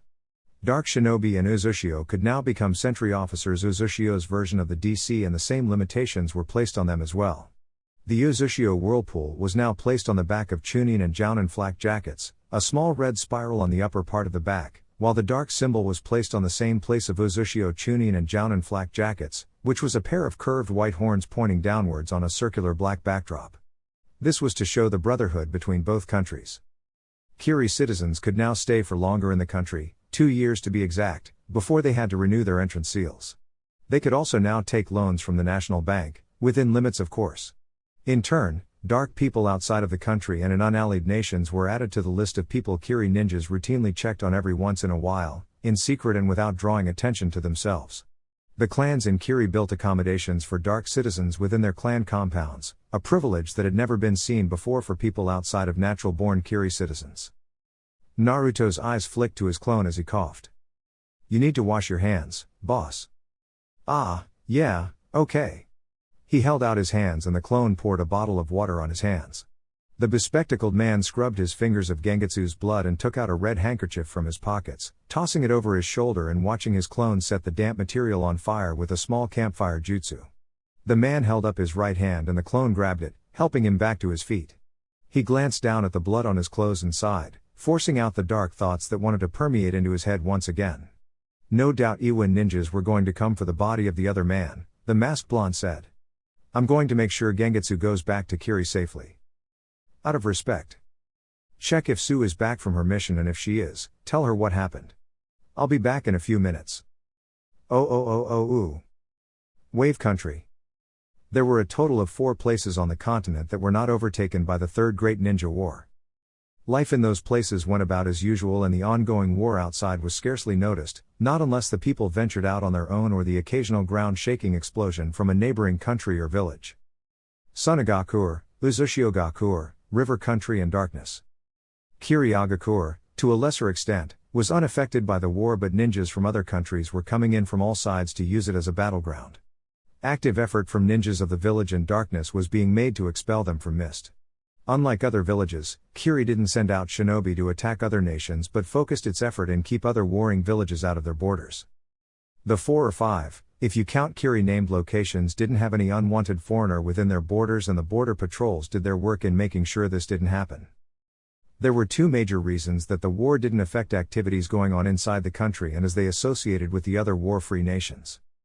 To start off, they were geographically close to each other already, with Sunna being west of Darkness and River just 1 country after Dark Country. Kiri was further than even Uzushio, and the latter was an island country with natural defenses. They all shared an solid alliance with the long-since silent nation and took to adopting some of the political beliefs and perspectives of said country of assassins, which was what led to the second reason. River, Sand and Mist were warless. There were already a few unallied foreigners within their borders before the outbreak of the war, and those foreigners were constantly supervised. They didn't freely welcome those sort of foreigners, and any small infraction resulted in them being kicked out. Unlike Dark Country, they welcomed everyone into their country but under condition of them to obey the law. This wasn't to say that for a pickpocketing crime, they were ejected from the territory, rather for anything worse than robbery. They were wary, but they were also considerate. The paranoia of the hermit nation spread to their allies, and, 15 years later, there were no signs of war in the country, no non-allied external influence, and no obligation to enter the mad fray. These 5 nations were deemed safe zones for those fleeing the destruction of war, and entry into them was under strict conditions. Naruto too bent his own order and created 2 refugee camps that just barely touched the border he had with Fire Country. In the case of Naruto's country, they would be guaranteed safety and protection, clean water, a good supply of food, occasional classes from volunteer teachers to provide basic education, and a humble space in the camp they could call their own on condition that they are not allowed into the country at all. The Dark Man knew exactly how bad it was to be a refugee, and he felt pity for the children of people running away from the carnage. He did what he could for them, but he did not, underline not, permit them to enter his country, and his defense corps enforced this to the letter. That was as far as Naruto's compassion went. Uzumaki Kushina knew how uncaring, borderline emotionless, her legendary assassin uncle could be. She knew this very well. He was her teacher after all. There were an exclusive list of people Naruto gave a damn for: his people and his allies, and anyone outside of that were basically considered walking piles of useless meat. The leader had not once visited the 2 refugee camps he had established, but he constantly received news of how the people there deeply appreciated him for sparing their lives. At that moment, the young red-haired lady was on an A-rank mission to evacuate a family of dark citizens that resided in Wave Country, a melting pot of fighting and bloodshed. The country was being used as a battleground for Konoha, Hot Water, Kumo, and Frost, none of whom were allied to anyone, so it looked more like a strategic free-for-all. The purple-eyed Jinchuriki looked up sharply when the house shook right down to its foundations. Her eyes pointedly looked out of the window, and her senses stretched far and wide, pinpointing the warring factions as well her mission-assigned teammates that repelled the other villages from their position. She redhead turned back to the children and smiled warmly to them, putting them at ease. "Hurry, we've only got 10 more minutes before we have to move out." The children, 5 young teenagers, bobbed their head quickly and continued stuffing their bags and backpacks. "Don't worry about overpacking, I'll still seal it all up." She turned back to the window and kept vigil watch for anyone that slipped past their ranks. They had a long road ahead of them back to Darkness, especially since they were going to be traveling at a somewhat fast civilian pace. The 22-year-old Uzumaki was wearing her combat gear for this mission, a bright red short-sleeved shirt, black shinobi shorts that just reached her knees, and bright red ninja-grade tights underneath that stopped at her ankles, with red ballet slippers that had been made for combat. Her straight red hair was tied up into a long ponytail, leaving 2 fang-like bangs to fall down to her chin, and there was a black bandana that had Dark Country's white horns dotted all over it, wrapped around her neck. The standard shinobi weapons were strapped to her hips. The only makeup she wore was dark purple lipstick, but she looked no less radiant. There was a dark country jounin flak jacket over her torso and a single sheathed katana on her black. The sharp, cutting edge was made out of obsidian steel and the rest of the sword was made out of whirlpool metal. The handle was wrapped with white tape and the guard was circular. There were 9 seals that resembled whirlpools that ran down the flat sides of the sword. It was a present her uncle, aunt and mother had gotten her when she acquired her Chunin vest. The symbolism of the sword didn't escape her, similar to how Torune and all of Uzushio had gifted Naruto with his ninjato. Her dark country hitate glinted on her forehead. The tomboyish lady lightly tugged on her red bandana and frowned. "Kisame," she called, and the shark man standing outside of the room peered inside. He too wore a frown, an oddity on the nearly constantly cocky man's face. "You feel it too, huh? Something's not right." The Kiri-born dark ninja had been among the exchange students that had been inducted when Kushina had started in the academy, though Kisame had gone to the second year. He frequently bullied her about her red hair and her pudginess, which refused to leave her until she was about 13, no matter how hard she worked out and trained with her uncle. He tormented Kushina's first and second year but eased up when Kisame was in his 4th year, where he was too busy trying to reach a passing score in his exam so as to become a full-fledged dark ninja. Her first 2 friends had done all they could to ease up the bullying, but even they were at the mercy of the shockingly powerful academy student. His bullying was never physical, for even he too was smart enough not to leave evidence, but they were brutally verbal. Belittling her every step of the way and bringing her down, no matter how hard she yelled back and derided him. Naruto and Sueki had been worried for her, more so when the girl refused their help and insisted that she would get through this without any help. It was probably her Uzumaki pride kicking in. Her Auntie Sue had even threatened to make Kisame disappear, though the redhead told her to let her fight her own battles, surprisingly grown-up words from a 9-year-old girl. Kushina had reported the bullying to her homeroom teacher, but the punishment of a whole school term of detention with the head of the school store, going about and maintaining school property until late in the night and giving the shark boy basically no time to sleep and recharge, didn't feel satisfying to her. Kisame stopped his verbal bullying when he entered his 4th year. Kushina used that respite to prank the living hell out of her aggressor. Then, when she could stop dividing her focus amongst passing her classes and dodging him in the hall, she held nothing back. The pranks were absolutely brutal. The pranks and fights between them got so bad that the director of the Ninja Academy had to personally mediate. That was a time Kisame could have gotten permanent spinal damage from one of her more merciless, destructive pranks. Her uncle had harshly scolded her for almost destroying the school and almost ending the future career of a prospective ninja of the country, but she could see the twinkle of pride in his eyes for her tactful pranks.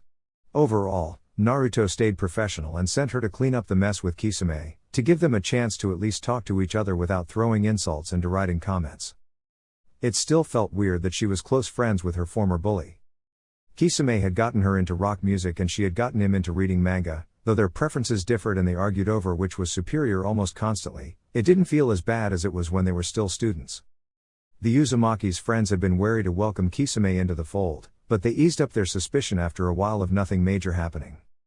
She was made to understand, by her uncle, that Kisame was from a broken home. His alcoholic father beat his mother during their arguments, and this violence surpassed the harmless attacks Kiri ninjas used on one another.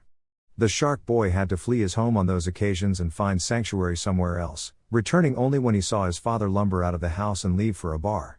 His father had once accidentally killed his younger brother with an unrestrained punch to his face, and the ninjas of the village had taken him straight to prison for it, though not before he crippled his wife in a tense, life-or-death hostage situation. The only bright side in his life was when Seimata, the spiky-scaled, sentient blade of the 7 swords of the mist, had chosen him as its next user after the former had died on a mission.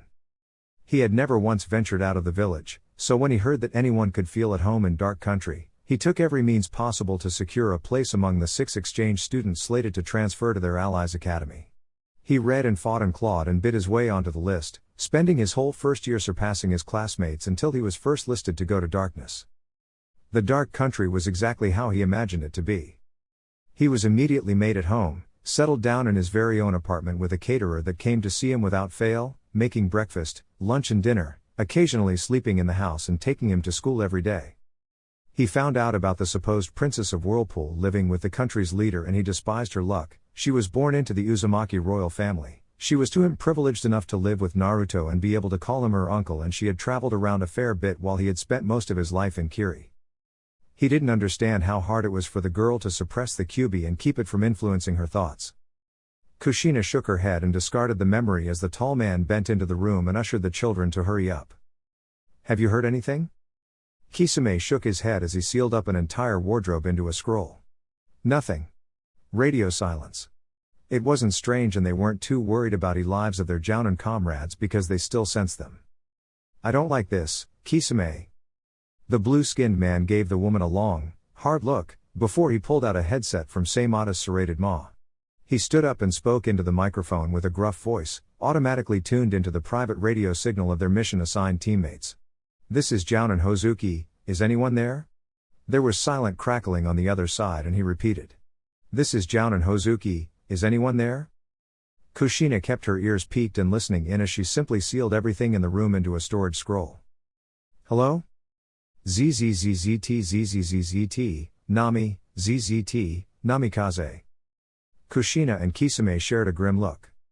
Take, ZZZZT, take the civilians and, Z, get the hell out of there. Chapter 16. Kushina Uzumaki was by no stretch of the imagination an assassin. No matter how long or how hard she observed and attempted to copy, or replicate, the dark country assassination techniques her teammates used, she was never able to use it even close to their proficiency, not unless she was born in dark country and taught by the same teachers that trained her teammates in the academy. Dark Country's assassination techniques were scarily similar to any clan's hidden art. They were closely guarded, could not be learnt, and could not be copied by anyone not personally taught by master assassins. They were also skills and techniques that could only be used by people born in Dark Country. It wasn't hereditary, which was why Naruto pronounced that any person born in his country who had parents, or a parent, from an unallied country, that wanted to be a ninja must be a dark ninja and not a ninja of even his allies' country. This was to preserve the unique trait and keep it special. The ninja could then decide to have a child outside of the country, but that child would not have the affinity for assassination techniques. The subtle, unheard of art patented and utilized by ninjas of the dark was at first deemed pointless to learn by those not allied to darkness, then their opinions changed immediately when they bore witness to the proficiency and skill of the ninjas. Naruto's training did not once bend towards his country's secret techniques. Rather, he performed his own scrutiny of his youngest student to discover her strengths and weakness of his students so that he could evenly counterbalance the two and fashion a training regimen to surpass anything Kushina could vaguely guess she could do. The redhead was a powerhouse. Plain and simple. Yes, she could be as silent and methodical as any other ninja, but her strength ventured past normal logic and branched into monstrous. Naruto too was initially a powerhouse, seeing as he was from the Kamuri clan, a clan of smoke users that were widely known for their stamina, their muscular resilience and their skeletal toughness, but Orochimaru had covered all his bases, all the basics, and raised his other skills up to his strength, leaving the blonde to choose which way he wanted to take his shinobi career. The man ended up honing his speed, dexterity, intuition and creativity alongside his natural-born strength, and the rest was history. The girl was awfully creative when it came to defending herself, and she could conjure up risky though effective counterattacks on the fly. Her swordplay was jagged and raw, but, like all Uzumaki, she could fine-tune that with time.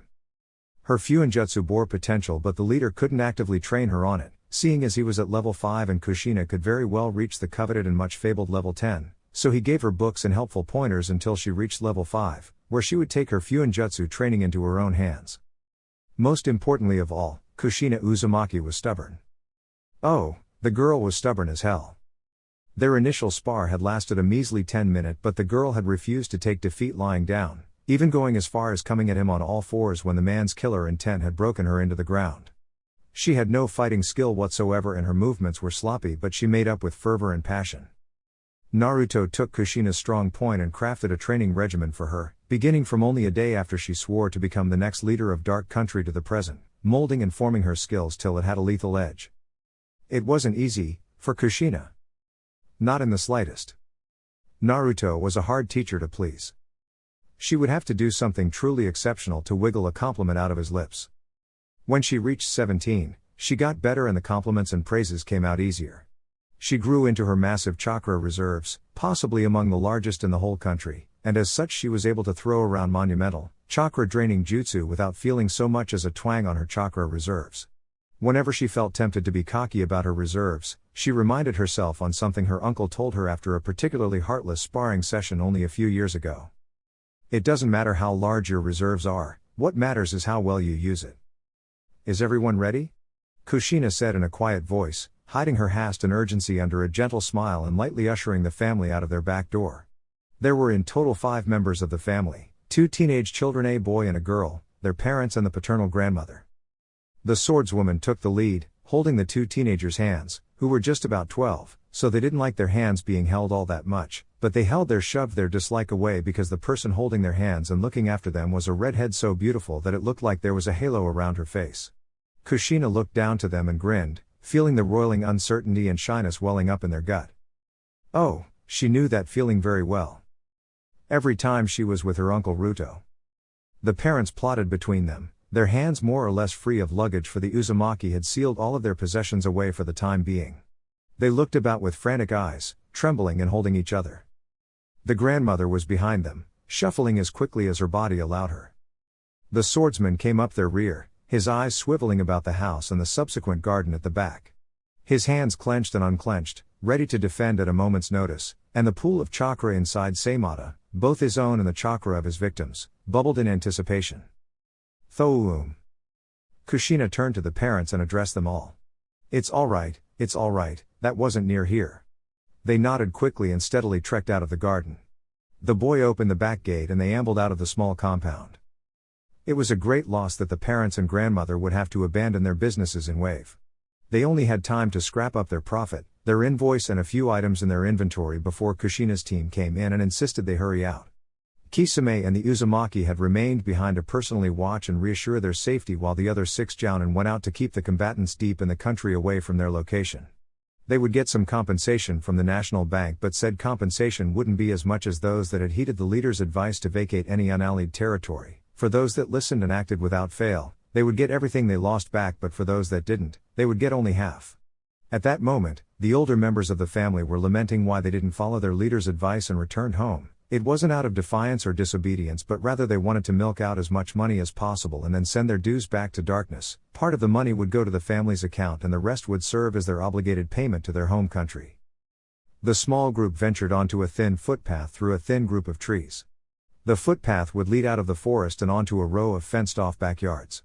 They were to skirt around the island and reach a hidden junction on the port-facing fire country, board a boat that was waiting for them, proceed into fire country and stay close to the edges, as far away from conflict as possible, and then they would enter dark lands, which were safe grounds.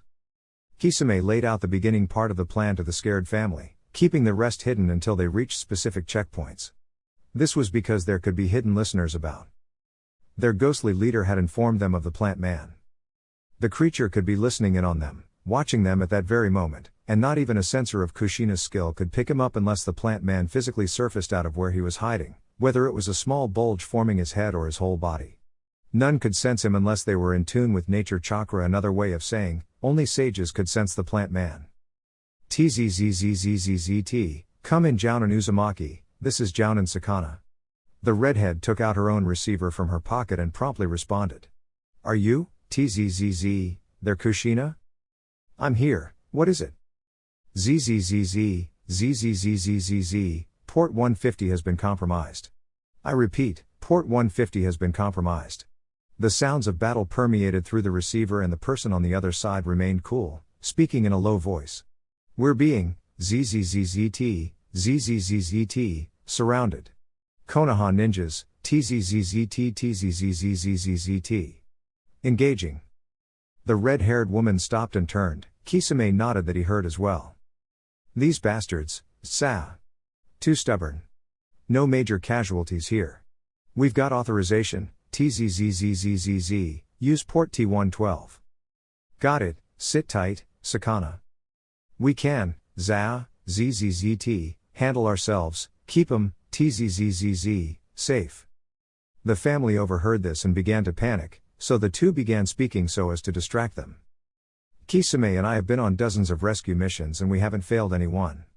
Our teams have not lost a single life and no bodily harm has come to our charges.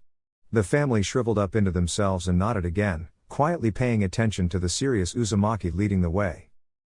A part of the older members' minds felt guilt that it was because they didn't follow helpful advice that their home was causing focusing this much protection on them.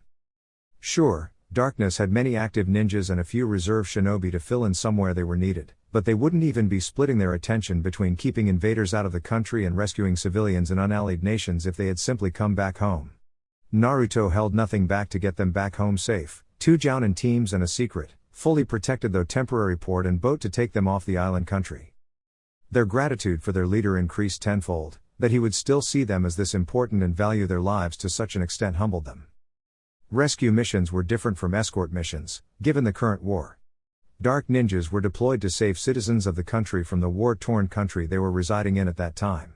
Such missions were usually done by Naruto's ninjas alone, for his allies also had citizens trapped in war-ravaged countries that need to be rescued, though when the situation demanded it, they would team up or make use of the defense corps throughout the mission.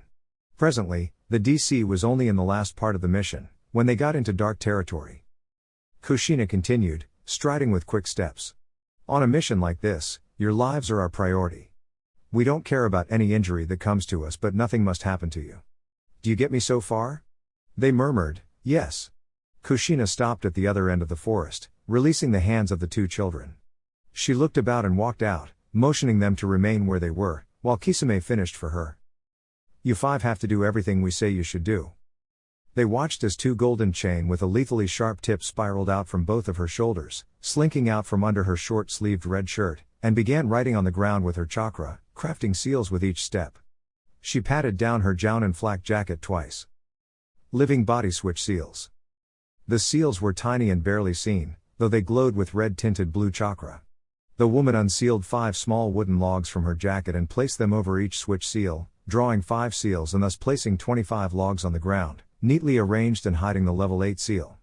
The second and third seals differed ever so slightly from the rest and were just a hair breadth bigger, but that infinitesimally small difference was quickly blocked by the 5 small logs of wood. The seal master got to the end of the row of backyards, which led to a path that bent and curved around some low hills until they got to the secret port. Boo-oom. Kisame shook his head and Kushina sent him a thumb up. Okay, so, one at a time, he pointed at the first switch seal on the same spot Kushina had released the children's hands. You will touch only 1 log and it will take you all the way there. Staying at the back, he pointed at the girl. Touch only 1 log, close your eyes and count to 3. The girl did as she was instructed and Kushina, on the other end, did her own part. The sensor had previously gotten attuned to the chakra signature of each member of the family. Even if they were not trained in any way to use their chakra, they still had chakra cores. She focused on the chakra signature of the girl and, in her mind, gave a mighty yank towards herself. Poof, poof, poof, poof, poof. Kushina bent down and caught the girl as she hurtled to her. Gotcha. The girl was clearly nauseous from the lightning-quick succession of switches. Kushina eased the girl onto the ground and caught the boy as he switched over to her. It would have been much easier to use their clones and pelted all the way back to darkness, but, as a rule Naruto set up, utilizing clones for such a thing was forbidden during a rescue mission. This because the clones only had a fraction of the strength of the user and not even that many people had the chakra reserves to create strong, corporal clones. The clones could not be strong enough to fend off an attack, thus putting the civilians in danger. The leader only permitted the use of clones, real, physical clones during extreme emergencies. In combat, they were free to use whatever clones they wanted to use. This method of writing a switch seal was a bit flashy, but it was efficient and it got the job done. It was a skill that people only knew Kushina could do. She could write seals using her chakra chains and her chakra on any surface. Her known limit was that she could write 10 different seals at the very same time. Naruto applauded her for it and the boyish woman carried herself with a smug lift of her chin for months on end. Kushina caught the rest of the family as they switched to her, gave them 5 minutes to shake off the dizziness, before they continued on their way. The dark ninjas meant to pick them up at the secret port that were combating the ambushing Konoha ninjas were outnumbered 5-1, and the ones they had left behind in the middle part of Wave Country, in the thick of the conflict, were also outnumbered 6-1, but they were trained to know how to properly deal with those situations. There was a particular skill the outnumbered teams used to even out the playing field. Misdirection. This was a skill any decent ninja was meant to have, but in the case of Dark Shinobi, it was different. Kisame ran over to them, drawing Seimata and scraping the bandage-wrapped sentient sword on each seal to absorb the chakra and shatter the seal. He strapped the sword onto his back again and continued on the procession through the path to the port.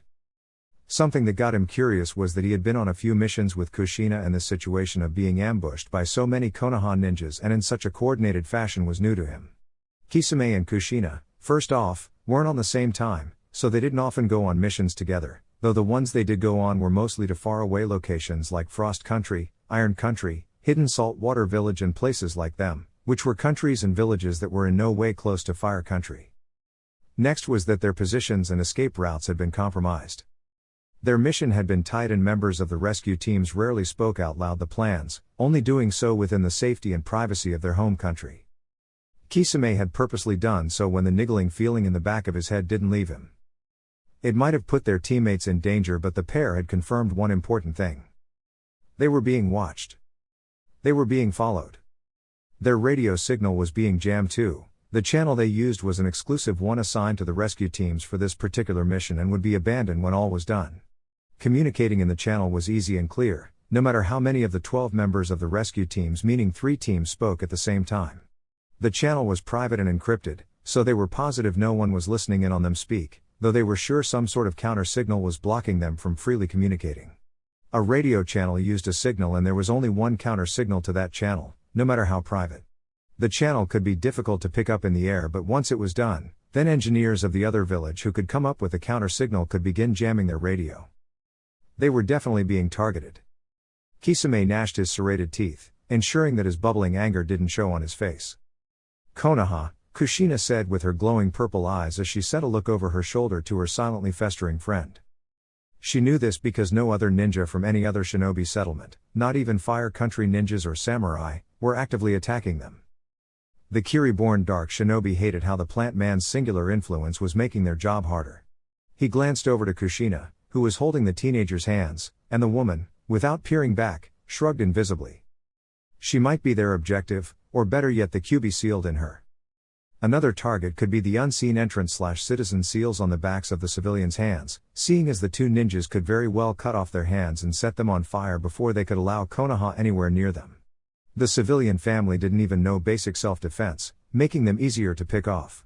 The Leaf would think that once they got their hands on one of those seals, they would break it down and perfectly replicate it so that their own ninjas could infiltrate the elusive nation. Both were logical targets.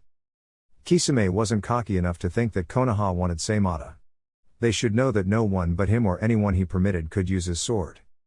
The blue-skinned man grinned toothily, scaring the parents and the grandmother, and he said, to break the tension, "Who's up for a game?" The father teetered and then shrugged. "Sure, why not?" Kisame looked around, scanning the low hills and the twisting, bending path ahead of them. "I spy, with my little eye, something that begins with B." This one was obvious and the girl pointed it out in a muted, fearful voice, afraid that she was going to be heard or that raising her voice any louder would jeopardize the rescue mission. "Burrow. Rabbit burrows." They were spotted over some of the hills and some were covered by a few tufts of grass on level ground. "Correct. Your turn." The girl looked around the plain world around them, unsure. I spy with my little eye, something that begins with B." Her brother looked around Kushina and raised his eyes incredulously. "Again? This one's different," she exclaimed in outrage, just about ready to toss a wild kick around Kushina to nail her brother in his gut. Her eyes widened and she looked up to the lady holding her hand, who giggled quietly. She breathed out and waited for her answer. Given time, the partially silent boom countryside would be overtaken by the war at its center. They could already see smokestacks rising far to their left. Kushina felt sad that such great scenery was going to be destroyed over a stupid argument that people were gradually forgetting and were now simply fighting for fighting's sake. There was a thick black smoke coming from the fighting area, floating in the sky like death itself, blocking out the sun and chalking those unfortunate enough to be under it. She guessed that the smoke would cover Wave in about a week. "I don't know," the brother murmured, looking around. He then looked up and pointed. "Bird." Kisame grinned savagely. The girl grunted sourly, not noticing the evil etched on the 2 ninjas' faces. "Whatever."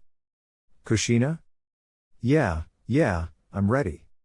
The single bird circling them, a falcon with a seal dangling around its neck, squawked loudly and shot down to them. The redhead swordswoman summoned dozens of golden chakra chains and wrapped them around the parents, slinging the 2 children onto her shoulders as she bolted to the right, away from the diving bird, while Kisame scooped the old grandmother into his arms and dashed to the left as the frail old lady wailed and wrapped her arms around his neck. "Aee!" The bird screamed as it smashed into the ground. Kushina and Kisame skimmed the edges of the rising smoke bomb in the center, their charges safely in their possession and shrieking at the commotion. 4 yellow flashes burst from the thick smoke bomb. Minato swept his arms aside, blowing away the smoke, and stood with his comrades, looking out to the 2 high-class ninjas that skidded to a stop back together, some distance away from them. Kushina made an active effort not to blush as she saw the stark facial similarities between the Konoha ninja and the leader of darkness. The other 3 ninjas never let their eyes waver from either opposing ninjas, very well knowing their reputation. Kushina and Kisame knew their reputation too. Fugaku Uchiha, Mikoto Uchiha, Hyuga Hiashi and the leader of their group, Minato Namikaze.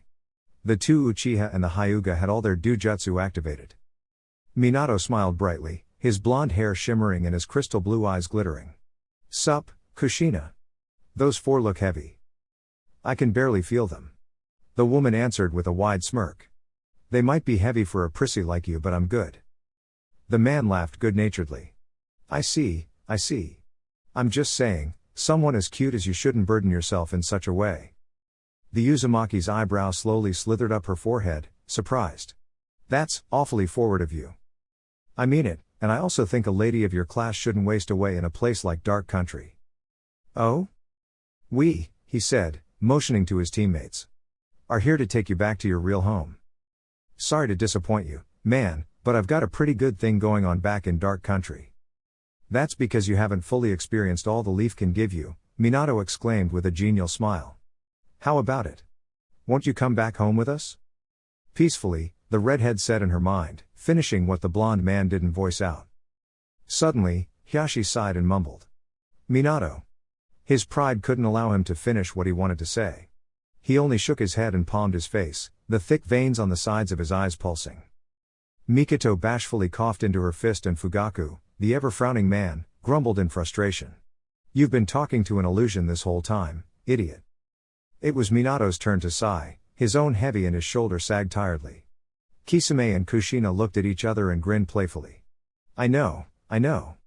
He looked to his comrades and quickly said. "But wasn't it nice to think that they didn't trick us?" The general area around the 2 ninjas rippled, like a drop of water falling onto a still lake, and the color scheme changed, warbling and meshing together, recombining to show that the 2 dark ninjas still in place, but the 5-member family shifted and morphed into 2 plain black-clothed ninjas wearing blank white masks. The plain-masked Kunoichi standing beside Kisame adjusted her mask with fidgety hands, and Hiashi noticed that there were thick glasses over the eye holes that deflected any attempt from him to peer under to see her face.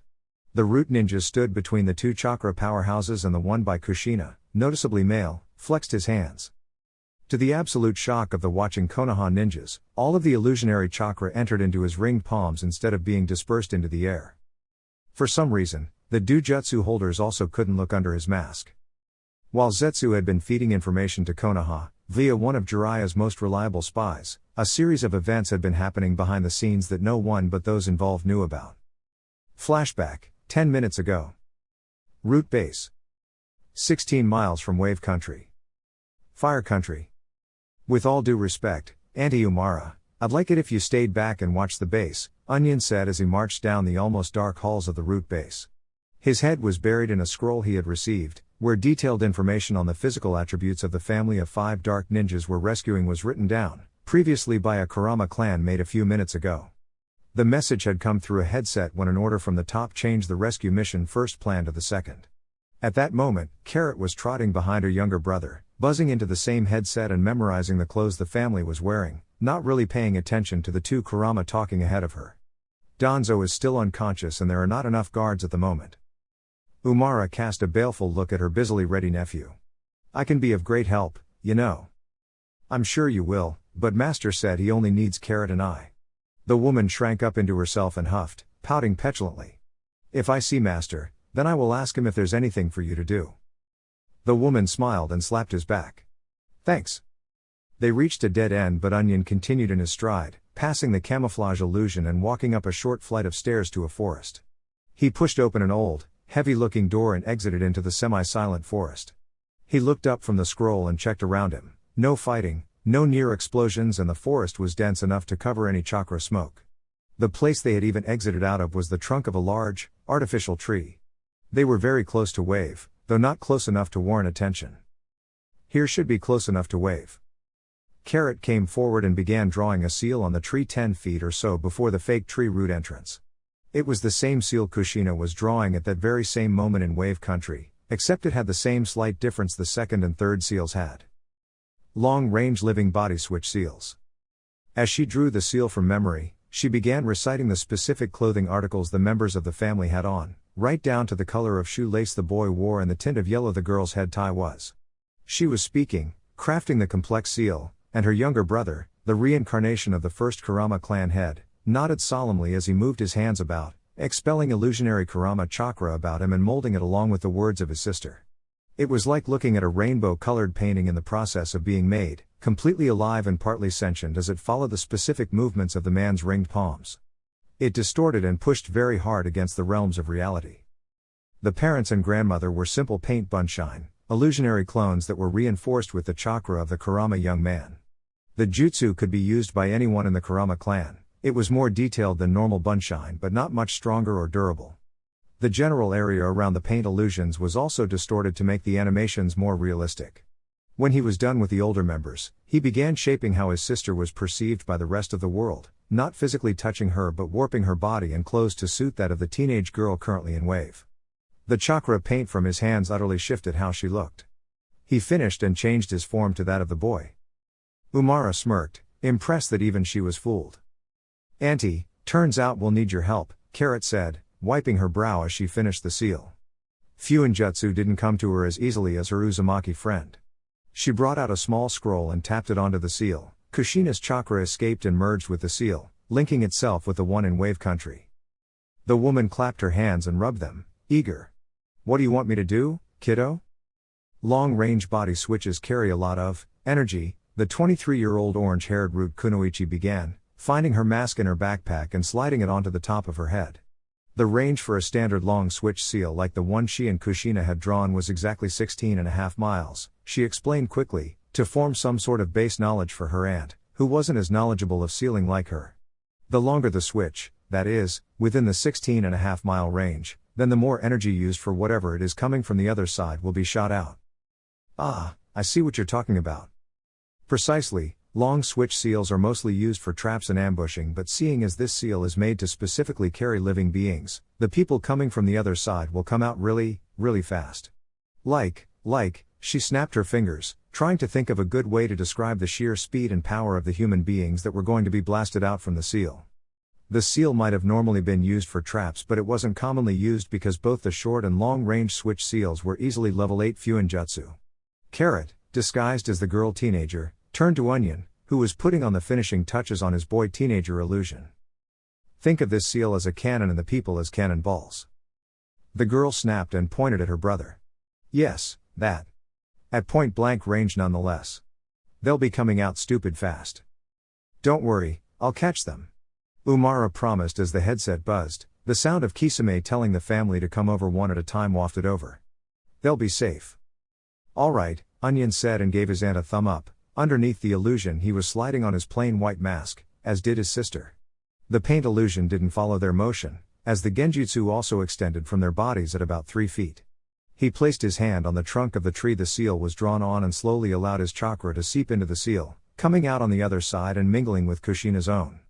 The Uzumaki chakra gave Onion's chakra passage and the man turned to Umara. 1. Boom. The girl teen tore out of the seal in a blur and burst of chakra smoke, and Umara spread out her arms, digging her feet into the ground and stealing over her eyes.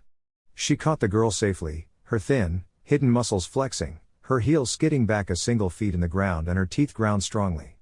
Her combat kimono billowed as the speedy wind finally caught up to the girl in her arms. She placed the girl down when Onion reminded her of the 3-second interval, sparing 2 seconds to check the girl teen for injuries before she turned back to the seal.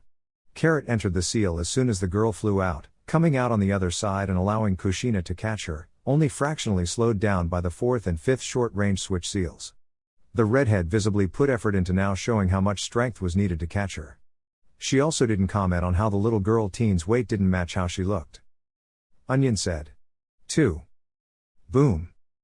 Onion fed the image of the teen he was impersonating into the seal and the teen shot out. This time Kushina had to mimic carrying a person, while in reality she held nothing.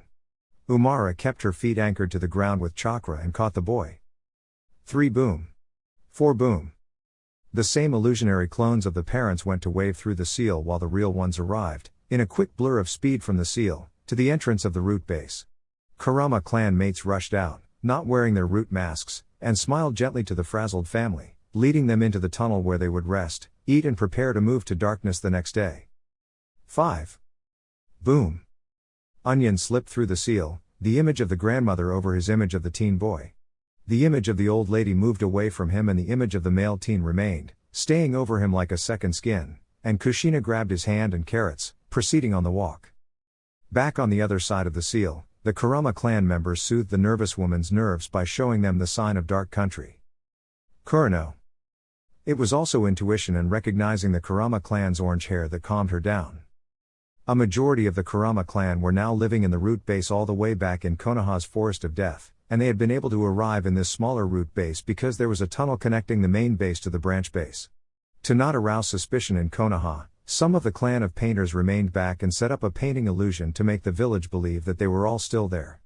Umara was still refusing to become Konoha ninjas and Hiruzen still refused to give them money to live on. The lady and her clan were being sustained from the weekly funds sent to them from darkness as well as small painting jobs Fire Lady Wakono requested of them. Umara's daughter, the holder of mania, was also in the root base in Konoha. The Kurama clan was now the main people dominating root while the original members were dying out ever so slowly. Flashback end. Wave country. That illusion was very complicated, Mikado said, displeased that she had been drawn into the trap as well. The informant had told them that nothing was amiss, even after they used the switch seal. Her red eyes looked up over their masks for their hair, searching for any signs of orange but only seeing the black hoods over their heads and connected to their masks. Only a Kurama can do that. Or Kurinai. The female answered, her voice was distorted as she spoke to her Uchiha friend. She might be able to do it, but Kurinai is no traitor, Minato said firmly. The Yuhi was already an infamous genjutsu mistress, he didn't question how they knew of her prowess. Believe whatever you want, Kushina said, cracking her fists. I just want to fight. Onion shook his head and spread out his arms, his palms facing the 4 alarmed ninjas. Allow me to put you all to sleep. He paused and tilted his head to the side as a voice buzzed in his ear. Ah, yes, sir, I understand, Master wants to see how we fare against some of Konoha's best. He looked over the group and pointed. I'll take the Hyuga, I guess, Onion said, deliberately and intentionally choosing the person worst suited for him to battle. It wouldn't be the first time he had fought a Hyuga, Root used to have dozens of them. Displaying his skill against his natural enemy would certainly raise his master's opinion of him. It seemed an excited Carrot also thought so too. Carrot whirred to him, forgetting about the 4 dangerous ninjas before her. You mean he's here? She waited for not reply and barked. Dibs on Mikado. Carrot called and meshed her hands together, shooting her wind affinity chakra onto her leg muscles for the quickest of moments and bounding across the plain to the wide-eyed Uchiha lady. The wind enhancement could only last 3 seconds and 3 seconds was what it took to get to Mikado. The Uchiha raised her forearms and hit her face from the straight punch, still unable to see under the white mask because of the glasses on her opponent's eye holes. The blow tossed her back and Carrot diligently followed. The other 3 Konoha ninjas suppressed their shock at the speed and bent away from her. Hyashi slid aside from a hail of shuriken and hissed under his breath when the illusion on the ninja stars warped away before his Byakugan, showing the explosive tags dangerously fizzling. That was too close. The man yelled in his head as he fled the explosions, separated from his team. He almost didn't see the bombs and that thought sent tendrils of fear down his spine. His Byakugan could certainly see past the genjutsu of the ring-palmed man but only on the last second. This person, a Kurama, doesn't have this kind of power. Kisame chuckled, a rumbling sound that reverberated through the earth. Fugaku, turning back to face where the dark ninjas and suspected Kurama were, rolled aside as the large shark man reached over his shoulder and brought down his bandaged sword. The smash shattered the ground and the Uchiha, his Sharingan working on overtime predicting the next sequence of attacks, back flipped over a side swipe, bending and contorting his back away from the white-covered sword. Then Kisame shot down a mental command to his sentient sword and the purple scales of the previously silent sword rose up, wiggling and squealing. Fugaku saw this coming and, still in the air, could not possibly dodge, so he performed a basic body switch jutsu and exchanged himself with a clump of earth that had formerly been jutting out of the ground after the explosion from the root-masked onion. The Uchiha crouched down on the ground and warily kept his spinning red eyes on the dark ninja as he miraculously hefted the massive purple sword, even as the shredding scales flailed and wriggled wildly. Kisame perched Seimata on his shoulder, his hand holding the gray handle of the sword, and the purple scales did nothing to tear his shinobi uniform. The man smirked toothily, showing his serrated teeth, and an evil glint shot through his eyes. Damn amateur. Fugaku cursed his age mate, his copy wheels whirring in his orbs. Almost nicked my arm. I'll take your sword for that. How about, I shave off your arms and legs? The blue-skinned ninja licked his lips, bloodthirsty and itching for gore after 2 agonizing weeks of nothing. It's been a long time since Seimata last had a full meal. Don't be afraid to scream. To punctuate his point, the terrifying sword hissed and a long, pointed, dark purple tongue slipped out and licked what the Uchiha could only assume was his lips. Kisame bent down and bolted to Fugaku. The man leapt to his adversary, pulling out a pair of kunai from his pouch and spinning them in his palms. The owner of the sentient sword, in a feat of impossible flexibility, dropped the purple sword from his shoulder and swung it upwards with one arm, carving a path through the ground as his weapon tore through it like butter. Fugaku predicted the maneuver coming 13 whole seconds ago, sword through the air, over the swing, and his ninja blades poised to dig into Kisame's face. Fugaku saw Seimata bending backwards and its saw-toothed maw wide open, aiming for his back, almost too late. Oh. An undisclosed location in the Forest of Death. Konoha. Fire Country. My, Lady Umara, I didn't think of you as someone so nefarious, Orochimaru hissed gleefully, collecting a scroll of dead bodies handed to him. The bodies were fresh and were from the few remaining original root operatives. To be an accomplice to this old man's dirty deals, I could have never guessed. The clan head raised a slender eyebrow. I do what we must for my clan to survive. Your clan's money problems will all blow away once you agree to spare a few able-bodied ninjas for the war cause. The Snake Man answered, sounding diplomatic. A Kurama or 2 will push the war more in our favor. I'd prefer not to aid the village that stole us out of our home. Umara answered, glancing down to the comatose old man on the bed. Danzo, clothed in clean white clothing, an oxygen mask strapped to his face and an array of tubes and wires connected to his body, remained still and silent in his deep slumber.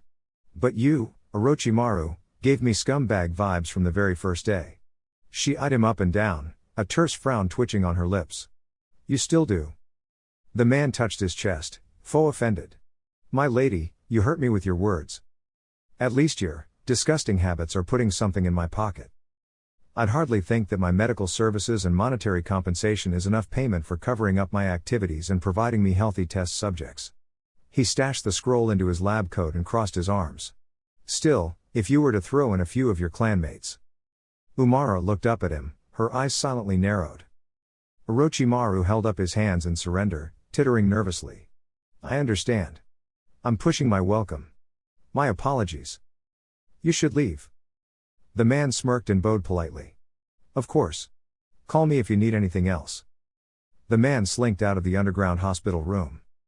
Hate that guy, Umara spat. 3 of her clan mates, dressed as nurses, entered the room. They started touching Danzo's forehead with a wet sponge and checking his vitals. They daintily touched the growing would-release arm the Snake Man had planted to replace the one that was fatally injured by Naruto during the Second War. The tendons of his right arm became useless and he had to amputate it to prevent any medical problems from coming up. This amputation took place long before Danzo sent the Root Ninja to bomb Darkness during the Sand Alliance. The man had gotten into this mess after more and more of his Root Ninjas were being slaughtered by the prodigious blonde. He had lost 50 or so of the ninjas to the boy's hand, and this was before Minato was 17, and the man had gone by himself to deal with the matter once and for all. That time, Jiraiya could safely leave Minato by himself and Sakumo had killed himself out of shame, cancelling that past option. The smoke demon clone didn't have the original Naruto's strength, it used the chakra and body of the person it possessed. Danzo barely fled with his life. He had fallen into a coma once he was in the safety of the root base and Orochimaru had been tending to his unconscious form ever since. The agreement Danzo had with the Snake Sannin was that in exchange for Orochimaru's unrestrained scientific knowledge and assistance, Danzo would provide living and dead test subjects and help in covering up the Snake Summoner's kidnappings, which was now getting the attention of the daimyo. This meant that any study Orochimaru conducted, or wanted to conduct, then Danzo could request for the findings and the man couldn't reply negatively. The Sannin's best bet was to hide the research, though this was unlikely, not with how root ninjas went back and forth between them. There were plans to deepen the agreement. The old man wanted to get his fingers deep into Orochimaru's matter, so much so that the other man couldn't hide anything from him. It would give root leverage on Orochimaru and vice versa, keeping both on a balance beam of trust that would destroy both of their lives if the other was to slide off. It was becoming more and more of a necessity to have someone with inactive shinobi ranks in his hands. Danzo was badly injured since the Second War, lost his arm and most functionality of his body, and the Sannin were seen to be in the thick of affairs in Konoha, within their respective fields. Personally going after Minato while he was in such a state was an oversight on his part. This shaky alliance, for both sides even, was like dining with the devil. They needed to use long spoons and never once look away from the person on the other side of the table. Until Danzo fell into the coma. The chaos from the fight had drawn in most of Konoha's ninjas. They had questioned Minato on the identity of the person and the blonde couldn't answer, for Danzo was in a disguise. Hiruzen, knowing the culprit, visited the empty Shimura clan compound and left a note for Danzo, warning him to not cause such a commotion in his village again. The Sandaime might have hated Minato, but he was always so soft when it came to his bitter rival. Umara Kurama became the head of the illegal Konoha organization just as Danzo slipped into the coma. 5 years ago, the war broke out and the Kurama clan moved to the root base, using a grand illusion to hide the fact that their allocated clan compound was now nearly empty. The Hokage was the only one allowed in, so they couldn't be found out any time soon. The Leaf Village was becoming increasingly unsafe for them and the leader hadn't ordered for them to return back to darkness, so Umara ordered for Root to become their second clan base. The clan met up with Onion and Carrot, who were being trained by veteran Root shinobi, and gradually began to dominate the Shadow organization. Later in the future, historians, history books and novels would say that from the beginning of the Third Great Ninja War onwards, Root changed from being a Konoha-centric organization to being a Konoha-based, Kurama-dominated branch of the covert Dark Country organization known as Black. Root stopped being the roots of the Great Tree and became the spies of the Great Tree. When they got wind of any plan against darkness, they would relay it to their home country and go about dismantling whatever machinations set up to destroy or destabilize their home, all while respecting the order of their precious leader to not actually tear down the Leaf Village. The organization continued its reprehensible operations, though this time the profit wasn't funneled into Konoha but rather was split between going back to their home country and also to maintaining their clan. Naruto, the real one, insisted that they keep all the money. He also whittled down the dark missions they went on, limiting them to information gathering across the globe, subterfuge in the Leaf Village and dismantling any problem posed on them or their country. Naruto didn't want their hands anywhere near the terrible things Danzo initially had for the rest of the world, like the Shadow invasion he was planning to overrun Snow Country. They already had their hands full reporting to him on the grand schemes Konoha was concocting for his country. Naruto also told them to leave Minato be. If he found the chance, he would look into his blonde look-alike. Oh. Wave Country. Seems I have to settle for you, Kushina said tiredly, cracking his fists again and flexing her hands, hopping on her heels like a kickboxer. Her purple eyes distractedly searched the empty field of small hills for any sign of her teacher, whether it was a blip of his chakra or his physical being. She wasn't even sure how he could hide his presence from her at all, not when she had her sensory abilities amplified by the QB sealed in her gut. She murmured under her breath. Where are you, uncle?